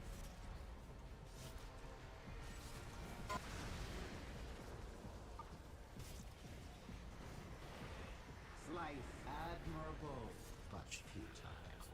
Terrorist shit.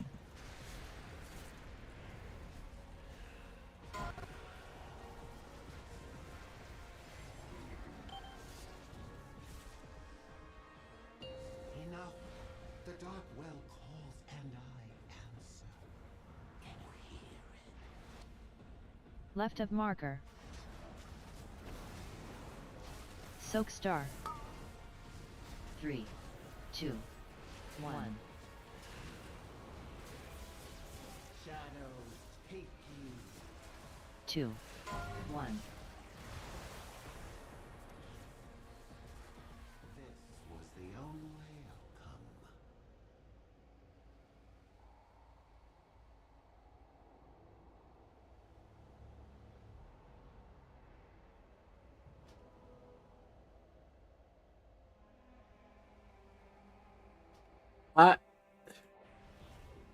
I don't...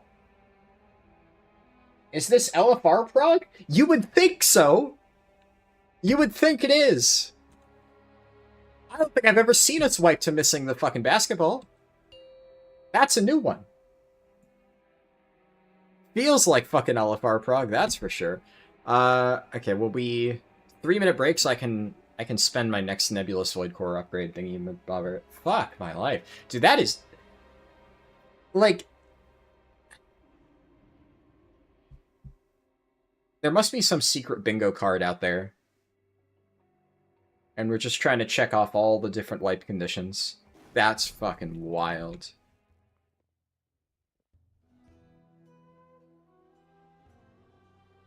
By the way... Oh.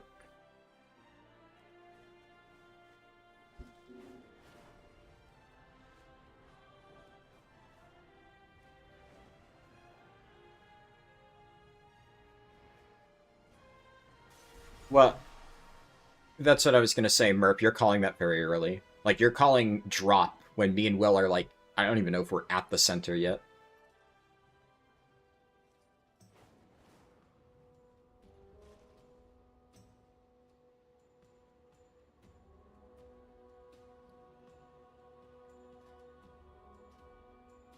And it's only... Yeah. I saw a post of somebody with an upgraded ring. So now I kind of want to just, like, click on everything just to see. Doesn't seem like it, though. Alright, there we go. W. My blood decay is complete. Well, I need to get the other half of this, but, like... I mean, as far as I give a shit about, my blood decay is complete. Okay, give me... I'm gonna go grab coffee. Again, because it looks like... we're gonna be here for a while, so if I have... Fuck it, 55... Fuck.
Alright. I knew I wasn't going to be able to make it before the break was over, but... We didn't even, like, send a ready check. Other people are still busy. They're still discussing why we wiped. Alright.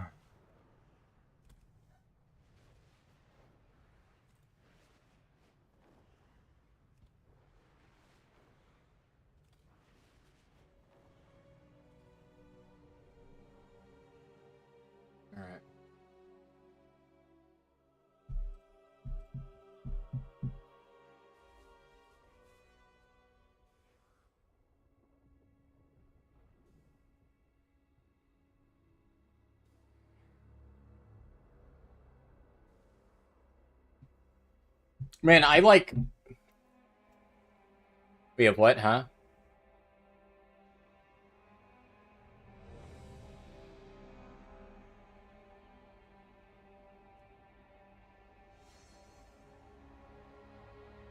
I heard my name. What am I doing?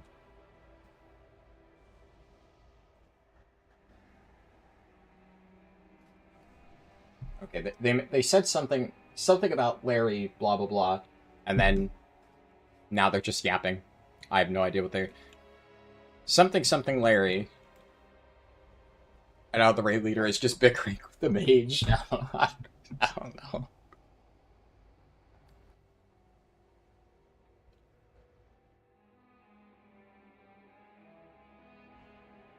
Oh. Actually, okay, they're talking literally about the thing that I've been kind of grumbling about how I've been getting every single soak in P3, and the person whose soak I've been getting has not been making an active effort. And apparently that's exactly what they've been saying, about, like, just because he's there doesn't mean that you shouldn't be going for it. I didn't even need to complain about it. Honestly, W raid lead. Noticed it without me saying anything.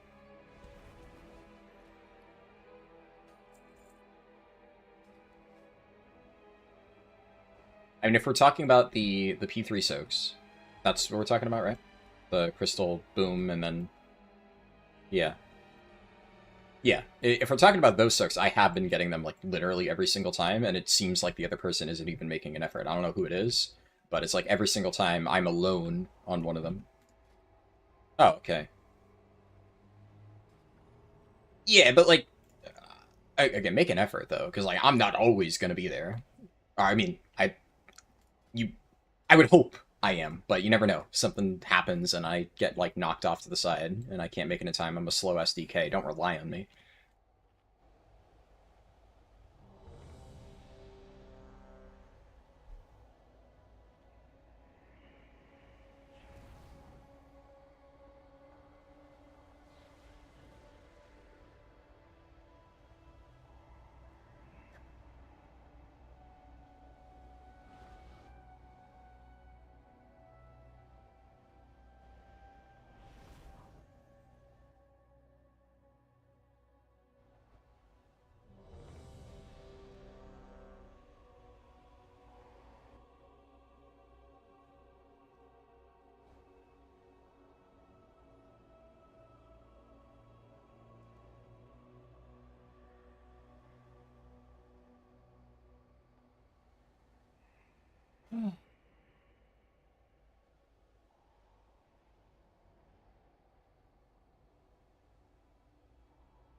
Oh, right. We're gonna have to sell this boss, dude.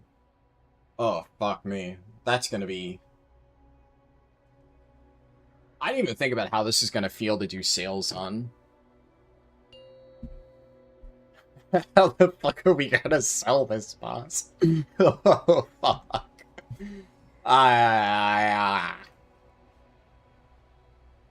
I'm not looking forward to that. 5, 4, 3, 2, 1. Interrupts. I am denied. Oh, no. Gorfiend's grasp.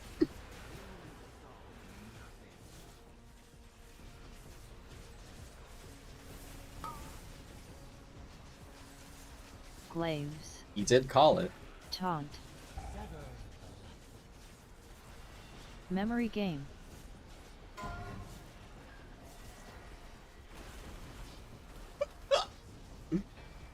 Just take a bath in the dark well, or Taunt.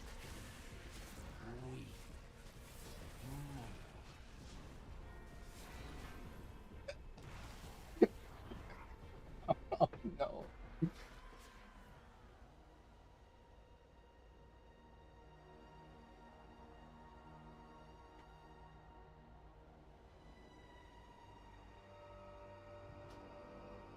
Literally. Everybody's like yapping, as usual. Our evoker says, hey, let's stop talking so we don't get distracted. And then, like, 5 seconds after he says that, somebody misses a kick and shoots him in the face. Oh, goodness gracious.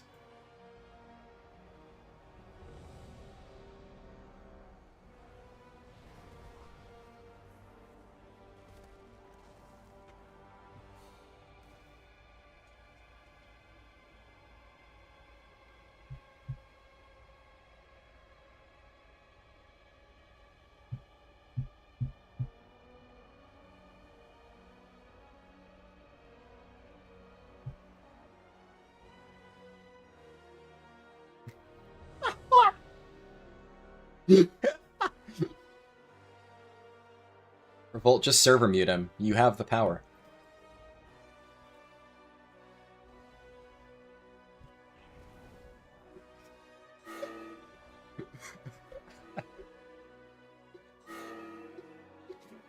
uh...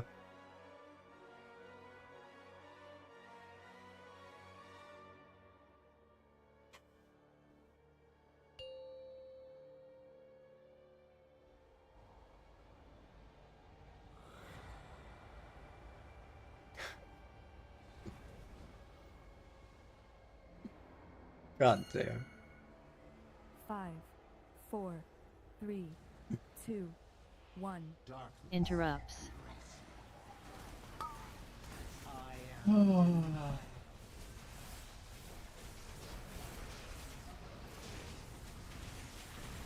Gorfiend's grasp. Nothing.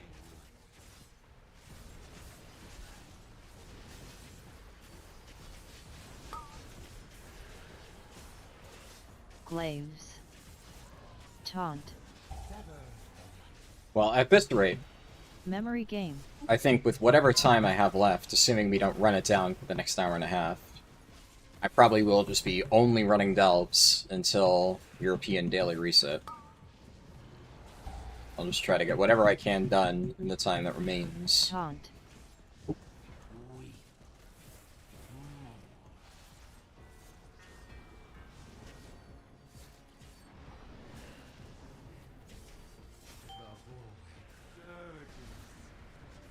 Oh, goodness. Interrupts. Anti-magic zone. Taunt. I am denied.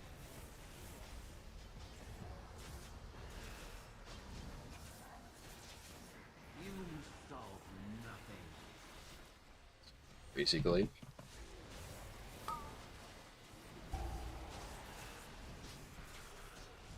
Glaives. Sever the light. Memory game.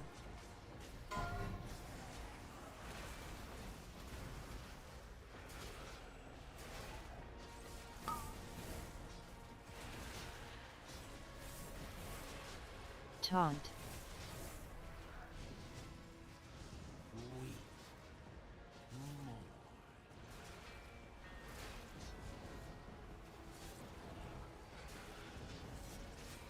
The void surges. Interrupt. Taunt. I am denied. Gorfiend's grasp. You solve nothing.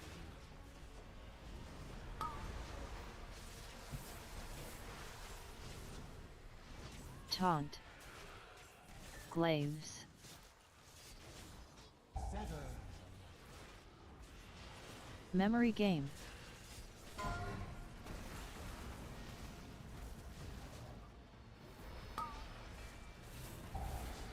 Oh, okay, where's that fucking glaive going? Taunt.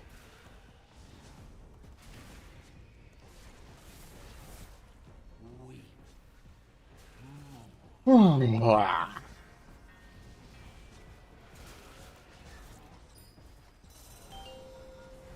You waste your time. Ah, yes.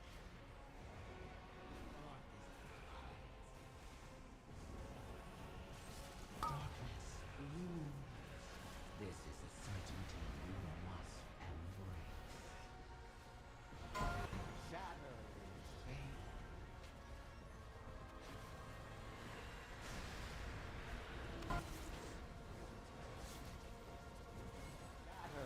That's... I got unlucky with my crystal. Yeah. This was the only outcome. It's the worst fucking set. I think that one I needed to grab and run out and then drop the fucking lines last second. I was hoping I had just enough time to snag it.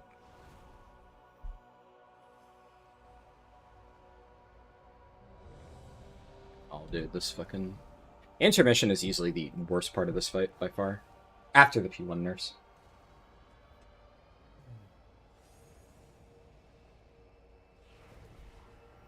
Well, there's my one for the night.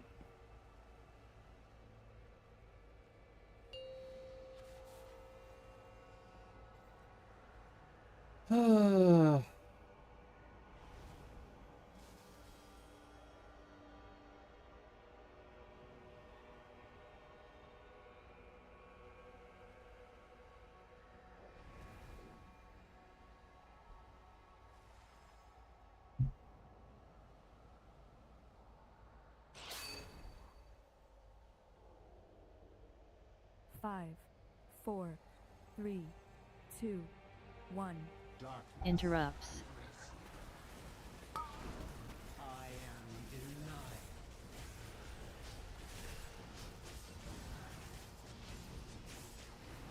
Gorfiend's grasp. You solve nothing. Oh, boy. Glaives. Taunt. Memory game. This was the only outcome.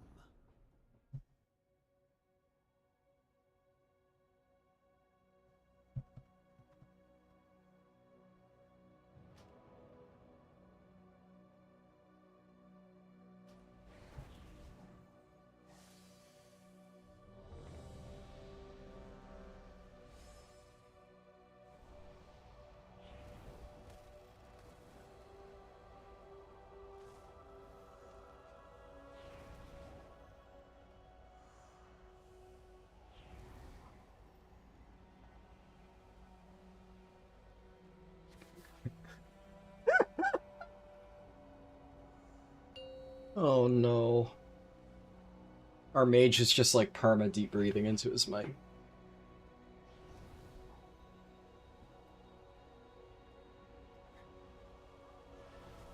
Oh god.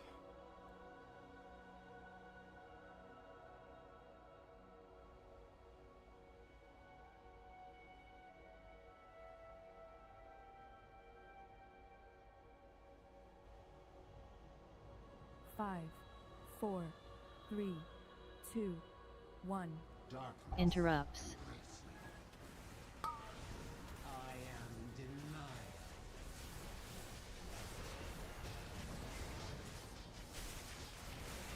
You Gorfiend's grasp.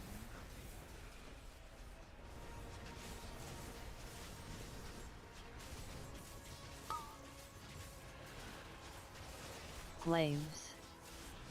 Taunt. sever. Memory game.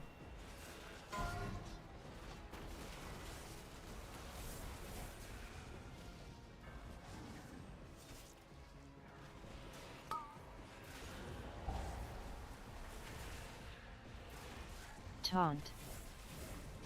Weep more.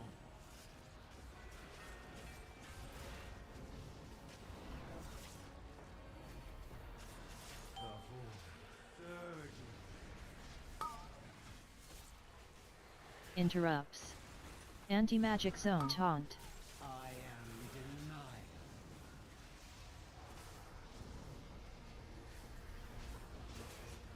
You solve nothing.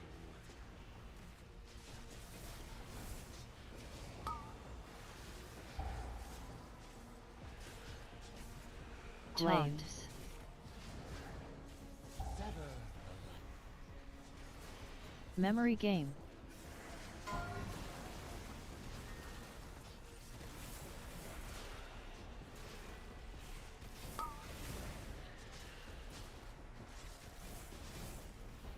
Taunt. Weep more.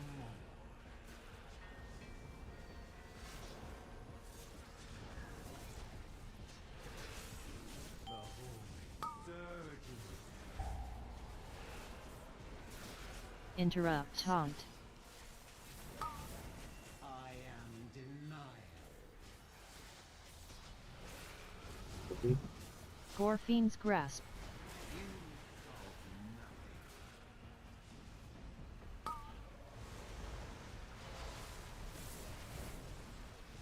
Taunt. Glaives. Sever the light. Memory game.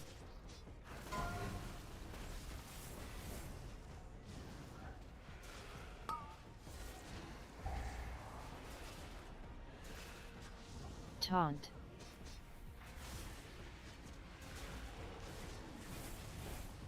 Weep more.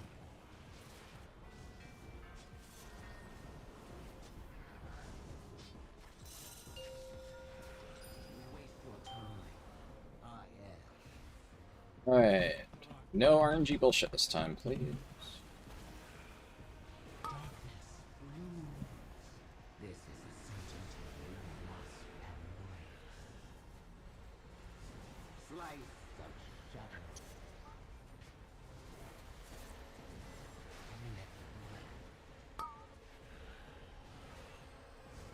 Slice of shadow. Like, oh my god. Really boxed in on this fucking paw.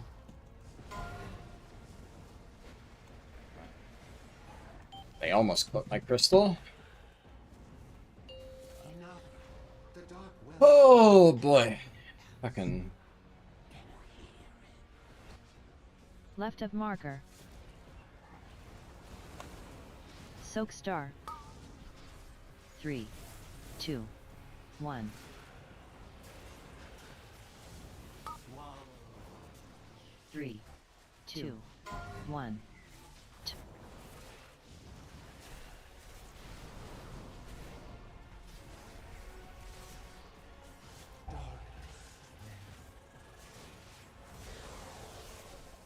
On marker. Anti-magic zone. Soak star. 3, taunt 2, 1.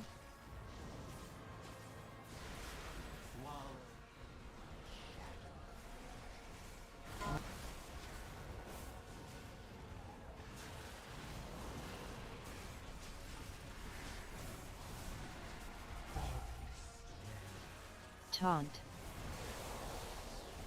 Right of marker. Soak star.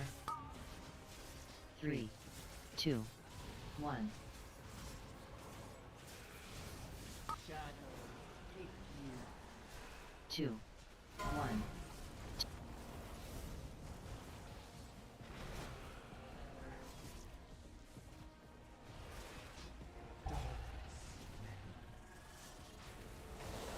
You cannot stop what has begun. You cannot end the ending. Midnight falls.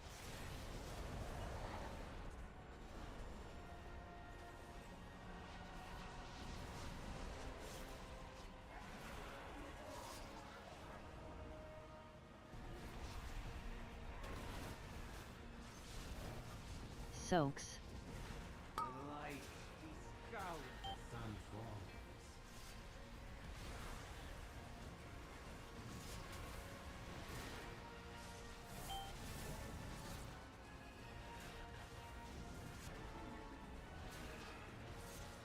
Memory game.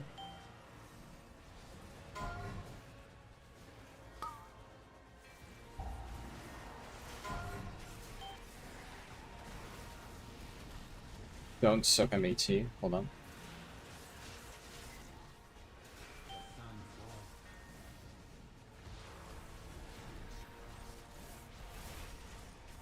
Ro- Your efforts are the absence of reason. Light of life.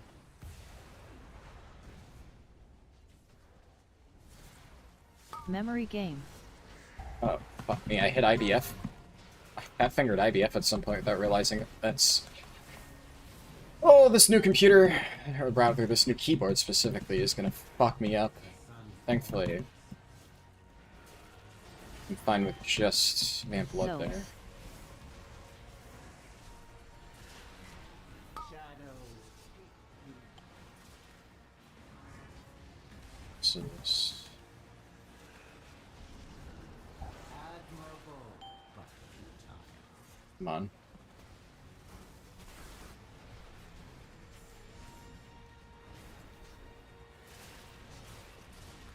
Gateway. It is infinite, eternal, inevitable. Anti-magic zone. Come on.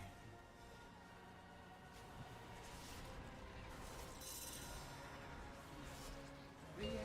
Free me. Free me. Extinguish your Give me a line. Blazes. I have extraction. slice of shadow. Admirable, but futile. Personals. Move.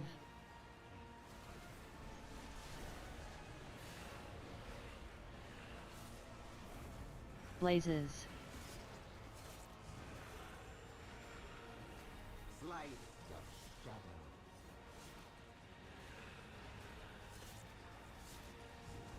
Move.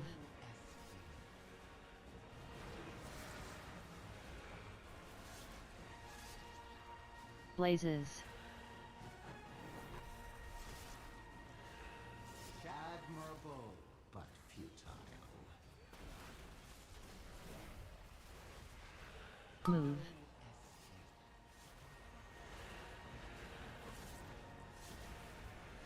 I love this job. Blazes.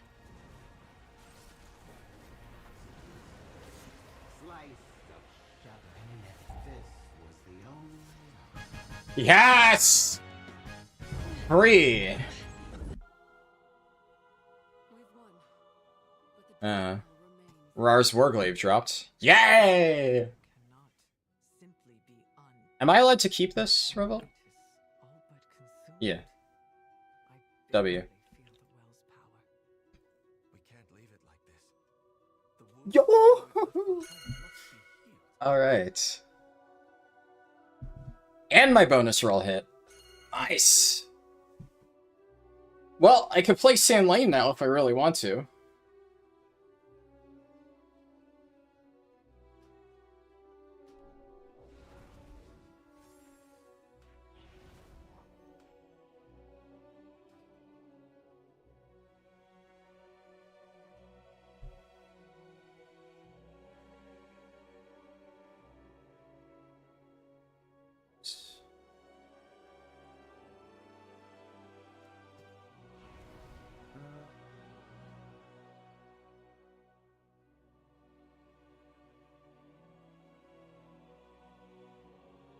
Need anything else? Cool. That leaves me with Ignis Gladiator said congrats, Harldan. Thank you. Honestly, I'm not a big mount collector, but this one's pretty sweet.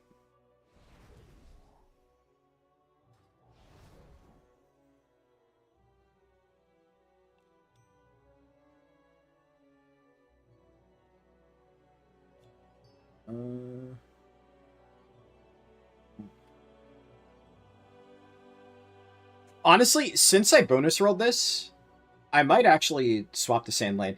Fun thing, I got, on our very first Leatrix, I actually got this weapon. Now, of course, I would need to farm the Ascendant shit to upgrade this, but Sand Lane loves haste. So that's kind of why I was like, do I want to play Sand Lane now? Because, like, later in the season, I'm going to have to get all the new fancy stuff anyway. But if I already have Light Company Guidon, and I have the double haste weapon, and now I have the double haste ring, especially double socket ring, woohoo, pretty fancy. So,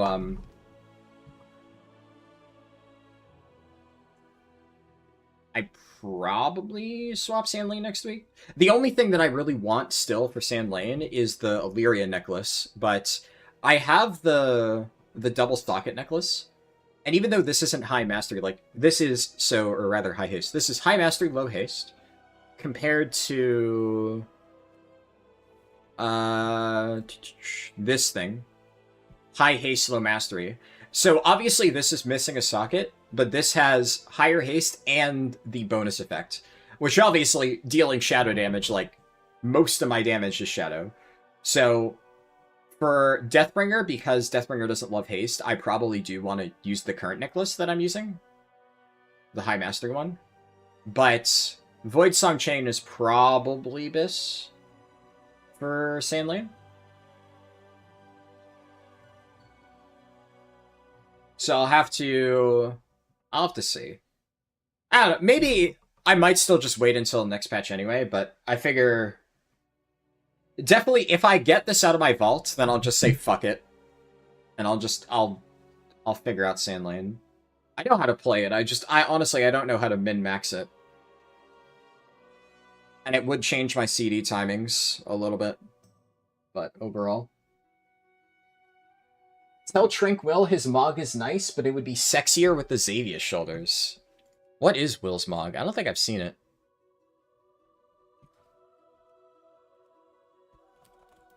Oh, I'm accidentally typing caps.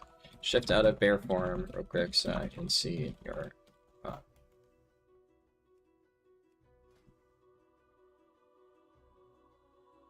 Honestly, Xavius shoulders would go pretty well with that, yeah.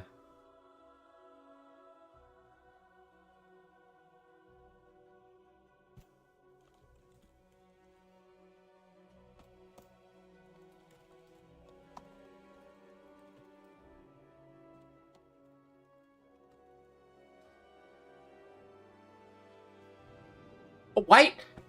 Who fucking put a Dornagal portal, man? Fucking...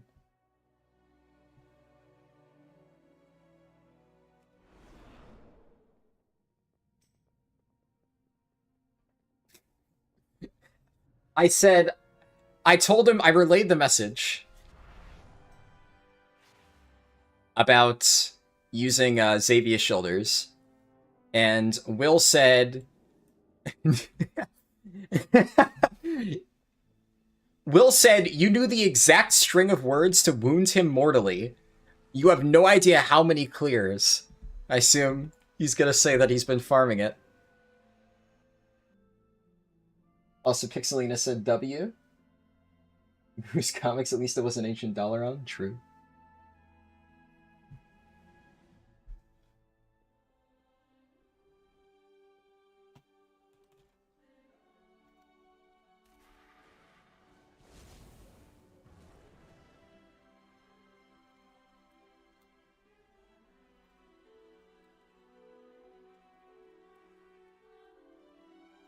He said...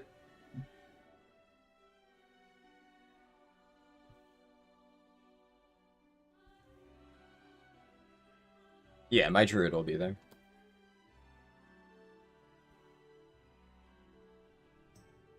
He said, I played Legion clearing it on several tunes all the way back then. I'm 10 years dry almost. I did say, like, you at least have it now with Remix, right? Yeah, that's what I just asked him that. Like, surely. Especially because I offered them multiple carries through raids. Like, there were many, many times during Legion Remix where I posted in Guild Discord, and I'm like, hey, I'm gonna do a full clear if anybody needs the transmogs and stuff. So. And he was in the guild by then, for sure. Imagine not playing Legion Remix, I know, right? I'm guessing he's just saying that, like, for the longest time, he wanted it. Oh, no, I'm fucking out of here. I'm gonna do delves on Europe.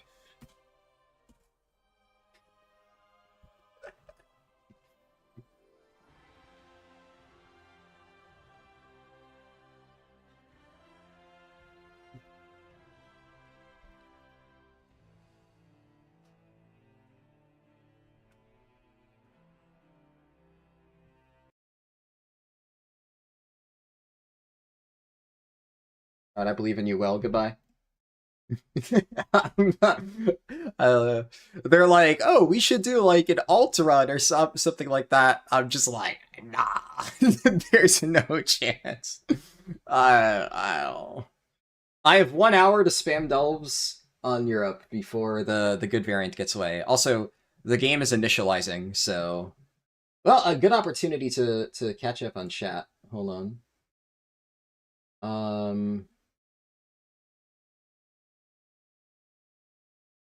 Also, what is buy lost armaments? Oh, the cosmetic thing, okay. Huh.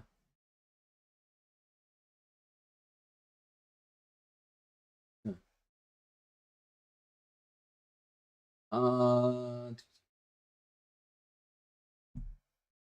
I didn't get to hear his response. Though admittedly, he didn't say anything for like a minute. The moment they started talking about an alt run, I'm like, Godspeed, I believe in you guys. Yeah.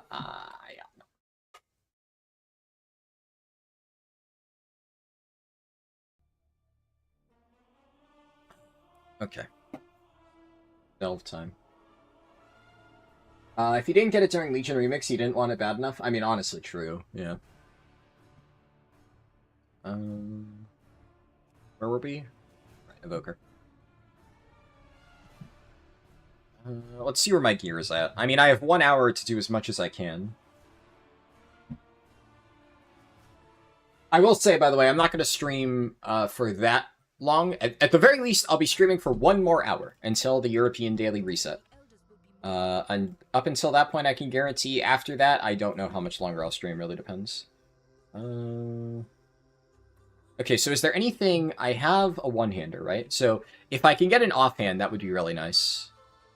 Is there any world quest that gives an offhand? Necklace. Oh, I never turned in that Delver's Call.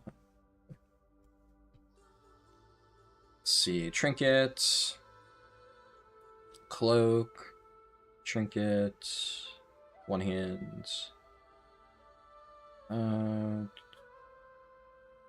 Helmet.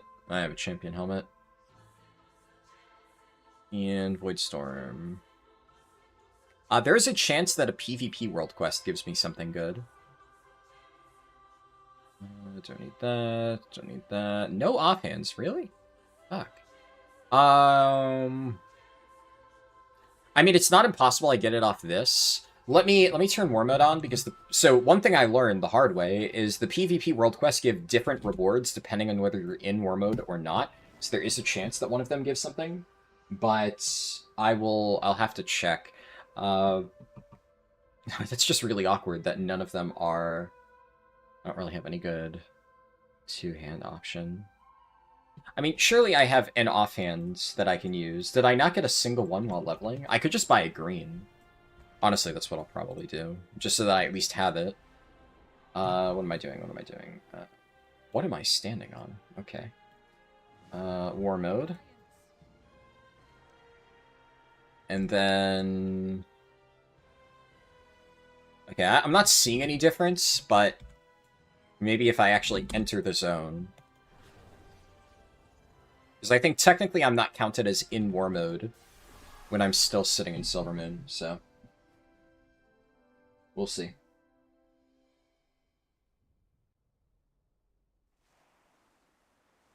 I mean, it does give different rewards, just not anything I need. But I was right about that. I'll do... Okay, one thing... So, yeah, I wanted to wait to start this until I was on stream, but here, we have the Decimus thing. So, Elementary Void Core Shards. You need to do Bountiful Delves to get this. Okay. Yeah, so that's what I was unsure about. Now, the problem is, even though I can farm Bountiful Delves to get this, like, Void Shard currency, that is, like, a really inefficient way to go about it, because I want to save my Bountiful Delves for the Ascendant Void Core upgrades, because they're guaranteed on T11 to give an upgrade. So, all of my keys need to be spent on that, because that is the most efficient way I can farm it. And then, even though I only need technically 15 to upgrade myth stuff, ideally I want to do that on hero track stuff first, so I actually need 30. And that is quite a lot to farm in a short period of time, so the more guaranteed shards I can get, the better. So all my Bountiful Delves need to be saved, which means if I'm going to be doing Elementary Void Core shards, I think the best way to go about it would be LFR. So the nice thing is, because this is account-wide, I can do LFR on multiple characters. And, I mean, that'll be a good way to maybe get, like, random... I don't even know if I'll get random pieces of gear. That's honestly not that important, but I should have enough characters at this point to progress through the entire Nebulous Void Core unlock process just by doing all that stuff. And, you know, come to think of it, actually, one advantage of doing all these open-world activities is on my main account, I have so many Voidlight Marl that I'm able to use that to buy all of my bonus rolls, but in theory, I will not actually have that on... Oh, shit. I won't actually have that in this region in Europe. I do have 4K, but it's... I mean, it's 2K per set of bonus rolls. So, the most efficient way that I will be getting bonus rolls right now is actually Veteran Crests, which means that even though I won't actually need to use them for any upgrading, doing all these world events to get the Veteran Crest is actually quite impactful. This... Oh, that counts as not missing a shot? Okay. Technically, I think I missed a shot. Wrists. Alright, I mean, slight upgrade. Supply crate, do I care? I don't know if I really care. I also... Oh, fuck. Well, I forgot to grab the...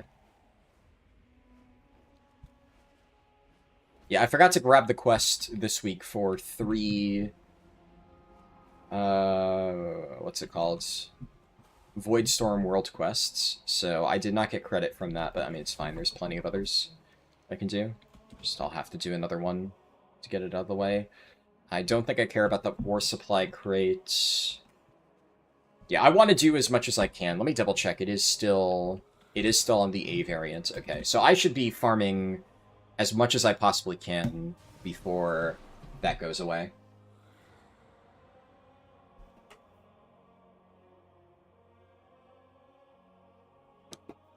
And any small upgrades I can give myself to make that easier will be nice. So, is there anything else that I can do? Are there any really low items I have? My pants are kind of low. Shoulders are very low. Okay, so if I can buy really cheap pants, shoulders, and then an offhand, that would be a sizable increase. So, miscellaneous... It's off... Oh, no, it's under armor. Right. Miscellaneous, held in offhands. Sure. Actually, I could buy, for 499, sure, I'll buy that. It's fine. And then was shoulders pants, right? So, male shoulders. What is... Yes, 645, sure. And then legs. I'll just buy something dirt cheap. Sure, better than nothing.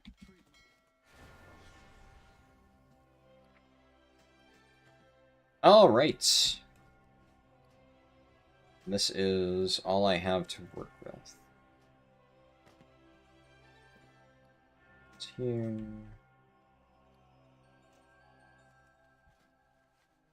I mean, honestly, this is... What item level was I when I was doing this earlier? Something extremely low. I think like 180. Not even. I'm not sure. So this is already a massive improvement from before. So I should be able to face tank mobs at least a little bit longer and survive. What is Furi set to? Okay, yeah. So I'm going to try to play this a little bit more aggressively. I was 189. Okay. A little bit higher than I thought, but I mean, this is still 30-ish item levels above where I was at before. So we'll see. I'm going to try to play this a little bit more aggressively and see if I live or not. I do want to make sure I'm grabbing every mislaid curiosity, both for Valeera XP and to build up those beacons of hope.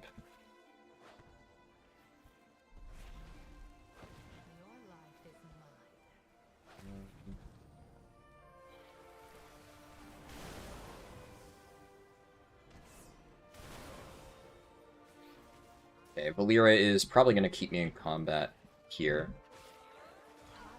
Yeah, okay. I need to clear this out, and then hope Valeera, yeah, doesn't get me into combat again, so I can do this. Now, I'll be honest, the next time that this pops up on Europe, I'm not going to stream every single time I do this farming. Obviously, there's a lot of very important stuff that I'll make sure that I always do on stream. Like, anytime I'm pushing, you know, M+ keys, etc., anything super relevant, that I'm always going to save to do on stream. Because, you know, that's the entire point of streaming this challenge. But obviously a lot of miscellaneous farming like this, the next time that this pops up on Europe, because obviously it goes away in, like, just a little bit, I am probably just going to grind it nonstop, like, all day. And, I don't know, it's not the most interesting viewing experience, so I don't think I necessarily need to showcase that again. At this point, what I care about is that you get the idea, right? I want to make sure that I've at least demonstrated that this is a thing that works. That way, anybody who's watching me gear up, and let's say, you know, on a future stream, I hop into Delves and I have my entire Delver's Journey maxed out. If somebody's like, wait, I thought you were doing a fresh account, you know, 0 to hero. How do you already have your Delver's Journey maxed out? I'm just like, oh, yeah, I did some farming off stream. Like, that would feel like a cop-out, right? But if I clearly demonstrate how effective the method is, and how I managed to grind from, like, fresh to max Delver's Journey in a very short amount of time, then you don't need to see the entire farming process. You understand how it was done. So that way, people watching this at least know how to do it themselves. And also, while I did do broad strokes explanations for this in my 11-hour gearing guide, which obviously, you know, if people haven't seen that, then they definitely should watch that first. I did broad strokes, but I think one of the points of this is to show the actual process.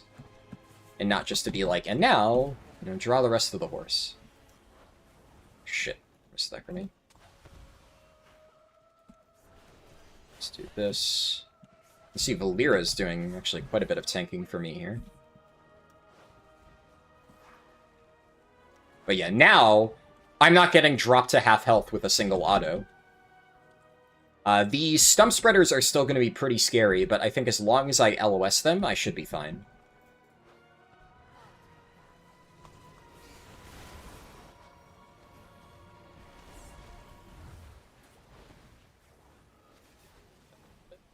I'm gonna...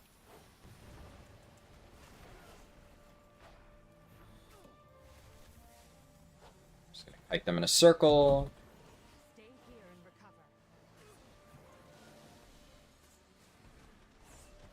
recover. Okay. Your pain, my pleasure.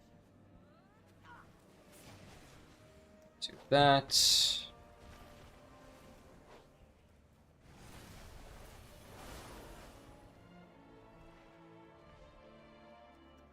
Then this should kill them. Yeah, okay, nice. Whew. They are spooky, but very doable. There are 2 other Nemesis packs. I try to pull as few of them as possible, but if a Nemesis pack spawns in the back here, it's kind of unavoidable. This is a little bit tricky. I might be able to pull this without getting any extra stump spreaders.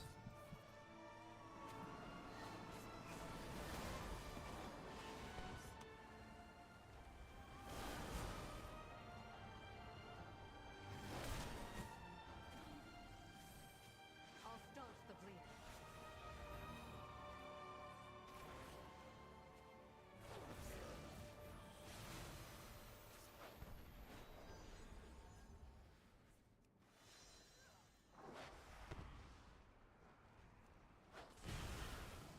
And also just cleanse that off. What does Shredding Claws even do? It kind of feels like the Ultradon does absolutely nothing compared to all of the other Nemesis packs. They are just not even threatening in the slightest. They just kind of melee you, but you can also just completely outrange them, so... Right.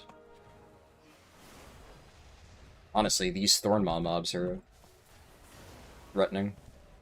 Where's the next Nemesis pack? It is down here. Let me...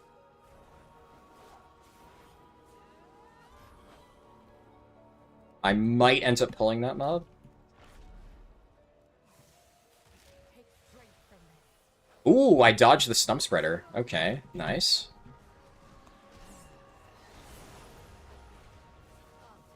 So I need 1 more Lumen Bulb.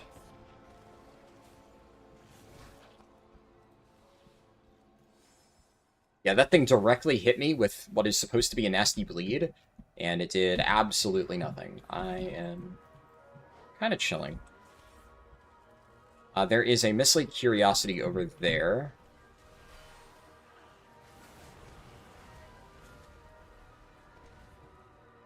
Shredding Claws is a bleed. Yeah, I don't know, it doesn't really hurt all that much. Like, I have it on me. Obviously, I'm healing through it, which is, you know, that's kind of the point. But at least the other stuff seems to hit relatively hard. You would think that an undergeared healer taking multiple hits to the face from, I mean, a mob that looks like this, it should hurt a lot more, especially considering most of the other mobs will do half your health with a single bolt. And this just kind of tickles. I got... that's all of them. Now, I can go back. I want to make sure I dodge all the mobs. Valera will pull if I'm not careful. And now, like, could I look for Mislead Curiosities? I'm going to keep an eye out, but I'm not seeing any that are easily reachable. They're very nice to have, but I'm never going to go out of my way to get a Mislead Curiosity. So, like, if it happens to be directly in the path, cool, but they are just a bonus, especially since you can find so many of them that directly overlap with the standard path. Otherwise, we grenade.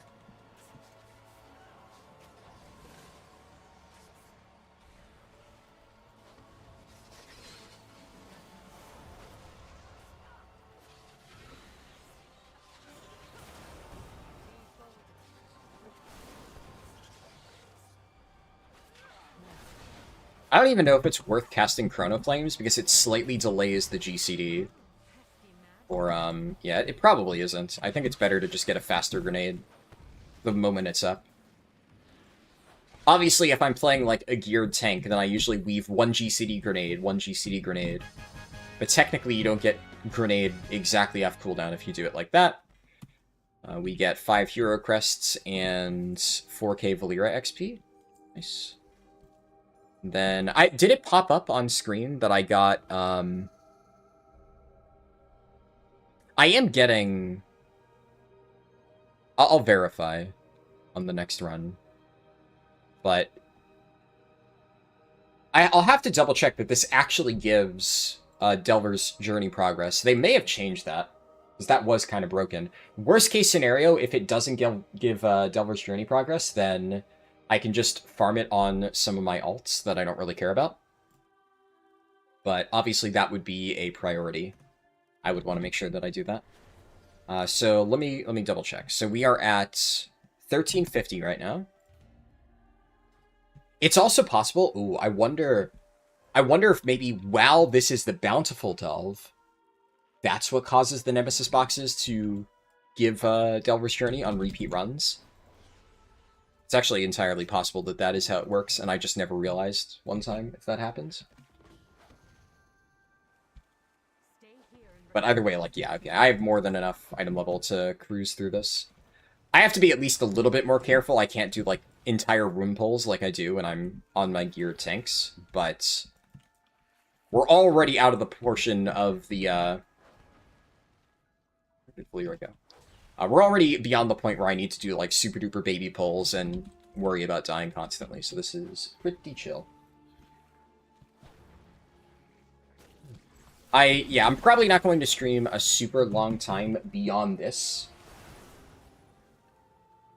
Largely because, what's it called? In fact, I'll be honest, I might do like 1 or 2 more runs and then end here. And just, like run and make food real quick. Which, yeah, I am kind of starving. I'll do, yeah. I think at this point I've done enough to demonstrate how this works. So I think after this run, we'll do 1 more just for good measure. And we have the ones I did earlier. So I can get a good demonstration. And that's kind of the entire point, right? Is to just show how it works. Then I can go throw something in the oven real quick. And then continue spamming this just off stream for the remaining 30 minutes. The thing is, like, I'm going to have to end stream anyways. Which is, I mean, that's why this is like a second channel stream. I didn't even bother, like, setting the face cam. Ooh. Okay, I got, like, triple bolted in the span of a few seconds. So, like, okay, that will still kill you, for sure. That is wild. If I had noticed in time, I could have probably time dilated myself, but... Ooh, whatever. You didn't see Devil's Journey? Yeah, I didn't notice it either. So it's possible that they have nerfed that component of it. But if so, it's fine. That definitely made it kind of obscene. Especially because it meant you didn't really need to do anything else to farm it. But the nice thing is you get so much Delver's Journey progress off Bountiful Delves, and I have at least a few alts that I can use. Realistically, what I would do is I would go on my Demon Hunter, and then I would just run Bountiful Delves on that character. And since my Demon Hunter isn't part of the challenge, I don't really care about showing the process on that, right? It doesn't necessarily matter. But all I'd be doing is just kind of funneling Bountiful Delve completions. That also would let me progress the, what's it called? My Voidforge quest. So I could do LFR on my Demon Hunter after my Bountiful Delves are done.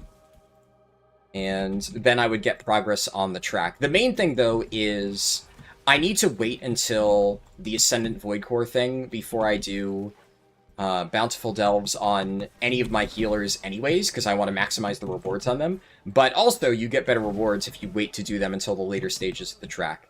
Now, at a certain point, if I find that I can't farm any additional Delver's Journey progress during the week, and I haven't reached the end of the track, then I will just do my Delves on healers. I'd probably do, like, some of the later healers first. So, we're obviously starting on Preservation, Evoker, and Disc for the purposes of the challenge, so I want to make sure they get the most gear possible. So in that case, I would do their Delves last, so that they're doing Delves with the, like, the maximum area of the track. And ideally getting better gear from it. Oops, almost glided straight into that mob.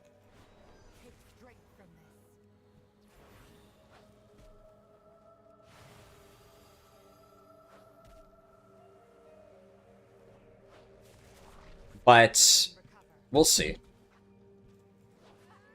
I know that once you start spamming Bountifuls on alts, you get it quite a lot. I might even... I still need to level my Druid. So that's what I'm going to try to do tonight, because, reminder, tomorrow is another main channel stream, and that's going to be Prop Paladin at the very least 10 to 80. Now, I would like to do, what's it called? The full 10 to 90 run. Obviously, if I'm, if it's taking a really long time, if I'm tight on time, then I won't do it anyway, and we'll save it until Friday to finish it up. But if I have time tomorrow, I'd like to do the entire thing. What it really depends on is whether or not I'm able to finish my, shit. If I'm able to finish leveling my druid.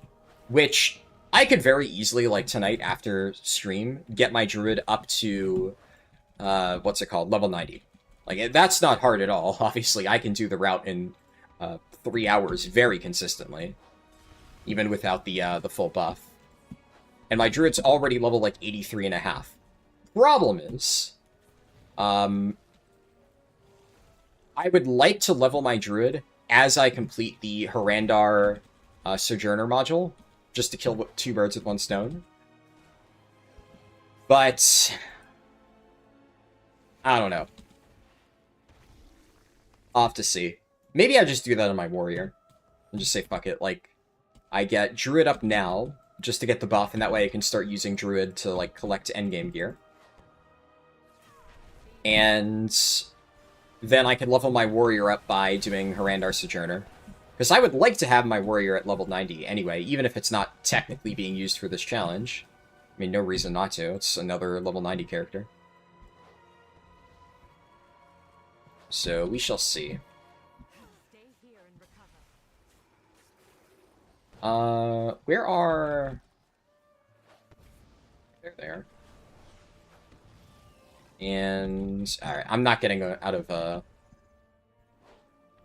Ultradon's all the way over here. I'm just gonna pull everything. Actually, yeah, I can kite up here. It's not bad.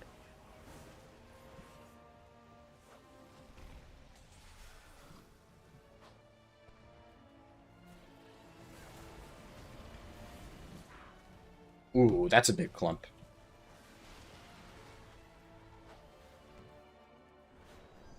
LOS? Nice. Oh, it targeted Valera anyway.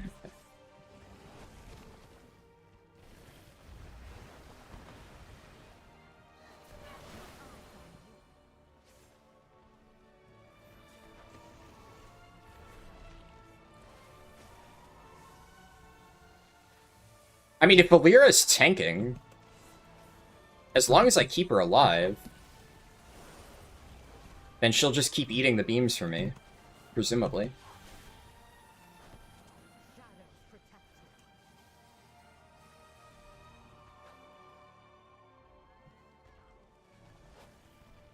I'll take that. Nice.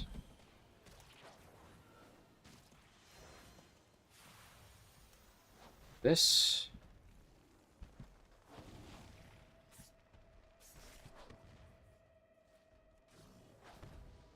And I'll double check if there's any nearby curiosities. I'm not seeing any. Alright. Here we go. What item level is this evoker? Right now, 218. So I'm not even very geared at the moment, and I'm already able to do this tier 11 delve. But also earlier in the stream, I demonstrated this at 189 item level, that I was able to do this. Not even 200. And this just works. You can farm this tier 11 delve very easily. Worth noting, this was, of course, mentioned in my 11-hour gearing guide. There were multiple sections about delves. I also, probably worth noting, I don't know if I've ever explicitly said this, but whenever I do make the delve tier list, unless something gets changed, or if more delves get added, as it currently stands, this delve variant, and obviously Shadowguard Point Calamitous, are the only two that I would put in S tier. Based on my criteria. It's kind of interesting, because, like, at the start of the expansion, I don't know if I ever explicitly voiced it, but I remember thinking, and I may have said this on stream at some point, that it didn't feel like there were any... okay, so 1350 is where I'm currently at. Did I get any progress? No, okay. So either one of two things. Either they changed it, or my theory of, if this is a Bountiful Delve, and then you clear it on Bountiful, and then you just farm it repeatedly on the non-Bountiful, as long as it is flagged as Bountiful once, then any Nemesis box obtained during that day will give credit. I'll have to wait until that pops up again. Oh, nice, I got pants. So I'll have to wait until that pops up again at some point to double check and confirm whether or not that's the case. Either way, I mean, this is still worth doing for the next, like, 30 minutes. You watched the whole last thing on your way to jury duty. Nice. Well, I'm glad that it helped you during that time. And Ignis Gladiator, subscribe with Prime. Thank you. Unfortunately, thank you for the Prime subscription. I am about to end stream. But yeah, I will be back tomorrow. I'm going to try and finish leveling my druid tonight after stream. Ideally, I'm going to try and get as much added to Follow the Arrow as possible. Also, if you didn't know, there is a small update that I put out for Follow the Arrow.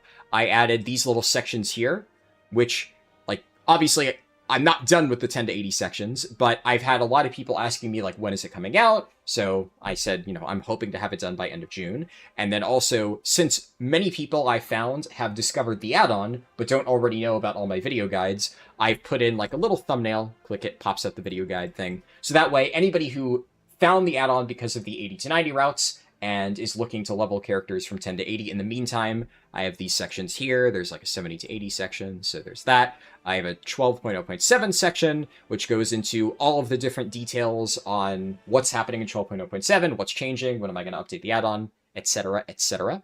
And then, yeah, there's also a few more miscellaneous changes. Zul'jin Sojourner is fully complete. There's like a few level 90 quest lines that I haven't added yet, but they will be added eventually. Right now, obviously, the priority is on stuff that you can do while leveling. But now I have more than enough bonus quest lines in here for anybody that falls short of the level 88 threshold. And then I did a few miscellaneous bug fixes. Miscellaneous bug fixes, words. Primarily, the bugs that happened during the Zul'jin section of the 80 to 90 route are now, as far as I know, fully addressed. There is like one minor bug, quote unquote, and more just a quirk with Blizzard doing dumb stuff that I need to code around in the future that only affects a small number of people who start the route midway, like they were partially leveling a character and then they jumped in before starting from the beginning. And that bug affects multiple things, partially the Amanizar village quests in Zul'jin. That has not been addressed yet. That's going to require me to write a bunch of new code to work around Blizzard's bullshit just to fix that small issue. So that I still need to fix. That is a more long-term issue that I'll probably try and tackle like later this month. But all of the really big issues, the blatant bugs of like I couldn't get something working in time to publish the alt route, all of them should be sorted by now. So that took a while, but that update is done. But I'm still working on another update. I'm hoping within the next like 4 or so days, I'm going to try and get Harldan Sojourner done. I'm going to do that partially with my druid, maybe partially with my warrior, and ideally I get my druid to 90 in time to get the buff for leveling paladin tomorrow. And then tomorrow we do, it's going to be an alliance run, I should note. I don't think I ever explicitly said that. My shaman is going to be Horde, so we'll probably do the shaman either Friday or Saturday. That will be, again, 10 to 80, maybe 10 to 90. And then Paladin I will be doing on Alliance. So there'll be another bonus little speedrun there. I'm going to try... I guess I probably shouldn't be yapping too much because I do still have 30 minutes only left to do this. But I will note I'm going to try and do as close to a speedrun as I can possibly set up on Europe. Obviously, I don't have heirlooms, so there's only so much I can do. I'm probably going to buy very basic heirlooms, like the low-level ones, because they're like 500 gold each, and for 500 gold, the heirlooms last you a decent section of the leveling process, but I'm not going to buy like all the fancy upgrades. I'm not going to buy like all the fancy consumables, because like on North America, I have a massive stockpile of consumables that I've kind of been sitting on for years, so I can just go into my bank, pull it out, and it's easy enough to use. But I probably will at least buy, like, goblin gliders, gun shoes, probably fried bonefish, just because, like, at that section, it ends up being used all the way until level 90. Basic things like that. I don't even know what else I would need to use. I'll check the prices of some other consumables, and if there's like any really cheap ones that I don't need to spend much on, then maybe we do that. But either way, I think it should be pretty fast. I mean, people don't seem to realize how fast 10 to 80 with the route is right now. I've seen people say it takes them like 6 hours or something like that, and I did a half-assed pre-patch run like a few months ago, and it was 2.5 hours on Horde. And I don't think... I did an Alliance run with Devourer, but how long did that take? I did, let me double check. How long was my Devourer run? Of course now, YouTube takes forever to load. Yeah, so I did a Devourer 10 to 80 run, and that took me 5 hours and 40 minutes, but also Devourer was one of the slowest specs I ever leveled, and I remember that I was missing the 25% bonus. So it was 25% slower than it should be, and it was on like the worst spec in the game for leveling. Oh yeah, and I didn't even have the heirloom weapon, so I was using like I think a strength weapon or something for half the run. It was a disaster. And it still was like perfectly fine. Like 5 hours is, considering all that, was more than good. So I'm expecting a time of like 3 to 4 hours for 10 to 80 tomorrow for my Paladin. I think that is reasonable. And then I'm hoping I will have enough time to then do an 80 to 90 run immediately after, just segue right into that. And something else to consider is by tomorrow, I will have the 25% buff from 80 to 90. So I've had some slightly slower runs in like the 4 to 5 hour range when leveling my Priest and my Evoker, but I will have like everything I need to do a relatively fast run, hopefully around like 3 hours for 80 to 90 with all this stuff in mind. But yeah, I'll stop myself there. I'm going to go grab food real quick, and then I'm going to continue doing the exact same thing, running this delve until the European daily reset. Again, thank you guys for watching. Appreciate you tuning in, and I will see you all tomorrow for Prop Paladin leveling. Peace.